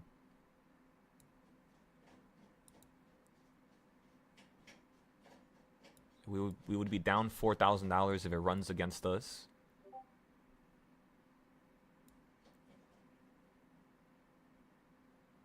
Logically, we should just keep scalping this from the top of the BB. At the same time, in my opinion, on the BB right now, on the 30-minute, the 1 hour, and the 5-minute, it looks like you are curving downwards right now. So, we'll give this a second here. On the main account, again, we're not playing with this price action here. Let's put this over here. We just need a little bit more upside and boom. Like right around here. And we could finally get into the trade. Because you guys know how I am. When I trade with my main accounts, it's even safer. Especially when they're like a baby account like this. Like we got to stack it up. No losses, you feel me? Or if we're going to have a loss, try to make it minimal. That's pretty much all. So you said, how much options trades do we do in a day? So for the elite, you're basically getting around. What did I even put on the app? Actually, let me make sure I put the right thing on the app. Thanks for reminding me about that, by the way. Yeah, so 5 trades per week. So it's supposed to be just 1 trade per day, which is generally the idea. 1 trade per day. But since we got into a shit ton of leaps, which is something you also get. You get leaps. You get daily trades. If you show me you're capable, I'll also start giving you futures trades. I'll unlock that side for you. But aside from that, usually you could say like in the market where we're consolidating, because you have to understand this is a harder market to trade. And I don't want people to go crazy playing back and forth. I more so want people to trade slower when the markets are doing something crazy. So when we hit 690, we're probably going to get like 5 trades a day from that point. So like per week, it's going to go from just 5 trades to 25 a week. Sometimes we hit 30 to 40 trades in a week. But yeah, some months when it's moving like this, you know, that's one of the perks that comes with the tier after all, is understanding that today's the day where we're not going to play. Right?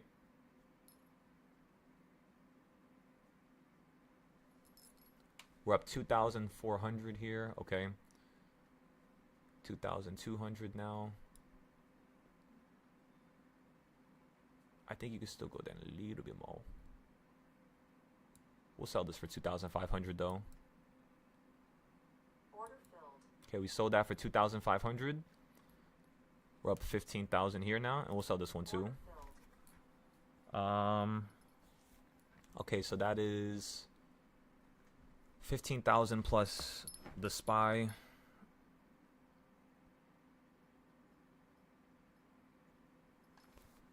Holy shit, I just noticed the gold thing didn't sell. I'm selling it now. I'm forcing it. I should have double checked. That's my fault. That's 3 mistakes so far. All 3 mistakes were profitable, so we made money on all 3 of them. However, we got to stop having mistakes. No more mistakes. So that's number 3 right there. Number one was, what was number one? Number one was I bought into a trade on the 3-minute instead of the 5-minute. That was the first mistake we did today. We got to make sure we remember to switch the time frames or to look at the time frame before we get in. The second mistake was I accidentally market filled instead of putting a limit order. We still made money on that trade. And then the third mistake was I didn't sell gold when I should have sold it. So that's 3 mistakes right there in a row. Again, all of them we profited on. However, it's still a mistake, so we have to make sure we say it out loud so that we could change it and alter that pattern, you know what I mean? Okay, so 10,000 on the options today. 15,000 here. 100 there. It's 25K plus gold. Gold was 2,600. So 25K, that's $27,600. $27,700. $27,700. That's how much we're up right now today. 27,500 or 700.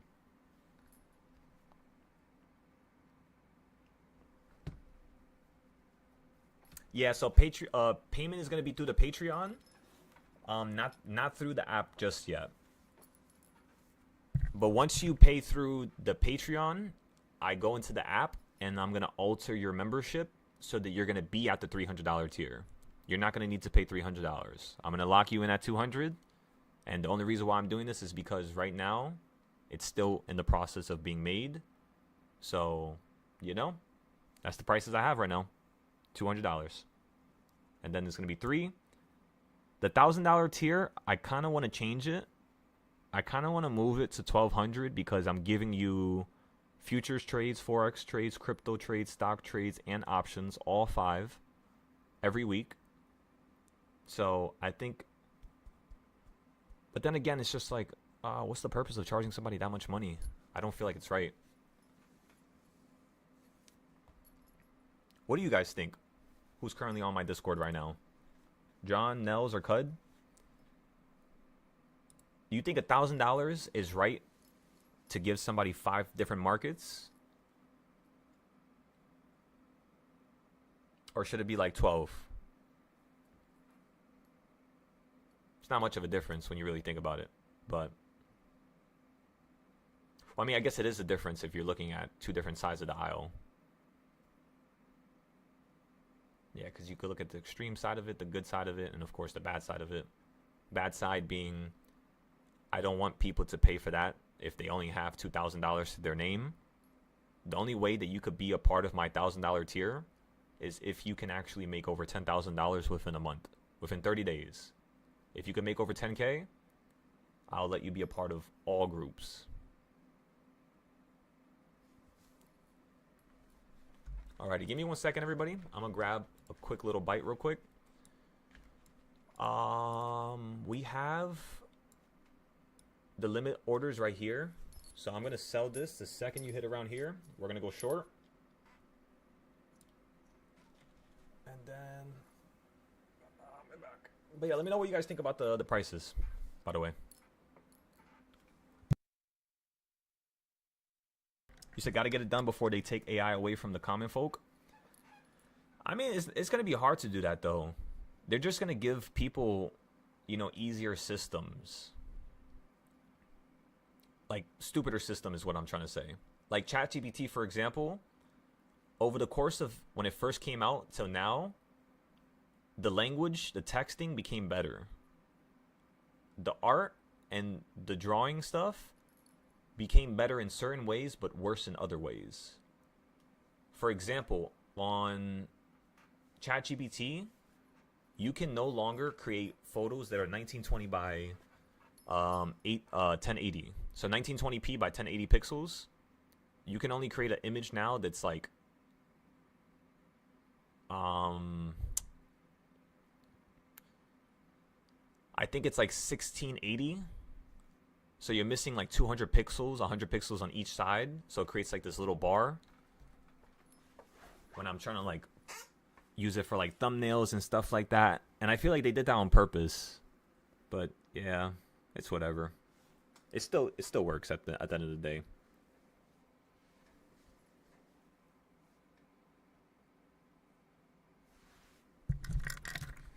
If they've been with you for a minute and they make a lot of money, they should get the 1K.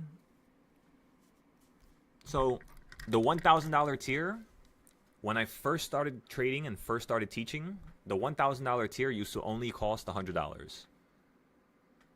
That's what I was basically doing for people. I was giving them what I would give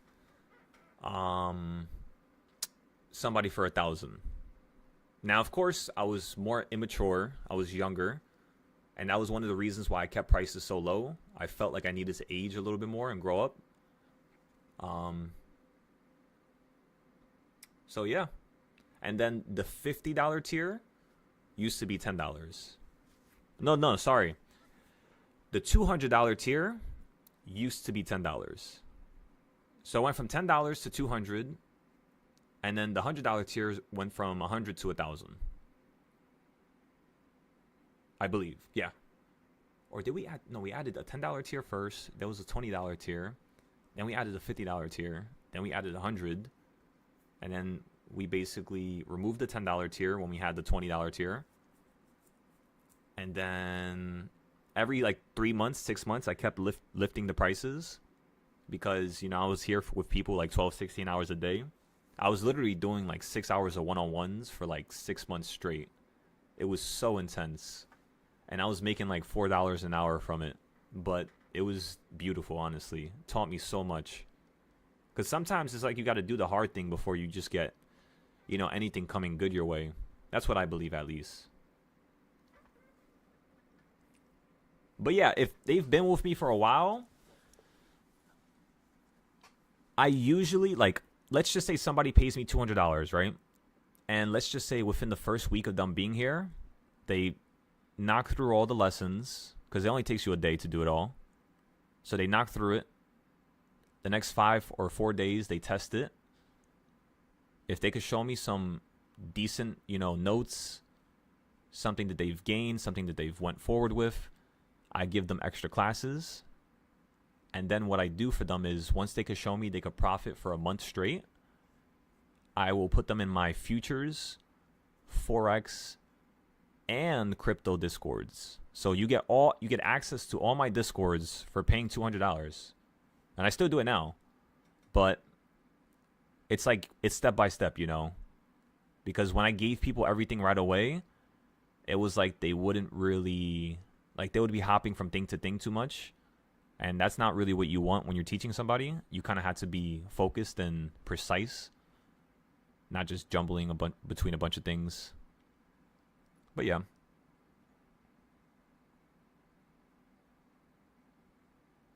Do your thing, Don. Okay, everybody. So, I'll be right back. I'm going to grab a little bite real quick. Take a tiny little break. I already have my limit to sell this trade right down here. So, if I can see the market run up a little bit higher. Once we get around here. The thing is you might go straight through the middle. That's the thing that I don't want to happen. Because this is the middle of there. Let me check real quick. Let's see if we can have some stuff on the board ready.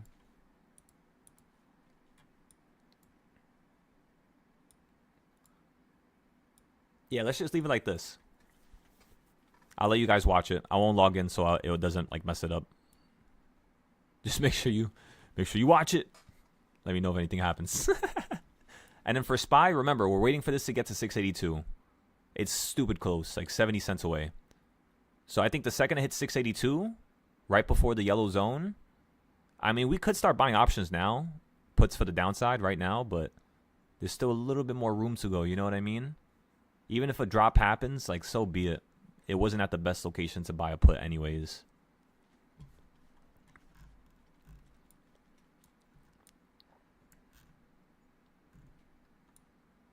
Yeah, and I have this saying here that it was going to run up to the top here. So yeah, let's just leave it like this. I like this trade.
Alrighty, ladies and gentlemen.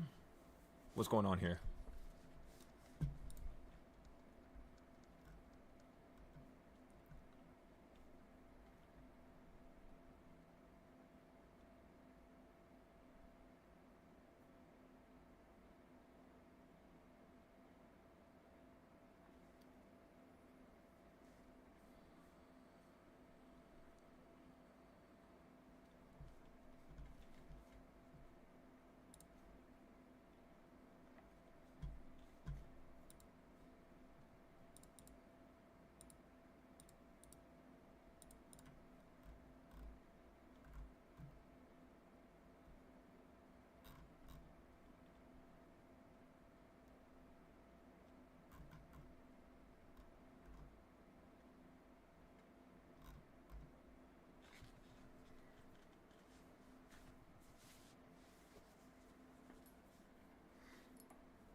How far out was my option last time I bought SMCI?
Order filled. I'm gonna go long here to play the continuation going upwards. 10 contracts. You're not even moving that much. My goodness. Oh, this is MES. My fault. Order filled. There you go. I was about to say this is not even that much. Like right here, we should be up. At 3,000. It runs back to the top. We'll be up 10,000.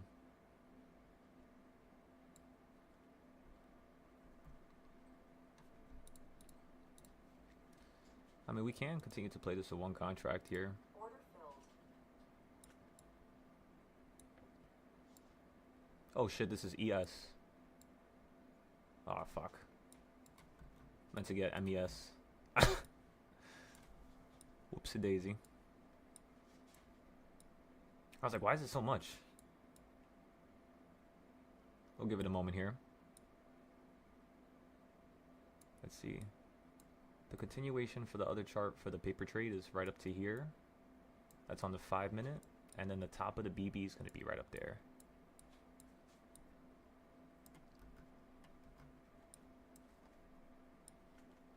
Let's put this baby girl on the big screen.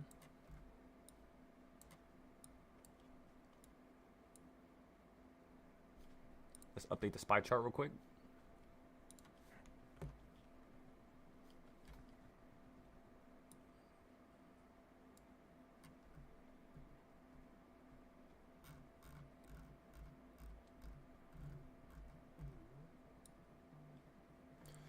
Give me just a second, everybody.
Yeah, Don. So usually I average down when I'm down around 60% to 90%. It just depends on what has happened throughout the day and if there's still more of an opportunity.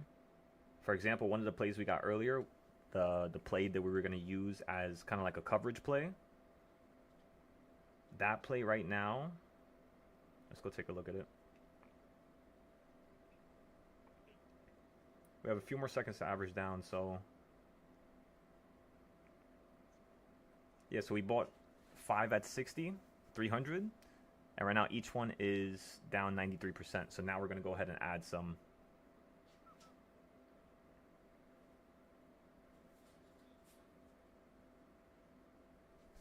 It's not the best location, however, what we're trying to do is manage between 3 o'clock right now. I'm thinking there's going to be a nice little move at 3 o'clock. Okay, so we just put in another $100 into the play. Average calls have dropped all the way down. Okay, let's see here.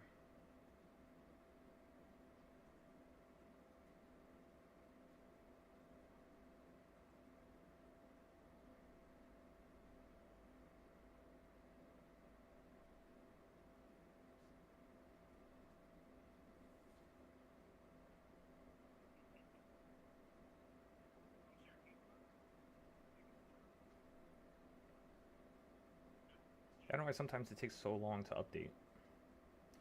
Okay, so we got this at 8. Currently you're at 4. We could still see this actually go profitable. Let me see the contract above 671. We might have to just take a little loss on this one here. 671.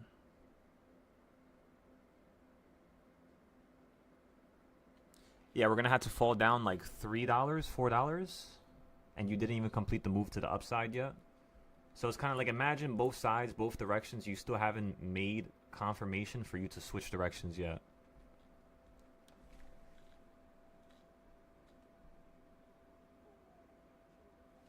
So you said, how do I decide to average down or to take the loss?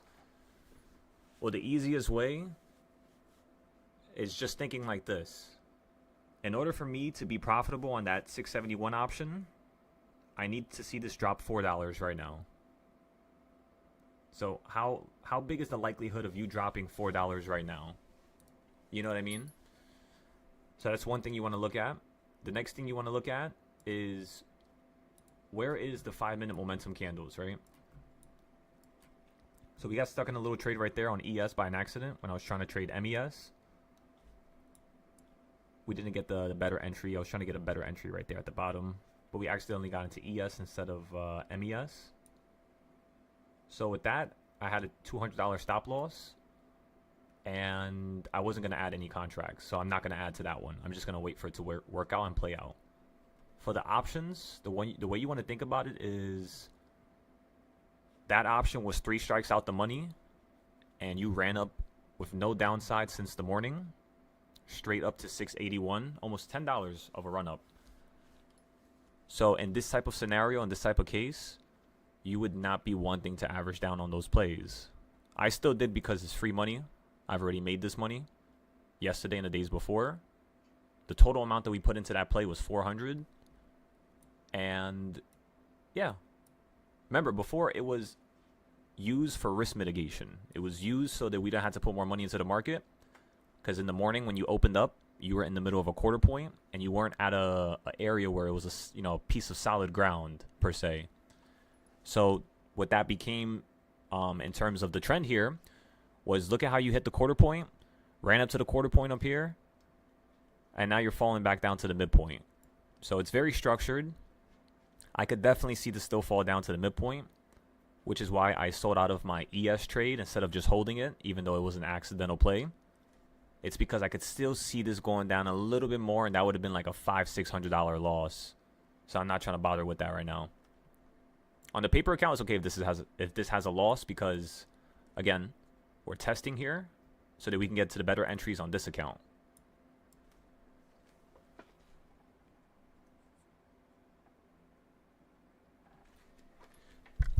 Yeah, but that was, I don't really count that win streak on Momu, the 40 trade win streak, And the reason why I don't really count it is because the way I was trading was very, very, very, very, very controlled.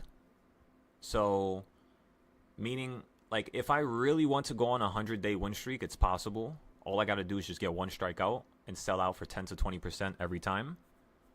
And that's pretty much it. So the way you really want to buy options is you want to get the option. For example, we were going to get puts up here, but the market didn't go there yet. When it hits 682.40, I was going to buy a 682 put right in the money. So like right there. So then therefore, if the market would have ran to 688, I would have averaged down up here for you to fall down to somewhere over here, and I can get out of my play. Since we bought here at the open, right, we averaged down literally right here, right, just because of the time of the day. And then the next time to average down would be up here, but that's too far. So this would be a new play. So yeah, we're just going to probably take this loss here, unless the market just falls out the sky, which is perfect. It adds another little bit of training that we can have for everybody in terms of like data. Okay, we sold those trades there. That's 17K now. Plus 10K. No, 9K. That's 26K. Plus 3K. That's 29K. Perfect. Okay, so I think I'm right at 30K. That's right where I want to stay around. And then tomorrow we'll do 60K. Because tomorrow's Friday. So we'll end the week off strong. And then tonight we'll try to see if we could do like 160K. Tonight? No, that's tomorrow, so that would be Friday. No, Sunday night, we'll try to see if we can make like 120K, and then every day we'll raise it by 30K until we cannot beat that record no more. And it has to be structured 5-10 contracts max, and that's pretty much all. That's the game plan right now. So yeah, Don, to average down, there's a bunch of different components, bunch of different ways to do it. For example, the reversal chart. Like right now, I'm not using the reversal chart. So, yeah, that's also another thing you want to consider. When I was trading in Moomoo on February and in January, when I got that 50 trade win streak, the 30 to 50 trade win streak, I forgot what number it was because I didn't post the last couple days. It was probably at like maybe 42. Maybe 46, somewhere around there. But in order for me to get that every single time, what I did was I waited for the market to run up to the 4th or 5th reversal point. And I just started buying at the 5th to 8th reversal point every single time. And it would always work out. So that's pretty much where you're at right now. Like, this right here is around number 5. Number 7, I think. Let me see. Where's the opening price? 7. Yeah, so this is literally right around reversal point number 6 to 7. And you perfectly listened to it. So that's all I did in February. So it's kind of like a cheat code, but yeah.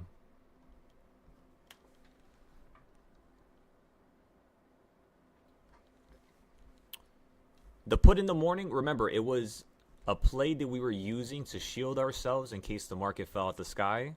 We weren't really looking to profit with it unless the market fell out the sky. So in terms of that trade, I think we were up on it, but I have no idea. The intention wasn't to be up on it. The intention was to cover ourselves if the market fell out the sky. That's why we only put 300 instead of our normal 1,500 to 2,000 that we put into a trade. So yeah, that's pretty much it.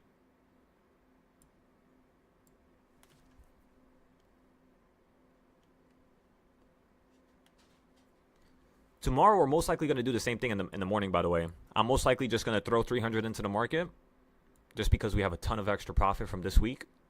And we'll just go from there. Because remember, this week so far, we made 8,000 from Monday to Wednesday.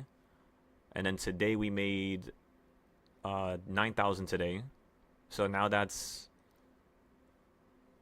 18,000 we made this week with just options. And we sacrificed $300 for that play, and then we're going to sacrifice another $300 on Friday. And then on Monday, right back into the best trades only. No sacrificial lambs being thrown anywhere. Tuesday, Wednesday, Thursday, Friday, if we have some good profit on Monday, we could start exercising, just the sacrificing of capital for the confidence and for the reduction of anxiety the one would have, because you're not second guessing nothing. You know, the market falls out the sky, you'll come up a good amount, you'll cut the one at the top, the one that's more expensive. So let's just say you had a call that's 5 days out, and then you have a call that's 0 days out. Because you have a call that's 5 days out, the 0-day call, you won't need to hold it forever. You know what I mean? Because you have the 5-day call, so you're good. So think about it like that. That's how you want to trade.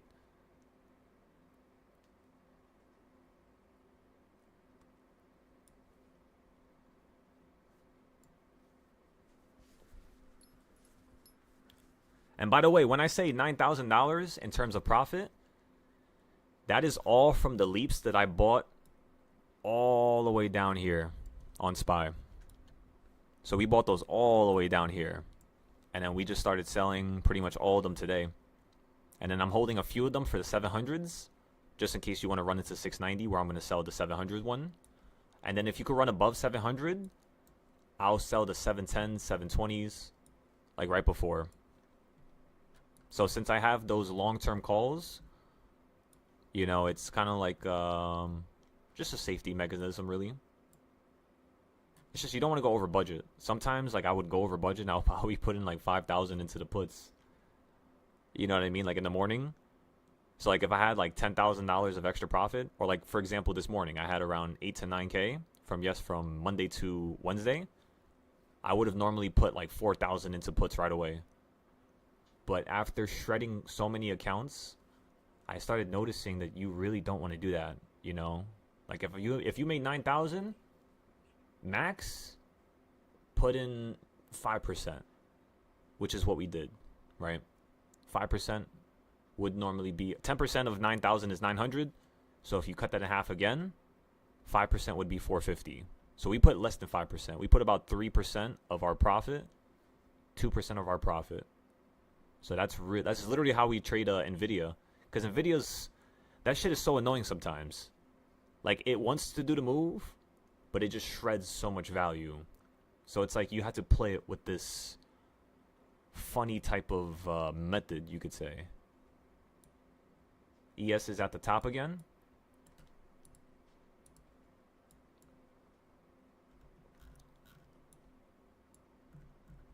Okay.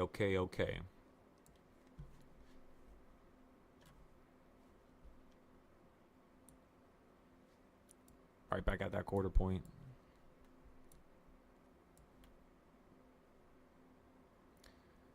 That told us that you were going to do that. That's actually a really good way to look at it now that I think about it. I should continue to have you guys look at it like that. Yeah, literally you hit the quarter point and fell right back down to this one, equal reaction. Now you're right back at here.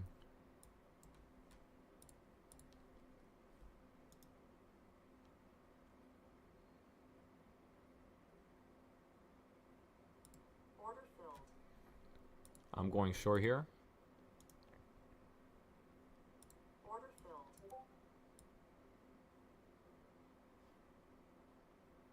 It's the end of the day move, so you could do something a little crazy. That's why I'm only going with one contract on MES. And on the paper one, we're just going for around $1,800 of profit here. We'll just trade with ES right now, so I don't confuse the accounts like earlier. Okay, so you held here, you held there.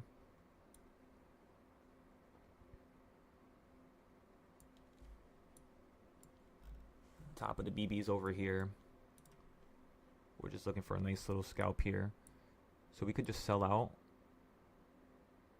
Yeah, we could just sell out for a nice little trade. Doesn't have to be too crazy. I would say around 6862. And then on this account, we could sell out right around here. $600 of profit.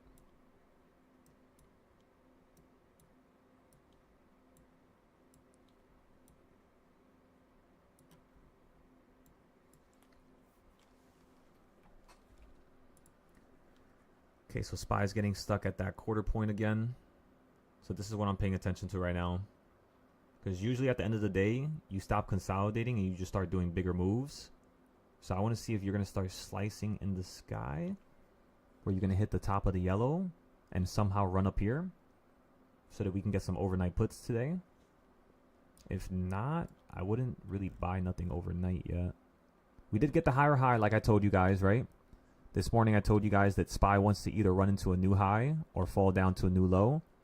Since we got that new high already, you got the drop here, but you didn't touch the midpoint. Nor did you touch the top or the colored zone. So you didn't touch anything structured today.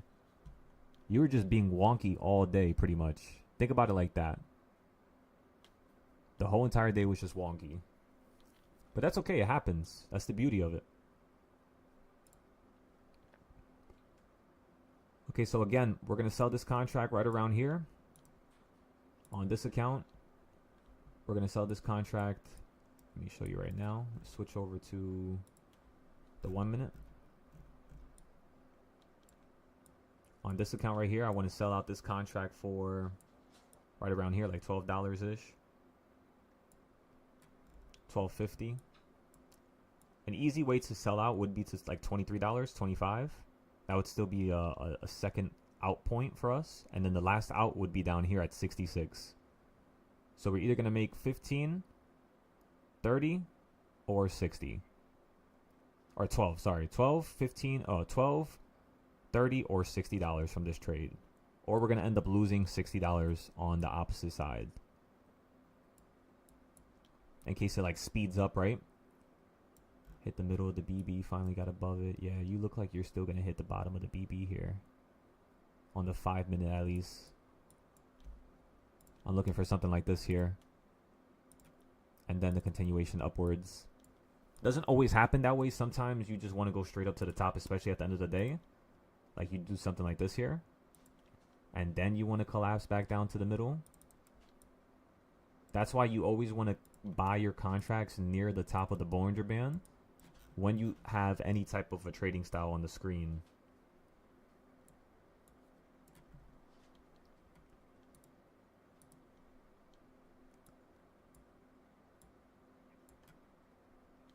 Alrighty, everybody, we'll give this like 20 minutes. I'll be right back. In terms of the options, we still have about 10 minutes to buy something, but we're already in the futures position. There's no need to over leverage. We'll just sit here, wait, watch our trade work out. If it doesn't, we will make that money back tomorrow. Or actually, no, tonight. 3 hours. We'll take like a 3 hour break here soon. Actually, no, 2 hours because I had to fix the classes. Wait, no, that means 1 hour. Never mind. So I'll take like a 1 hour break from like 4 to 5. And then from 5 all the way to 9 at night, we'll probably be having a class for everybody. And then we'll see if we can have some live trades go off. Remember, Brian, those puts were for risk mitigation. That's the reason why we chose to buy so few, just 5. We put in another $100 at the top. We averaged into the play. And then right now we're just holding it. If it works out, works out. If not, so be it. It's about 2% of the profit that we made from yesterday to today. Or Monday to today. Total profit we made from Monday to today is $18,000. This right here is going to be the first loss of the week, which is going to be 460, 440, somewhere around there. I'll take a picture and post it into the Discord towards the end of the day here. Right now we're only down $200 pretty much.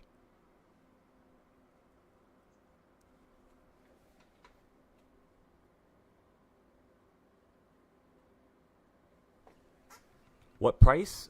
Well, I want this to hit the... It hasn't hit my prices. I don't want to buy puts, honestly. Like overnight, I really don't want to trade nothing. Like this market is very unstructured right now. So until it hits the yellow box or the purple box, I won't be touching any more positions besides futures. So think about it like that. So 682, same number from earlier, same number from this morning. 682 is where we're looking to get puts in the money, where we're then going to play puts down to 677, 678. That's pretty much the goal. But yeah, Brian, if you have, do you have those puts? It sounds like you have those puts. The 671s?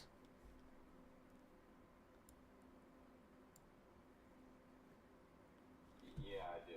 Okay, how much do you put into it? Like $300 or something like that. $200. Okay, how much money did you make this week? $5. I made like a couple $100 maybe. Yeah. I haven't done much. I haven't followed you. I haven't followed your trades, you know, and whenever I get on, you're already in them. Some of your long-term trades I wasn't in, you know. Order filled. I haven't been doing that. I've really just been focused on learning, but I wanted to follow you to a T from here on out. Oh, that sucks. You should have told me that in the morning. I would have told you not to get into that one. That's why I didn't post it to the Discord. No, it's all good. Ah, damn. You know what's crazy? I had Following you to a T from here on. Okay, so perfect. Okay. I really am. I'm going to because I've seen it. I've seen it in action. I've seen it in the charts, and I have faith now, man. I do, and I have faith. Now I just feel bad because that trade right there was a safety play. You know, I had this one student named Mikey 2 years ago, and Mikey, he would only be able to trade the first like 5 minutes of the day, or the last 30 minutes of the day when we were testing trades. Because in the morning, the first 5-10 minutes, the first 30 minutes, you really don't want to trade because you got to have some type of structure unravel first. And then the last 30 minutes, you don't really want to trade because there's too much things going around. And every single time he would get into a trade, it was like God was smiting him every single time. And he would always get into the trade that was a test every single time, which was unfortunate. So, But it's funny. yeah. Like yesterday, you woke up and you like saw something and you're like, okay, we're doing this, and it paid off so huge for you.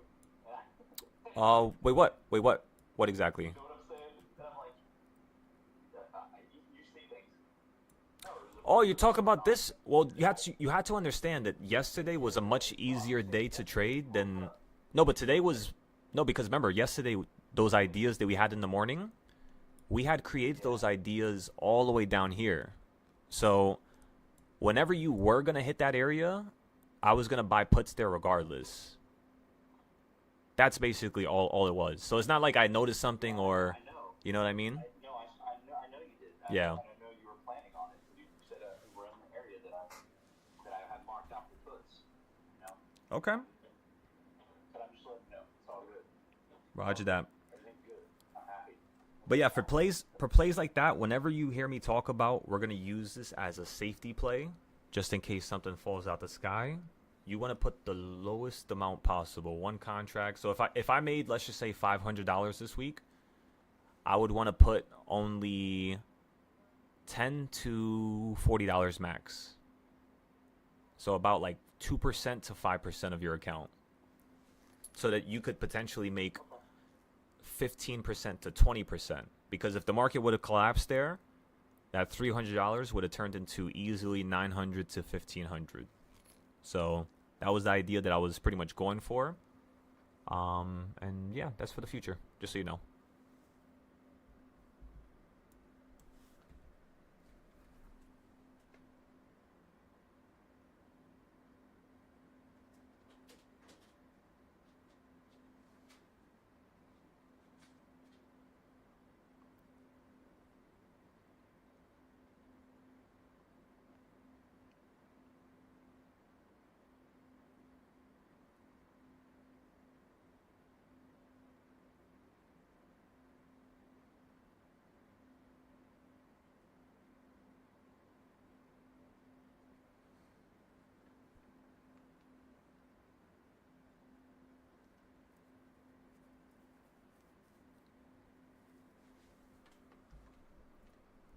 All right.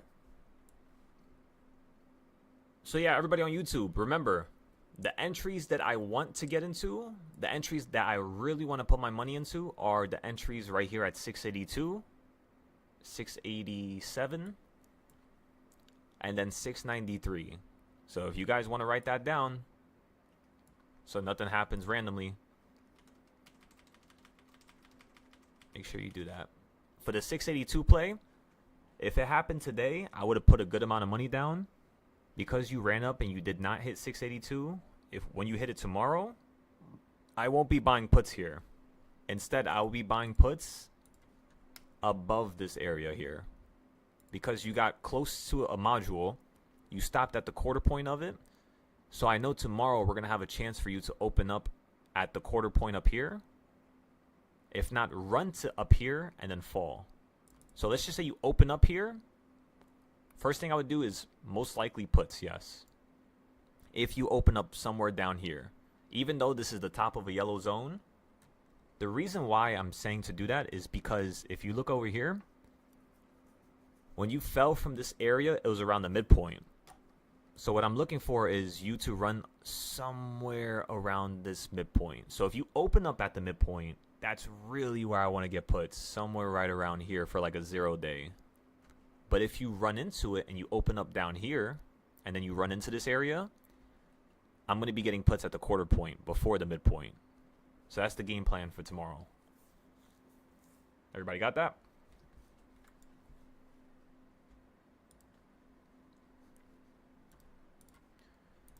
In the main Discord, Brian, right above the voice chat, you see how it says daily plan?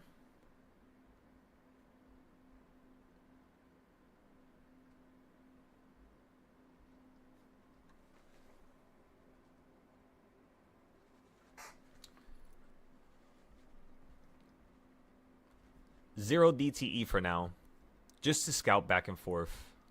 This is not an area that I think the market's going to collapse at. It can. It's more than likely. It's possible. That's why what just happened to my computer? Everything just crashed. Okay.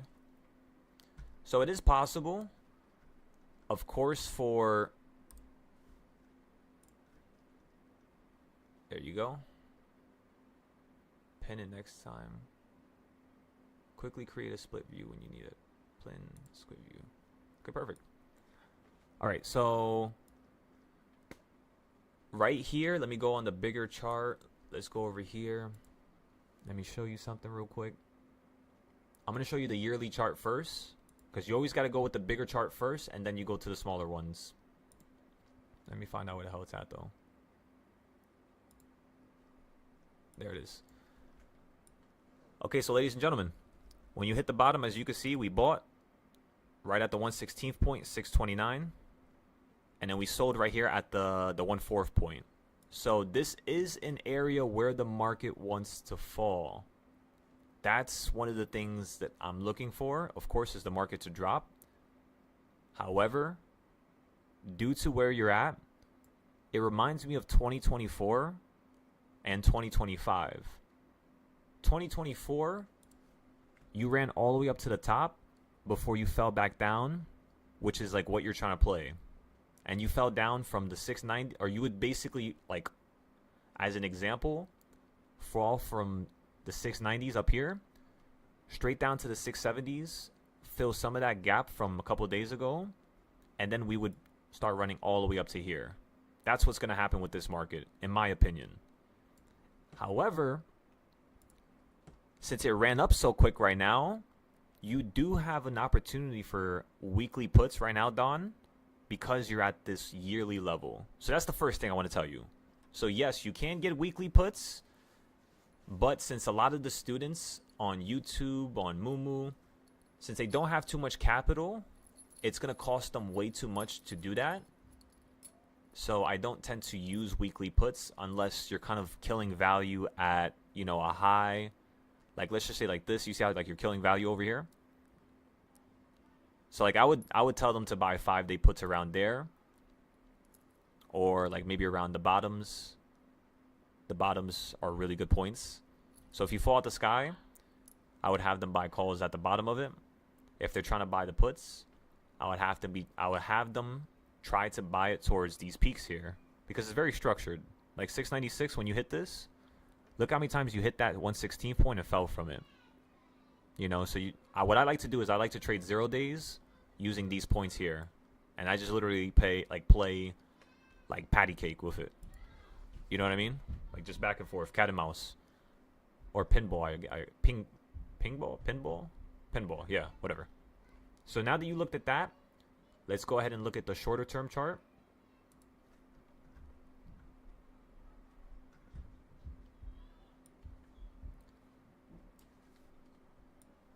Through the window, by the window. Alrighty, so you ran from up there, or you fell from all the way up there, 694, and you fell straight down to 629, okay? And then you ran all the way back up to here. So where's the midpoint of this whole trend? Let me see. I think wasn't it higher than that? Yeah, it was higher than that. I was about to say, it was like 698. Yeah, it was. Okay, so we're going to fix this to 698 here. Okay, now we got a midpoint, right? Find where the midpoint is. Midpoint is right down here, gentlemen. Ladies and gentlemen. Grab another box. Chop it up again. Because again, this is showing you the weekly flow. Because you don't have the other trading styles that I have, so I'm trying to show you something that you could do for now. Because this is the first thing you're going to learn when you start learning inside the Discord. And as you all could tell, the market perfectly stopped right here at the 1/4 point. So when this happens, the next thing my brain is thinking is, what is half of the 1/4 point? Half of the 1/4 point is going to be down to here, which is beneath the purple. So that's going to be a point of interest beneath the purple. And then what you want to do is copy this box above, like this. And then now you have this quarter point. So instead of us going short here, we might have to go short a little bit above it, or buy puts here and then average down right here at the line. That's what this is telling me. Then these puts worked out. So yeah, if you could stay beneath this area right here, 681, anywhere below 681, Don, is a fantastic way to play puts for you to fall down back to here, which is going to be 664. Got that? But I wouldn't do that personally. What I would do and how I trade my options is like this. This is how I teach the students. Always go for less. So obviously you got that cut up now. Oh, I already have this done. Wait, let me delete that. So I would chop it one more time. And I would simply tell everybody just like this. If I'm playing puts at the 1/4 point right here on the weekly, my 5-day option is going to be for 676. Let's say I bought it yesterday. That means my option would be down for here, 672. If it's further to the downside, just understand it's going to be a little bit harder.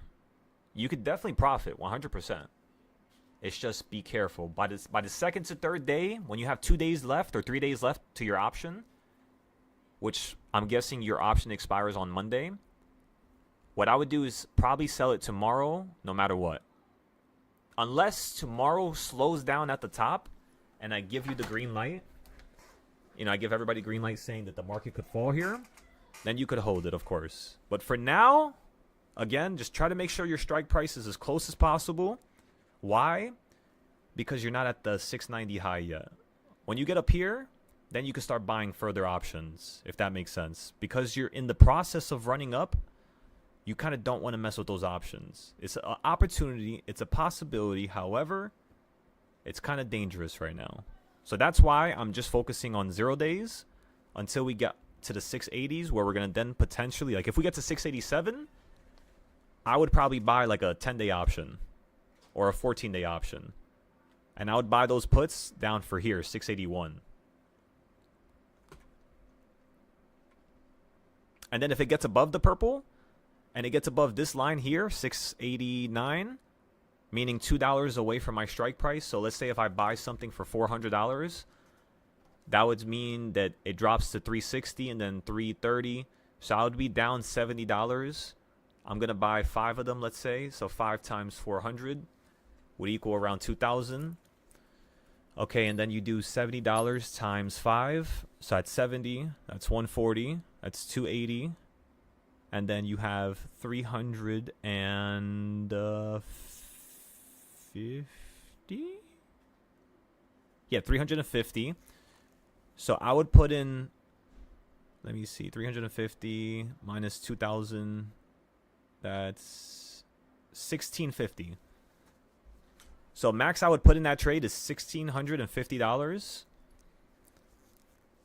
I would then average down when the total cost drops from 1,600 to, let's just say, 200. That's when I would average down, and I would put another 1,000 into the trade, and then I would be in the trade for a total cost of 2,600, which right now 2,600 would be. This account right now is sitting at $63,000. So 2,600 would be a very small percentage. It would probably be, let me think. 60,000, so 6,000 would be 10%. 3,000 would be 5%. So you could say this is less than my half my total account. No, 5% of my total account, basically. Not the profit. 5% of the total account. In terms of the profit, it would be 2% of my profit. No, that would be more, because we only made 18 this week. So 2,000 would be a little bit more, because if we made 18,000, 10% of 18,000 is going to be 1,800, which means 5% is going to be half of that, which is $900. By the way, this is why my teacher hated when I did math with them, because the way I do math, I don't like doing it in other ways. I do it like this. I'm saying it out loud, basically. So 900 would be 5%. 1,800 would be 10%. And 1,800, which means if we add another 900 to that, that's 2,700. That's 15%. So it would be less than 5% of my whole account, but 15% of my profit from the week. That's how much I would put in that type of a trade. So that I have like 10 tries, you know what I mean? Because there's no way in hell that I'm going to fail 10 trades in a row. But I might fail one of them, 2 of them. It's the market's like really dramatic and really annoying. That's definitely a possibility. Because you have to understand, there's 0 days. Now, if I was trading a 5 to 10 day option, my win rate on those options is very high. When I say very high, I mean my win rate with those type of options is at least 95 to 100%. No joke. That's usually when I have the most people join my Discord, by the way. Is when we start doing 0 days and then we catch a crazy weekly move with a 5-day option. They cost around 160, 120. We'll sell it for like 260 to 320. And then everybody now has the ability to just keep going with 5-day options, right? Because the 14 days, they're a little bit more expensive, like 600, 500. The 5 days, you could find some good ones for like 100. So what you think about what I just said? What are the prices that I'm looking at tomorrow for the puts? Well, normally I buy puts that cost $200. Usually those puts are like 1 strike out from being in the money. That's the trick. Or like 1 strike in the money. Whatever's $200, I buy 10 of them, and then I sell it for 260, 250, for like $500 to like $1,000. So that tends to be what I do every day, which is just $1 of movement. So meaning if I buy, let's say if I buy a put the second we open up at 687 and I spend 2,000, right? When this falls here, those options from here to here would move 4 strike prices. So now the way you want to look at this is look at your options board. Look at what option is currently cost $200. And then count 1, 2, 3, 4 strikes. So look at the 687 plays right now, if you guys can, on Weeble, Moomoo, whatever you have. Go to options, go to puts. 687s right now cost $800. However, if we run up to that level, what's going to happen is those options are going to go from 688 and they're going to move basically 7 strike prices. So that's currently costing $900 for a 0-day put for 688. So that would move 1, 2, 3, 4. So that option would cost $430. And then the option right now, so that would cost $430 if we open up at this same level tomorrow. No, if we open up at 683, 684, the 687s are going to be around 300 to 400. Basically, 320 to 420, depending on the IV. IV plays a massive role. What IV basically means is it's like volume. The amount of players that are buying and selling, the more activity you have, the higher the IV gets. The higher the IV gets, the easier your contracts go up.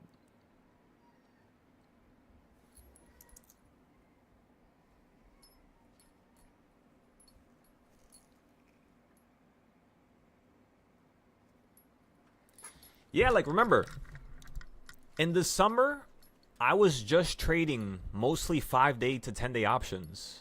Remember that. Because you were at the highs.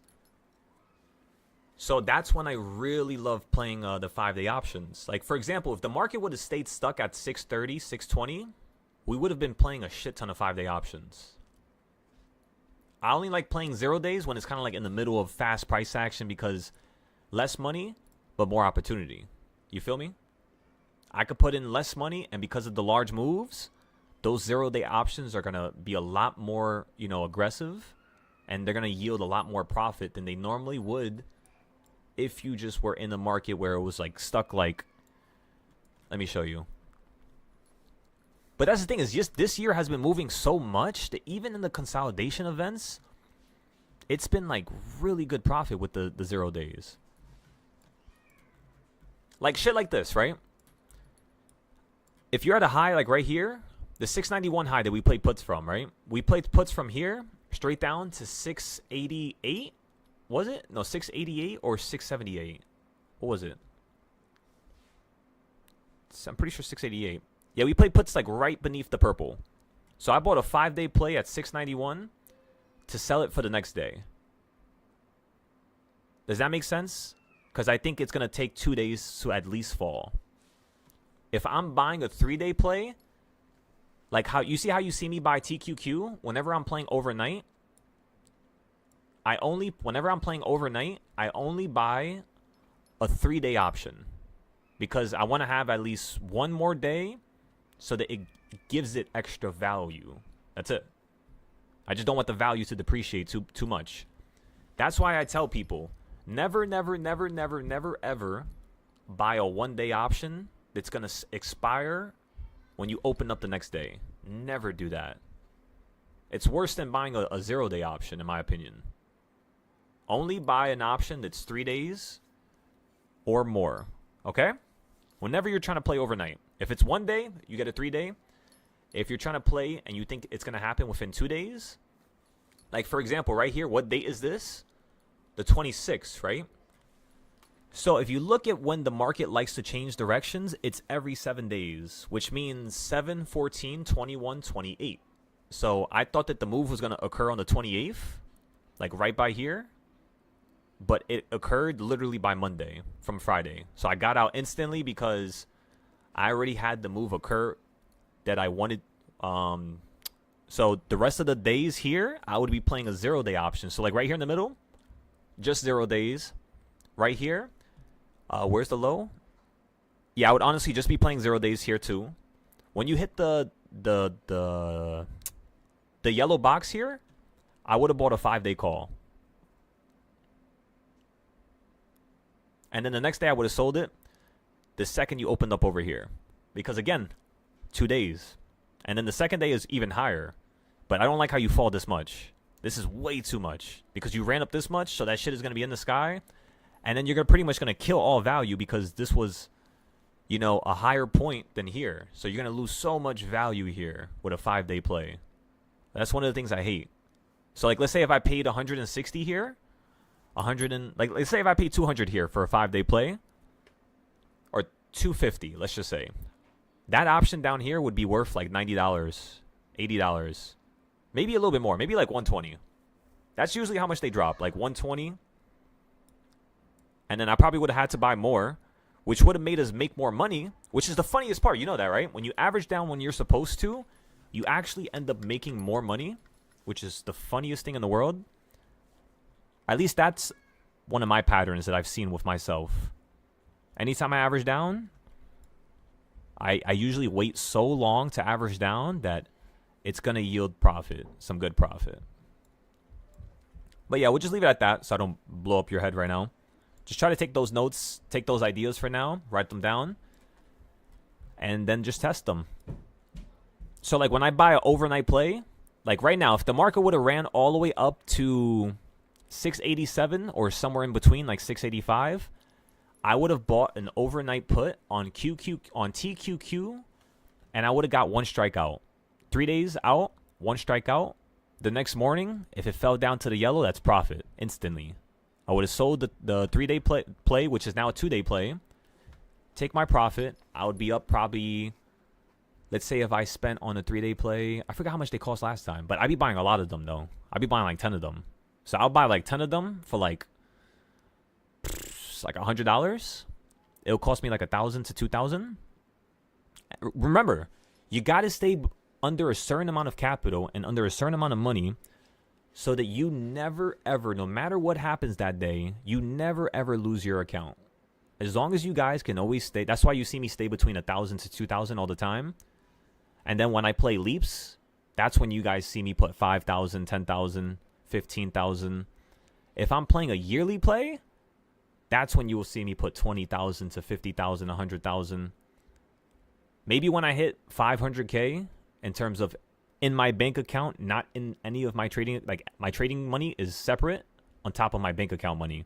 So if my bank account hits 500K and I paid everything off and I don't need to use that money and it's 500K clean, I would probably start using 5 to 10,000 on all these first plays. So every play I would probably double it. And then when I hit 1 million, that's when I would probably, actually no, when I hit like 600 to 700K, I wouldn't mind using 8,000 a trade. But the only way we're going to average down is if I put 8,000 in and the thing drops to like 3 or 2,000, and then I'll add, you know, another 4,000 to it. But it's like when you get to those numbers, it's really dangerous. Like it's really easy for things to go left. So you just have to make sure that when you're buying into the play, that you have enough money to average down to get the hell out. That's pretty much all.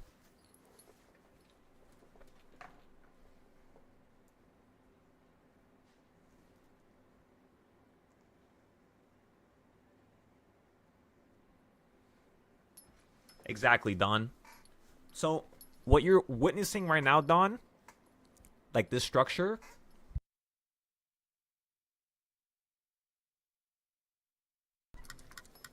this is pretty much something. Ah, my hand. Ah, I just fucking opened up my hand. Ah, that's just cut me open. Fuck me. I'm good. It's okay. I'll go get a Band-Aid in a second. Oh, the skin is moving apart. That's not good. Okay, so like I was saying, this took me 2 years to build fully after I started teaching. But this is how I used to trade in 2021. So you could say right now it's about to be 5 years of me trading options. In October of this year, it's going to be 5 years. Stocks, I started trading in January of 2021. So it's already been 6 years for that, for stocks. Options, it's about to be 6 years and a few more months. No, actually, no. Yeah, it's going to be 6. Is it? No, I think I just did the numbers wrong. That's 5 years. So that's technically 22. October of 22 is 1 year. Then 23, that's 2 years. 24, that's 3 years. 25, That's 4 years. So this is going to be the 5th year. 5th year I've been options trading. Half a damn decade. My goodness. So I don't expect you to, just pick up everything. But whenever you have a chance, like how you've been asking questions, you've been asking some really good questions. Like when we have one-on-ones, which, by the way, that's going to be something that's part of the elite tier, is you're going to get my phone number and the ability to have one-on-ones with me pretty much damn near whenever. For now, because I have some time on my hands. And, yeah. Really harass me. Ask me as much questions as you can. Try to be as detailed and descriptive and just write everything down.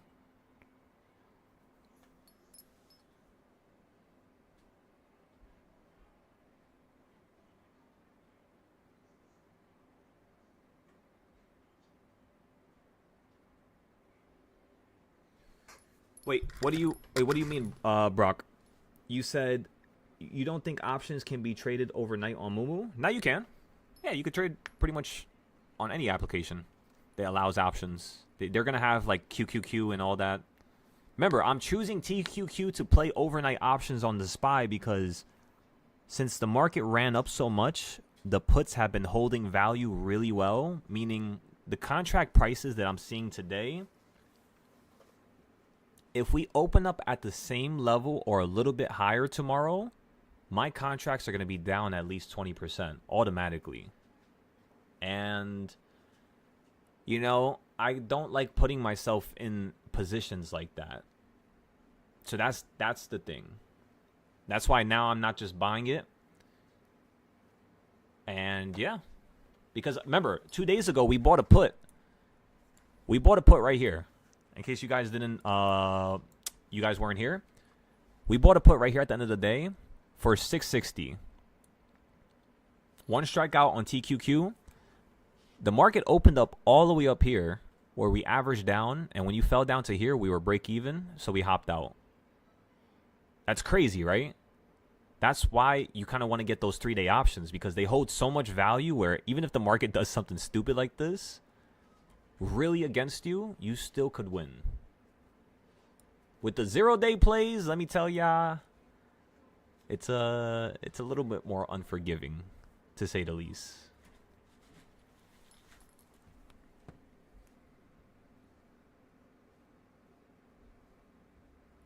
When you do swings, do you usually ever average down, or do you make profit fast? No, I don't average. I barely average down. Most of my swing plays, they always go negative right away. So that I can give the Discord like a week to get into them. That's why with this account, you could see that I got in all the way at the bottom down here. Like you see all these entries? Buy. So I just kept buying down here. So I bought here. I bought on top of the purple 2 times. And then I bought the rest of my contracts like 50 cents from the bottom. I just kept buying more and more and more and more. Because if the market was going to fall down, it was going to fall down to right here and hold. So you were really close to the point where you were going to hold and snap right back up to go past my buying point. So I knew it was a good opportunity. But for the Discord, I started getting into those leaps right around here. I think somewhere around here. And I did not average down on them at all. So again, I bought leaps here. I did not average down at all. Then I bought more down here. Did not average down at all besides the same day. So I was kind of like averaging into it. And then that's pretty much it. The only time I was going to average down on these plays, because they're pretty far out. They're like a couple months out. Remember, they're for like July, June. I think I have one for August too. Oh, no, I don't. Okay, so they're just May, June, July. And if the market would have fell down to here, 619, 616, that's when I would have bought August, September, October, November, December calls. So because you only fell down so much, I only bought a couple months out. And I only bought, I think, 6 plays in total. No, 7 plays in total. So I bought 7 plays in total here. We put in $50,000 into the market. Actually, no, it was a little bit less. It was like 40-something thousand. Because at this point, I had around... No, it wasn't. It was less than that. I think it was like 30,000 because the profit was 9K. So 9K minus 60, that's 51. So like 44K I put into the trade here. And then down here, I was going to put another 50K into the trade, 60K into the trade. And then I was going to look to sell out, you know, over here where you're running to currently. But because you did something wonky and you kind of sliced up the trend in the middle and you didn't really hit the bottom that I wanted you to hit, but because I knew you were going to potentially hold here using the yearly levels that I showed you earlier, these right here, because you were perfectly at the 629 point. You see? You perfectly hit that level there. And when we got the other plays, you were basically right around here, the 1/8 point. So we bought at the 1/8 point on the yearly, and then we bought again at the 1/16 point, and then my main plays, like most of my money was going to go into the trade down here at the 1/2 point. But since it never happened, we never got a chance to buy. So that's why I'm now selling out of everything here. I sold this trade that I bought down here, all these, all the blue lines right here that says buy, buy, buy. So you can see when I bought towards the end of the day. I sold all of them right here. And then for the options, I sold all of them today, which was slightly above yesterday's high. And the reason why I sold it is because I didn't get the move down here that I wanted. Therefore, I'm going to cut myself short up here towards the top because it's already doing something that I don't want it to do down here. And that means that you might do something I don't want you to do up here. So it's kind of funny, but you're almost at this point here. This is how I drew. I thought that the market would go up to the upside. So this is what I was thinking. I was thinking it was going to go from here. And I probably drew it somewhere over here, like on the 18th of March or something like that. So this line is pretty old. So we'll see if it works. Because then I'm going to get into a put right here. At 690, this looks like a really good put. Right back down to 682. That looks really, really, really good. And then we're going to let it go higher. We could get puts here, but I kind of wanted to go a little bit higher at least. And then we're going to buy some puts up here for it to fall into the trend again. Because the market's zig and zag, zig and zag, zig and zag. So when you're playing calls and puts, you have to understand that for your leaps, your swings, your 0 days, everything is a zig and zag game. So just try to buy towards the end of any zig or any zag. Just like that. For a 5-day play, for a 10-day play, for a 0-day play.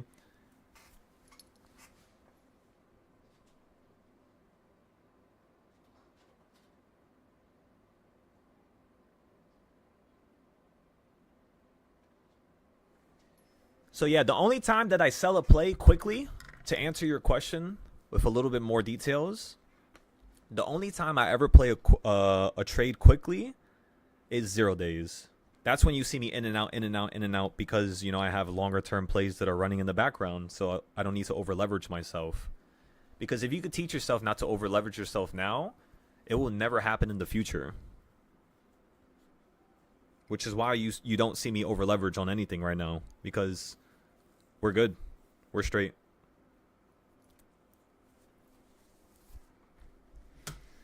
Okay. So.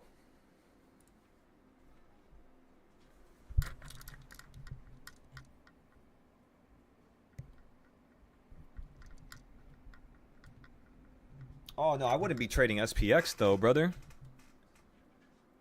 I mean, I'm not going to doubt your skill. I'm not going to doubt your ability, because you guys know I do not like to do that to people. I truly think that every single one of you have the potential to be better than me 100%, 110%, 1,000,000%. But if you're trading SPX, you're going to ruin your understanding of money, because you're going to see how much money you could make with that, and you're going to get hooked on it like a damn drug. That's what happened to one of the members on the Discord I had to kick out recently. He turned 1,000 into 40K, lost half, brought it back up, and then every other week he's losing like 10K, 20K because of SPX, and I'm just like, what are you doing? Come on, no. So just don't trade SPX unless I show you how to trade it, please. Not to make it seem like I'm great at everything. That's not what I'm saying, but I have some things that I could tell you, some information. I have some experience with it. And yeah, just leave SPX alone. think about it like this. If I don't even want to touch a SPY option that's a one night, SPX is like a no. You know? That's how you got to think of it. Unless you're at a high or at a low. Like when you were at 629 down here, that's when you can go in with like $30 into a SPX play, which is what I was teaching some of the students in March. I was showing them how to use. So instead of them trading with SPY, like a $100 play, we would put $30 into SPX and we would sell it for like $300-$400. So that's usually the only time I like to trade SPX. I don't like trading it if it's like $500 or like $1,700. It's just too much. I have PTSD from trading Tesla and buying that thing for like $1,200, $1,600 each, and it dropping to $50 each. Like literally, that was one of the worst nights of my life, and I do not want to replicate that for any reason. I learned my lesson. Oh, you haven't yet, Brock? Excellent. Thank you for that. Not yet. Not right now. Give it like a month from you from the day of you joining the Discord and actually going through the classes and actually breaking down the charts. A month after that, you could either learn how to trade SPX and I'll teach you, or I could teach you how to trade futures. Because I love futures, because before the market even opens up, you guys saw this morning I was already up 9,000, and I'm looking at it and I'm just like, how the fuck am I up 9,000? And I completely forgot about my trades that I was doing last night. That's the beauty of it, you know. Every morning we wake up. Before I even wake up, I already made my money for the day, for the week actually. Because per week I just want to make around 5,000. Like that's really what I want as a person, for me to support my lifestyle and what I want for the future. My car, my apartment. I just need 5K a week. But of course, like, you know, today we hit 18,000 in one day. If you include the whole week, or no, sorry, 9,000 in one day. And then we hit 27,000 including the futures trades with options and everything else included. If we include, okay, so that's 27,000. Yeah, it's 27,000 just today. Plus, oh, that's what I was missing when I was adding up those numbers earlier. I was missing the whole week's profit. No wonder. Because now I had to add 8,000 plus today. That was 9,000 we made. So right there, that's 17,000. And then what we want to do is, so 17,000 plus 27,000. That's going to equal 37,000 plus 7. That's 43,000? No, 44,000. So 44,000 is how much we made this week. And I only want to make 5,000. So we made almost 10 times as much as we should make, which is why today I was just like, all right, let's stop here. Let's slow it down. This is like overdoing it. When I do that a lot, I burn myself out, and I don't like to trade for like 3 weeks. Because I just made all this money, you know? So I hate doing that to myself. For some reason, having more money makes me lazy. I don't know why. Not too sure why. I haven't broken down that issue yet.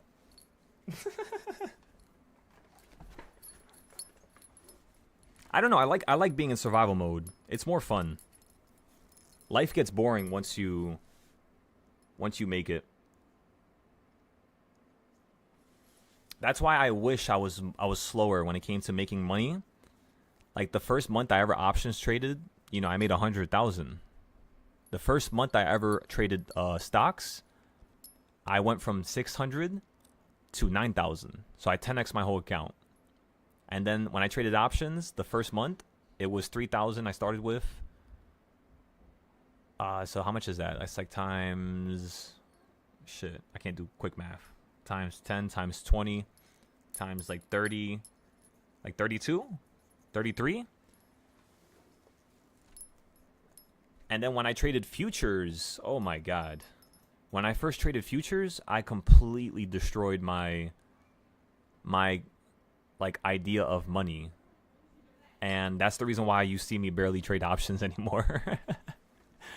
Because once I saw that I went from 10K to 400K in a day on the paper account on NinjaTrader, using my normal styles of trading that I was trading with, you know, every other day, like monthly styles, like just like right here, you know what I mean? You know, we bought at the bottom down here, so this is how I trade gold. I tend to only buy gold, not in here or here or here or anywhere over here. I tend to buy it like at the lines here. So at like this point right here, I would buy gold. And as you could tell,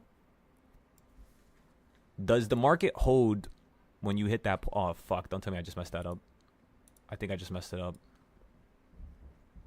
Whatever. You see how you fall to this point? Actually, let me just copy the damn box. It's whatever. I'll fix it later. It's not going to be perfect now because I touched it by an accident. But you see how if I zoom in here, ladies and gentlemen, using the purple diagonal range, which is your kind of like your trend analysis, your trend speed. So using the trend speed plus using the 1/16th point, do you see how you perfectly you hit it and then you ran like right back up to the sky? This type of a trade on gold would give you around $30,000 to $40,000. You could say, like 30 to 40K. If you're trading SPY, this type of a trade would have given you. This is how I can figure it out. I'll tell you right now. Actually, I kind of don't want to get into another trade. Actually, are we in a trade already? No, we got out of all of our trades. You would probably make, because 30 cents is $200 with one contract of ES. That's just for a 30-cent move. So a 90-cent move would be like $600 of profit. Times that by $20. 600. What's $600 times 20? 12, around like 10,000 to 12,000 is how much you would have made right there, using just SPY. On gold, it probably would have been like 40K to like 50K, somewhere around there. And yeah, that's pretty much how I trade gold. I don't use none of the short-term stuff. Long-term stuff, I swear on my soul, is always better. It's always better. It's always more accurate.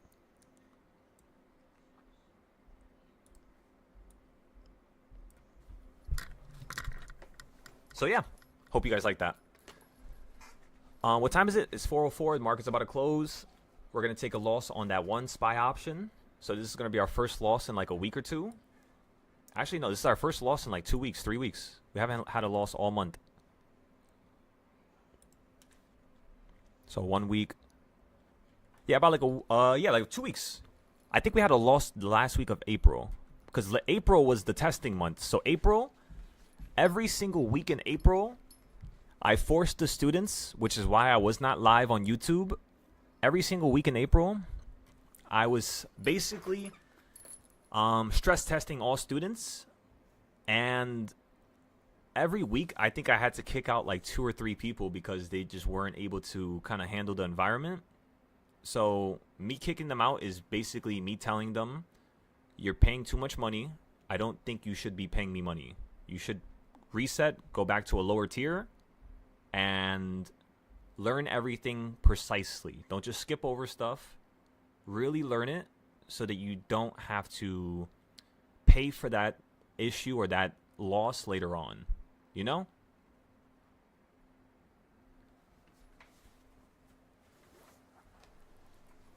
Yeah. Ladies and gentlemen, yeah. So that week, we had like probably 2 losses every day. Like 1 or 2 like I was trying to do at least 1 loss a day. So you could say probably like 5, 10, 15, 20.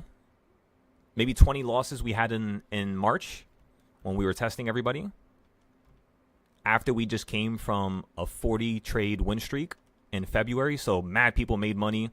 Now it's time to basically show them how to maintain that money. I was seeing how much money people were losing. I was seeing how people were doing their notes. The problem is nobody was doing notes. once people started seeing how much money we were making in February, everybody started getting lazy, pretty much all students, and nobody was really doing notes that like this first week of March, this week either. So that's one of the reasons why I was kicking people out as well, is because when you don't do notes and I see you in my live chat, I have an issue with that. Because that means you're just here for the money. Literally. But if you could show me that you're doing notes and you're actually getting into the groove of it, and you're trying to become better, and you're trying to become better than me and learn more, hell yeah. That's all I need from you, really. That's good enough for me to keep you here. Like, I had kept John in my Discord for over 3 months, 4 months, because he was at least doing his notes properly. But he wasn't doing, like, one-on-ones with me, and I had an issue with that. Because, you know, you're paying $200 for a reason. If you want to pay for just trades, I don't do that, you know? I don't just have people pay me just to give them trades. That's not the type of man I want to be. So yeah, I hope you guys understand that. Hope you guys have a fantastic day. We'll be back after our class. Not too sure when I'm going to go live tonight, but just have the alerts on if anything. It'll probably notify you. And then I'll post it on Moomoo if anything as well. Aside from that, that's pretty much all. Let's go take one more final look at Spy. Let's see how she's looking for tomorrow. Yeah, so you're about to fall right back down to that halfway, but you're still at the quarter point falling from it. Yeah, it still looks like you're either just going to start running right back into the yellow after hours, or you're going to start falling down into here. This is going to be real shitty price action tonight. Oh, man. We'll see, because hopefully if it runs to the top, it's going to be an easier market to deal with at 6 o'clock. But if it doesn't run to the top at 6 o'clock, that shit is going to be annoying. Because what that means is, look at what we did today. You open up at the middle of yesterday's trend, and you went to a high, right? That means now you can go all the way from here to here. That's what the weekly price action just did because of today. So it's kind of like opening up the momentum.